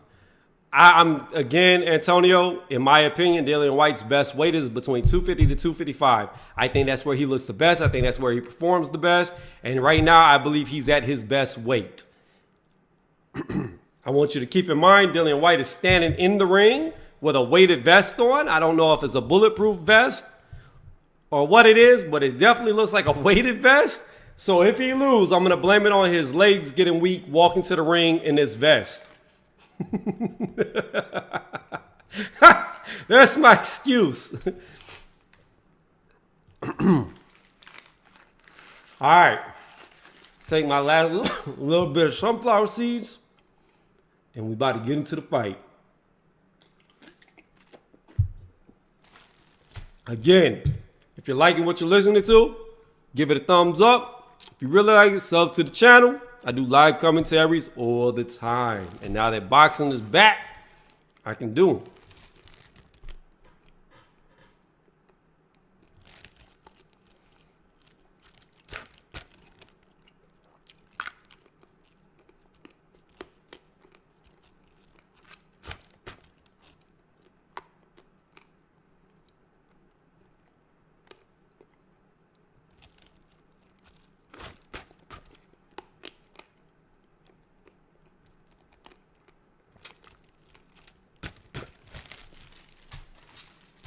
Okay, guys, just so y'all know, the chat window is now gone. I've got this fight on full screen. I will get back to the chat as soon as the fight ends. When it begins, you'll see the scorecard over here. Just keep up if you're just joining in. And that way you can see how I'm scoring it. So far, I've been off. I've been wrong on both my scorecards tonight. And I called BS on both the scorecards I was wrong on.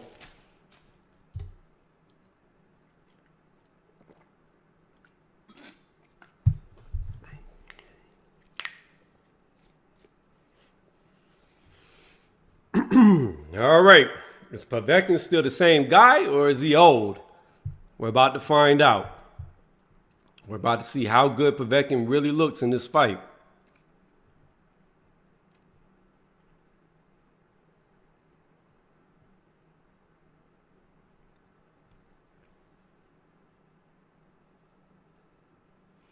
And you know, this is a really dangerous fight too, because this is Povetkin's last shot at the title. You got to think about that too. At his age, he's not going to get another shot. So you know he put everything into this Whyte fight. This is like a championship fight for Povetkin. This is his fucking last chance. So when you got a guy who has nothing to lose, it's dangerous. Because that's how Povetkin has to fight this. He's got to fight it like he's got nothing to lose. Because if he loses, that's it. That's it. You'll never get a title shot. Dillian Whyte has got to be careful. He has got a live dog in front of him. But again, Dillian Whyte is in the best shape I've seen him in a long time. So we're going to see if that shape helps out. If you're watching this, listening to this live commentary, please give it a thumbs up as it helps me out a lot. If you really like it, subscribe to the channel because that is what helps me out the most. We're about to get into the Dillian Whyte Povetkin fight. Both men are in the ring. Both men are taking off their shirts, getting ready to touch gloves.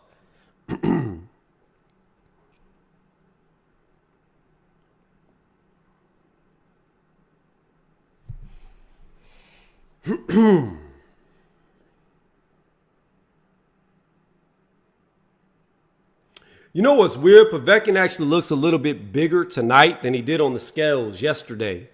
That's odd. He looks a little bit heavier than he weighed in at.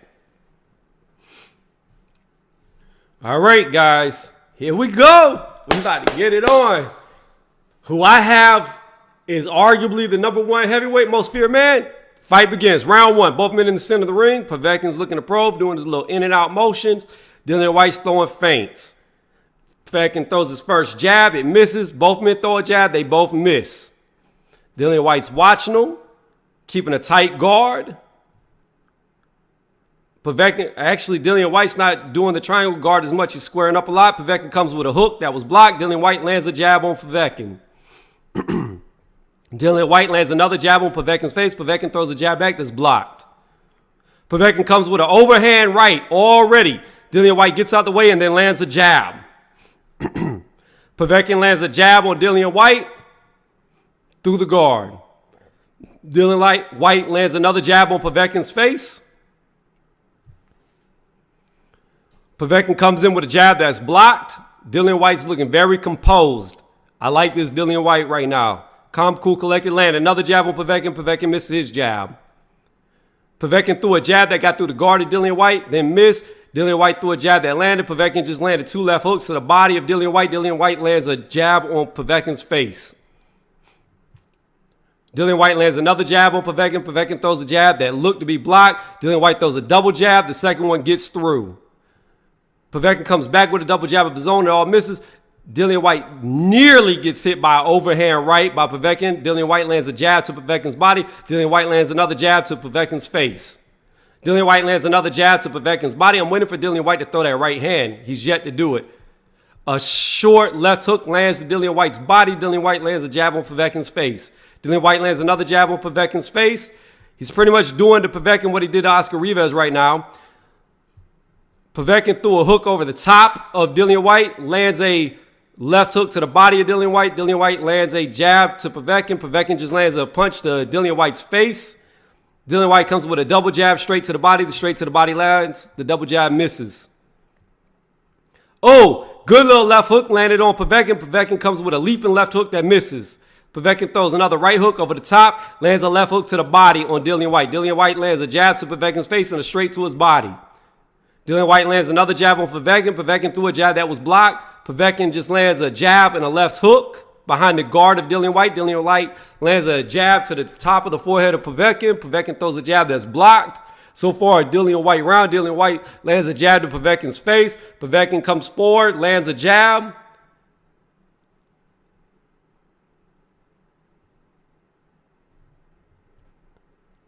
Dillian Whyte comes forward, lands a short right hook on Povetkin. Referee says, keep it up. Povetkin looked to land like a little short straight as they came together. I could not tell. Oh, very good right hook to the body of Povetkin right on the belt line. That round I will give to Dillian Whyte. Dillian Whyte is fighting how I said he should fight. He's taking his time, working it slow. For the first 3 rounds, this is exactly what he needs to do. Just pick and choose when he's throwing punches, landed good clean shots to Povetkin, and wait till the 4th round to really start cranking up the energy on Povetkin.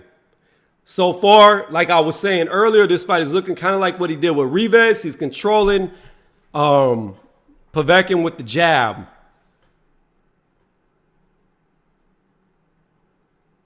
Right now, Dillian Whyte doesn't look to be breathing heavy, which is a good thing. Because sometimes Dillian Whyte looks like he's breathing heavy even in the first round when it ends.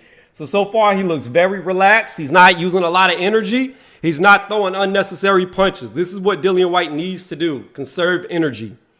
All right, here we go. Started the 2nd round. Povetkin's coming forward. Both men touch gloves. Referee stops it. All right, now we're back in. They touch gloves again. Good sportsmanship. Dillian Whyte flicked a jab that was blocked. Dillian Whyte flicked another jab that was blocked. Threw another jab that was blocked. Povetkin throws a jab back that missed. Povetkin throws a jab that misses, but Dillian Whyte lands a jab.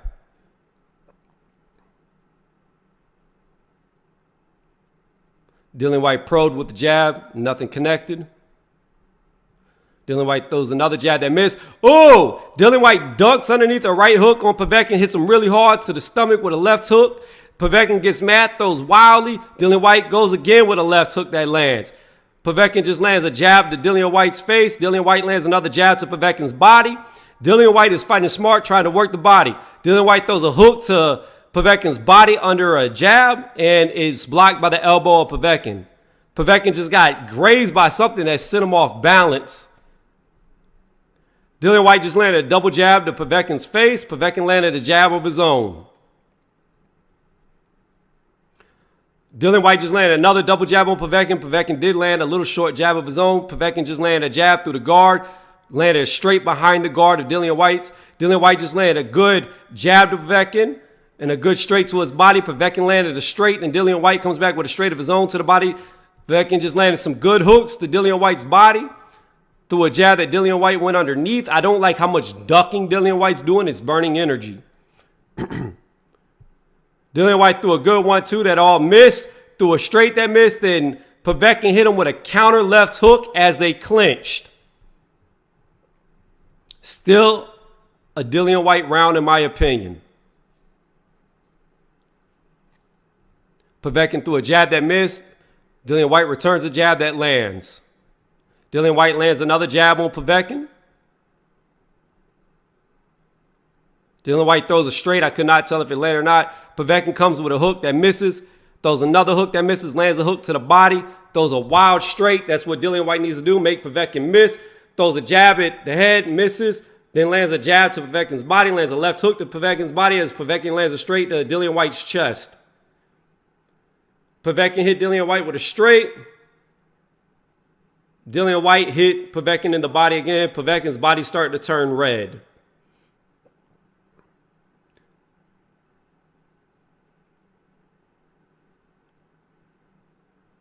Both men are filling each other out. Povetkin comes in with a jab that Dillian Whyte backsteps. Dillian Whyte catches Povetkin with a jab barely. Povetkin hits Dillian Whyte with a straight behind his guard. Dillian Whyte flicks a jab. I couldn't tell if it landed due to camera angle. Dillian Whyte throws wildly. Doesn't catch anything. Dillian Whyte throws a jab. Povetkin throws a jab. Dillian Whyte ducked underneath, and Povetkin caught him with a left hook to the body. I still think that was a Dillian Whyte round. I think Dillian Whyte landed more punches, more significant punches. Povetkin in that round did have the better body work, though. In my opinion, he landed more significant punches to the body. But overall, I think Dillian Whyte did a good job at controlling it. I need to see how Dillian Whyte is breathing. But so far, it looks like a very composed Dillian Whyte.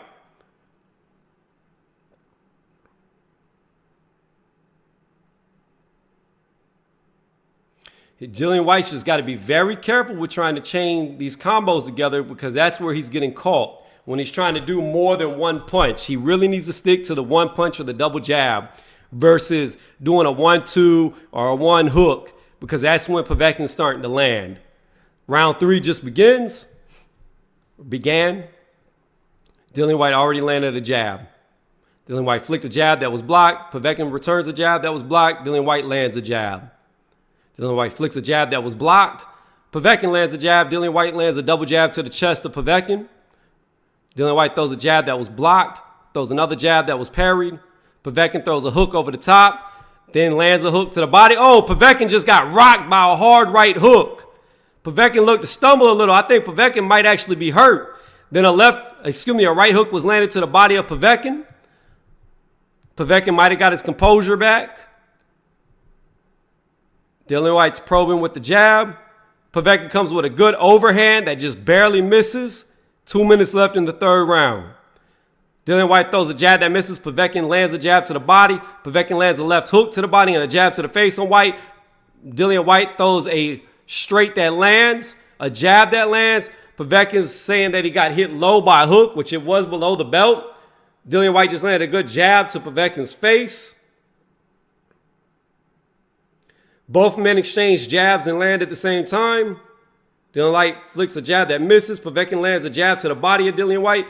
Another left hook landed to Dillian Whyte's body. Dillian Whyte missed his jab to the body. Dillian Whyte just hit Povetkin with a double jab to the face. Landed another jab on Povetkin. Povetkin throws a jab back and misses. Dillian Whyte lands a jab to the forehead. Lands another jab to the face. Dillian Whyte flicks a jab out that misses. Povetkin counters with a straight and lands a jab. Povetkin throws a double jab, both blocked. Dillian Whyte throws a jab that lands, another jab that lands. Povetkin comes in, misses with his punches. 2 hooks landed by Dillian Whyte to the body of Povetkin. Povetkin's throwing hooks of his own. Dillian Whyte ducks underneath. Nothing lands. Povetkin throws an uppercut that misses, lands a jab on the way out. Povetkin throws a hook that lands behind the guard. Oh, man. Povetkin just hit 2 good left hooks to the body of Dillian Whyte. Dillian Whyte lands a good jab on Povetkin. Lands another good jab on Povetkin. Lands another good jab on Povetkin.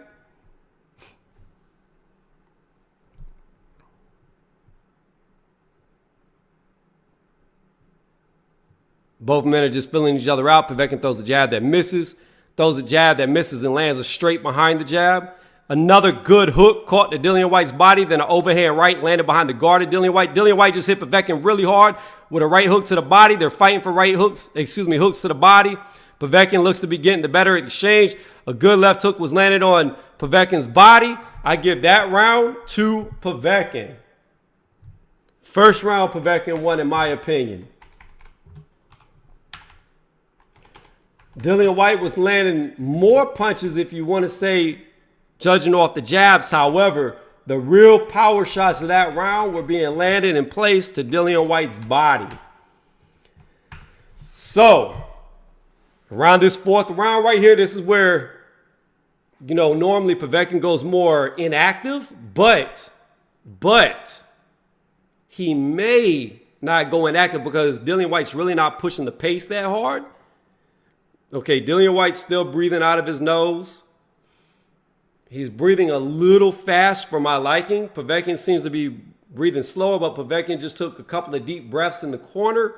I would say right now that the endurance battle seems to be favoring Povetkin. Povetkin got out of his stool first, a lot quicker. All right, here we go. Start of the fourth round. Dillian Whyte's already landed a jab on Povetkin. Povetkin's inching forward. Dillian Whyte's inching forward. Dillian Whyte flicks a jab that misses. Povetkin throws a jab that was blocked. Dillian Whyte just lands 2 jabs after. 2:40 left in the fourth.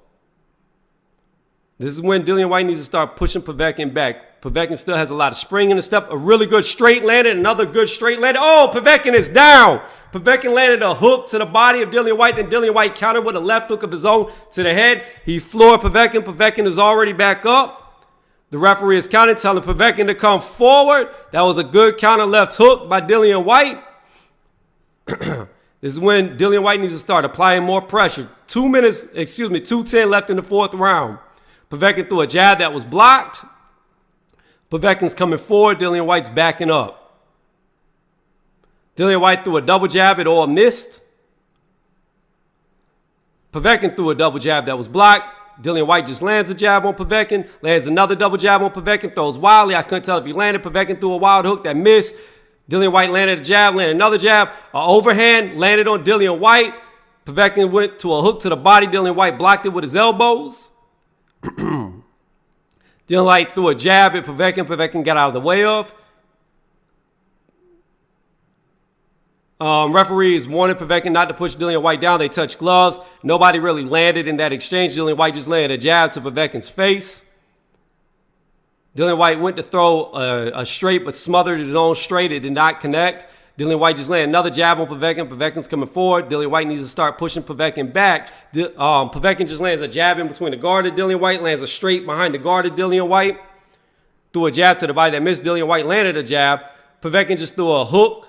Right hook to the face of Dillian Whyte. He blocked it, then landed a left hook on Dillian Whyte's body. Both men land jabs on each other. Povetkin's throwing jabs that are being blocked. Dillian Whyte threw a wild left hook that missed. A good double jab landed on Povetkin that knocked him backwards. Povetkin comes back with a right hook of his own that was blocked. Lands a jab on Dillian Whyte. Dillian Whyte just hit Povetkin with a good 1-2. Then Povetkin counters. Povetkin threw a right hook that landed, but Dillian Whyte came underneath with a left hook. A right hook that landed to the body. Povetkin just landed a good jab on Dillian Whyte. Dillian Whyte was coming forward. Dillian Whyte's now back against the ropes.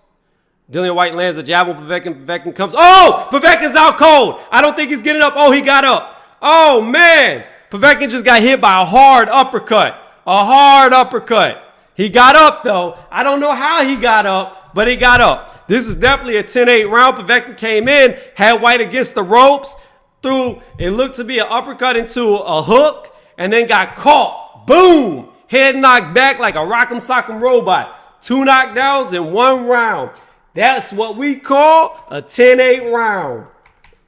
Dillian Whyte is looking very, very technical in this fight. I like the way Dillian Whyte is fighting. He's not burning energy. He's controlling the fight. And he's only landed 1 or 2 shots here and there. Just like I said he should do in my pre-fight breakdown. Will it go to the 8 rounds at this rate? I don't know. Povetkin is showing his resilience, though, because he's gotten up. He doesn't look to be buzzed. He looks like both knockdowns were more of a flash knockdown. But I'll tell y'all this. I'll tell y'all this right now. At this point in time, Dillian Whyte looks to be doing better than AJ did. Now, you could say, Povetkin's a little bit older, but technically speaking, Dillian Whyte looks to be a better technical fighter at this point in time. They touched gloves again, showing mad respect, round 5. Dillian Whyte's inching forward, flicked the jab out there. It was parried by Povetkin just lands a jab behind the guard at Dillian Whyte. Dillian Whyte throws a jab that misses but lands with it straight on the top of Povetkin's head. Povetkin's looking for a punch, not finding it. Povetkin just oh no, Dillian Whyte's knocked out cold. The fight is over. Oh my God, he got hit by an uppercut. The one thing that I said he was susceptible to. Povetkin just knocked Dillian Whyte out cold in the 5th round. Oh no! No! It's over! Oh! Oh my gosh! He knocked Povetkin down twice and just got knocked out flatlined by an uppercut. Oh my gosh! Why did that happen? Why? Because Dillian Whyte tried to chain some shit together, which I said he should not do. Oh my gosh. The one punch I said he was most susceptible to, he got knocked out by. Oh my gosh. He just lost his mandatory. Oh my gosh. 1,000 days. 1,000 fucking plus days. Gone. No title shot. Oh, to all those who said that this wasn't a real fight, I said it multiple times that this was the most dangerous fight for Dillian Whyte, and it proven true. Dillian Whyte knocked out in the 5th round around the 2:22:30 marker. Oh my gosh, by the uppercut nonetheless. This is what you get for getting rid of Tibbs. Right here. Why? Why would you change trainers? Why? Oh, man. Oh, that is so disappointing. Oh, that is so disappointing. Oh, my gosh. You just lost everything to Povetkin. Everything. Everything. I knew it was over by the way he got knocked down. I knew it was over. I called the knockout before the referee even reacted. I knew it was over. I knew it because he went flat under the bottom rope. Flat. Oh. Bro, you need to go cry, beg, and plead on your hands and knees and hope Tibbs will give you another chance. Dude. Here it goes. They're going to show the knockout. He got hit by a jab, then an uppercut. Boop. Gone. Oh. And I was talking about the uppercut before the fight. And it was because Dillian Whyte was loading up. Oh, so stupid. So, remember what I told y'all. Dillian Whyte needed to keep his punches down to single punches. If not, single punches, only do a double jab. Don't throw anything else. Single punches or a double jab if you're going to do two. What ended up happening was Dillian Whyte got hit by a jab. He threw a jab back of his own and he was loading up to throw a right hook. And when he loaded up to throw the combo, the jab hook, Povetkin already was slipping, came up with the uppercut and caught him over the top of his right hand. It knocked out cold. Exactly what I said Whyte should not do, he did. He tried to chain some shit together early in the fight and got knocked the fuck out because of it. Not only did he get knocked the fuck out, but he got knocked the fuck out by the one punch I said he was most susceptible to, the uppercut. Wow.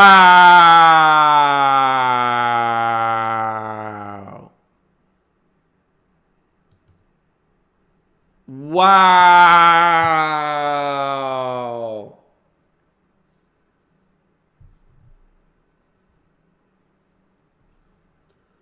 All that work for nothing.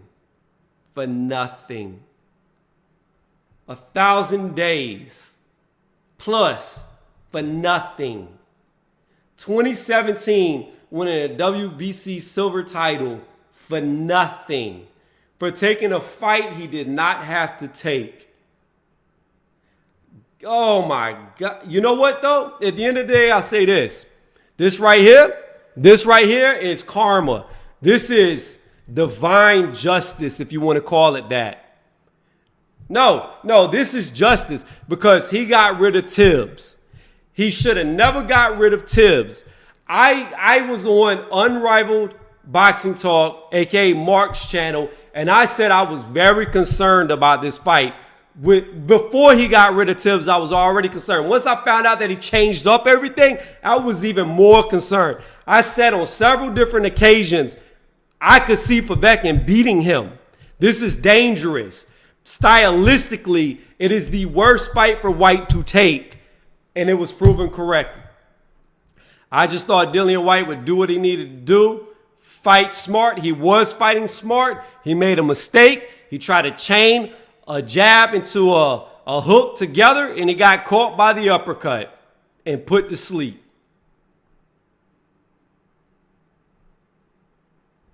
Man.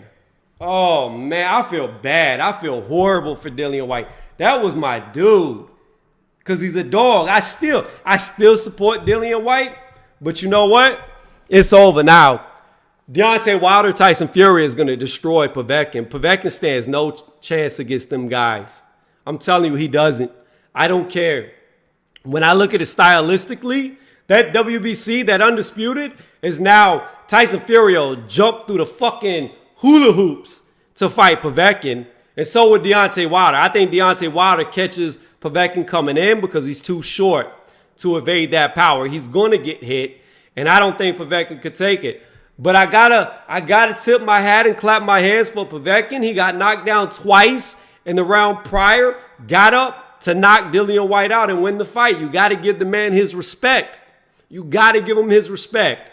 You have got to give him his respect. This has been the boxing year of the old men. The old men have been upsetting the young guys throughout this entire year. Crazy. Crazy. But it is what it is. Again. I feel so bad for Dillian Whyte. Because now Dillian Whyte has 2 losses on his record. He's never had a title fight. Povetkin is going to go right back into another title fight.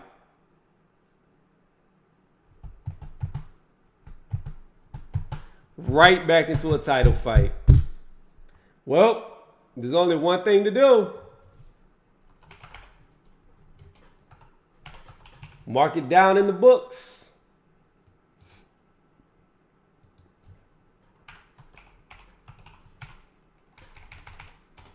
My goodness. The fucking punch I said he needed to watch out for the most, he got caught by, and he got caught by it doing exactly what I said he had no business doing. Chaining punches together early. Chaining them together. He did exactly what I said he did not need to do. And caught by the exact punch I said would be the most dangerous and the most acceptable for him to get hit by because of his guard. Wow. Wow. And he was looking so good, so technically sound. But you know what it is? This is what it comes down to. It comes down to your trainer, your coach. It comes down to having that word of wisdom in your corner. That's what it comes down to. It comes down to him tactically fighting wrong, even though he was ahead. Tactically, he didn't do the right thing. If Tibbs would have been there, Tibbs would have told him more than likely what I was saying. Tibbs would have steered him in the right direction. Because no Tibbs there, he lost the fight. I really blame him on this loss because he got rid of Tibbs. I think that is the difference maker. Dillian Whyte looked amazing with Tibbs outside of the walk fight. You take Marius away, Dillian Whyte looked great. The first fight he gets away from Tibbs, he loses. You know Tibbs is really feeling some bittersweet feelings right now. You know he's feeling bad for the guy that he trained, but he's feeling justified by him getting rid of him because he took a loss. At the end of the day, Mark Tibbs is a guy who's smiling. Because Dillian Whyte should have never got away from him. Dillian Whyte is still my favorite heavyweight, regardless of if he got knocked out or not. He was looking good up to that point. He made a fatal tactical error against a guy that you can't make an error against. You knew Povetkin was taking this for real serious because he came in very good condition, and Whyte made that fatal mistake. So because of that, the right man won tonight. I still like Dillian Whyte. I still think he's a dog, but it is what it is. Again, Dillian Whyte, my only advice to you is you need to get on the phone right now and beg and plead that Mark Tibbs comes back into your camp. Because if you don't get Tibbs back, I don't know what to tell you. I do not know what to tell you. Michael, thank you for joining. The other Michael, thanks for the cheers. But I'm about to take the stream down. It is what it is. Povetkin did what he had to do, won the fight, and damn it, won by Sometimes I wish I was wrong. You know what I'm saying? Sometimes I wish I was very wrong. I wish I was wrong in having such fears for this fight. I wish I was wrong in saying that stylistically this is the worst fight for Dillian Whyte. I wish I was wrong for saying the uppercut was the most feared shot that Povetkin could deliver, and how his Dillian Whyte's guard is not good against it, and how he doesn't need to change things or chain punches together. I wish I was wrong sometimes because I was right. Even though I said Whyte would win, I was right. If he was going to lose, how he was going to lose, and the cause of his loss. And I wish I was wrong sometimes. Thank y'all again for watching. I just watched my favorite heavyweight get knocked out. It's a horrible feeling, but I have to stay unbiased, and I'm looking forward to see what Povetkin can do in the future. I don't think he has a shot against Wilder or Fury, but who knows? Maybe he will have a resurgent in his career. Who knows? We're on to the next one, which is going to be Pulev versus AJ. Let's hope another old man doesn't win, because I don't want to see Pulev beat AJ. Again, I have to say thank y'all for watching. If you catch this on the playback, please give it a thumbs up. If you really like it, subscribe to the channel. This right here was a very disappointing stream for me. Y'all have a good night.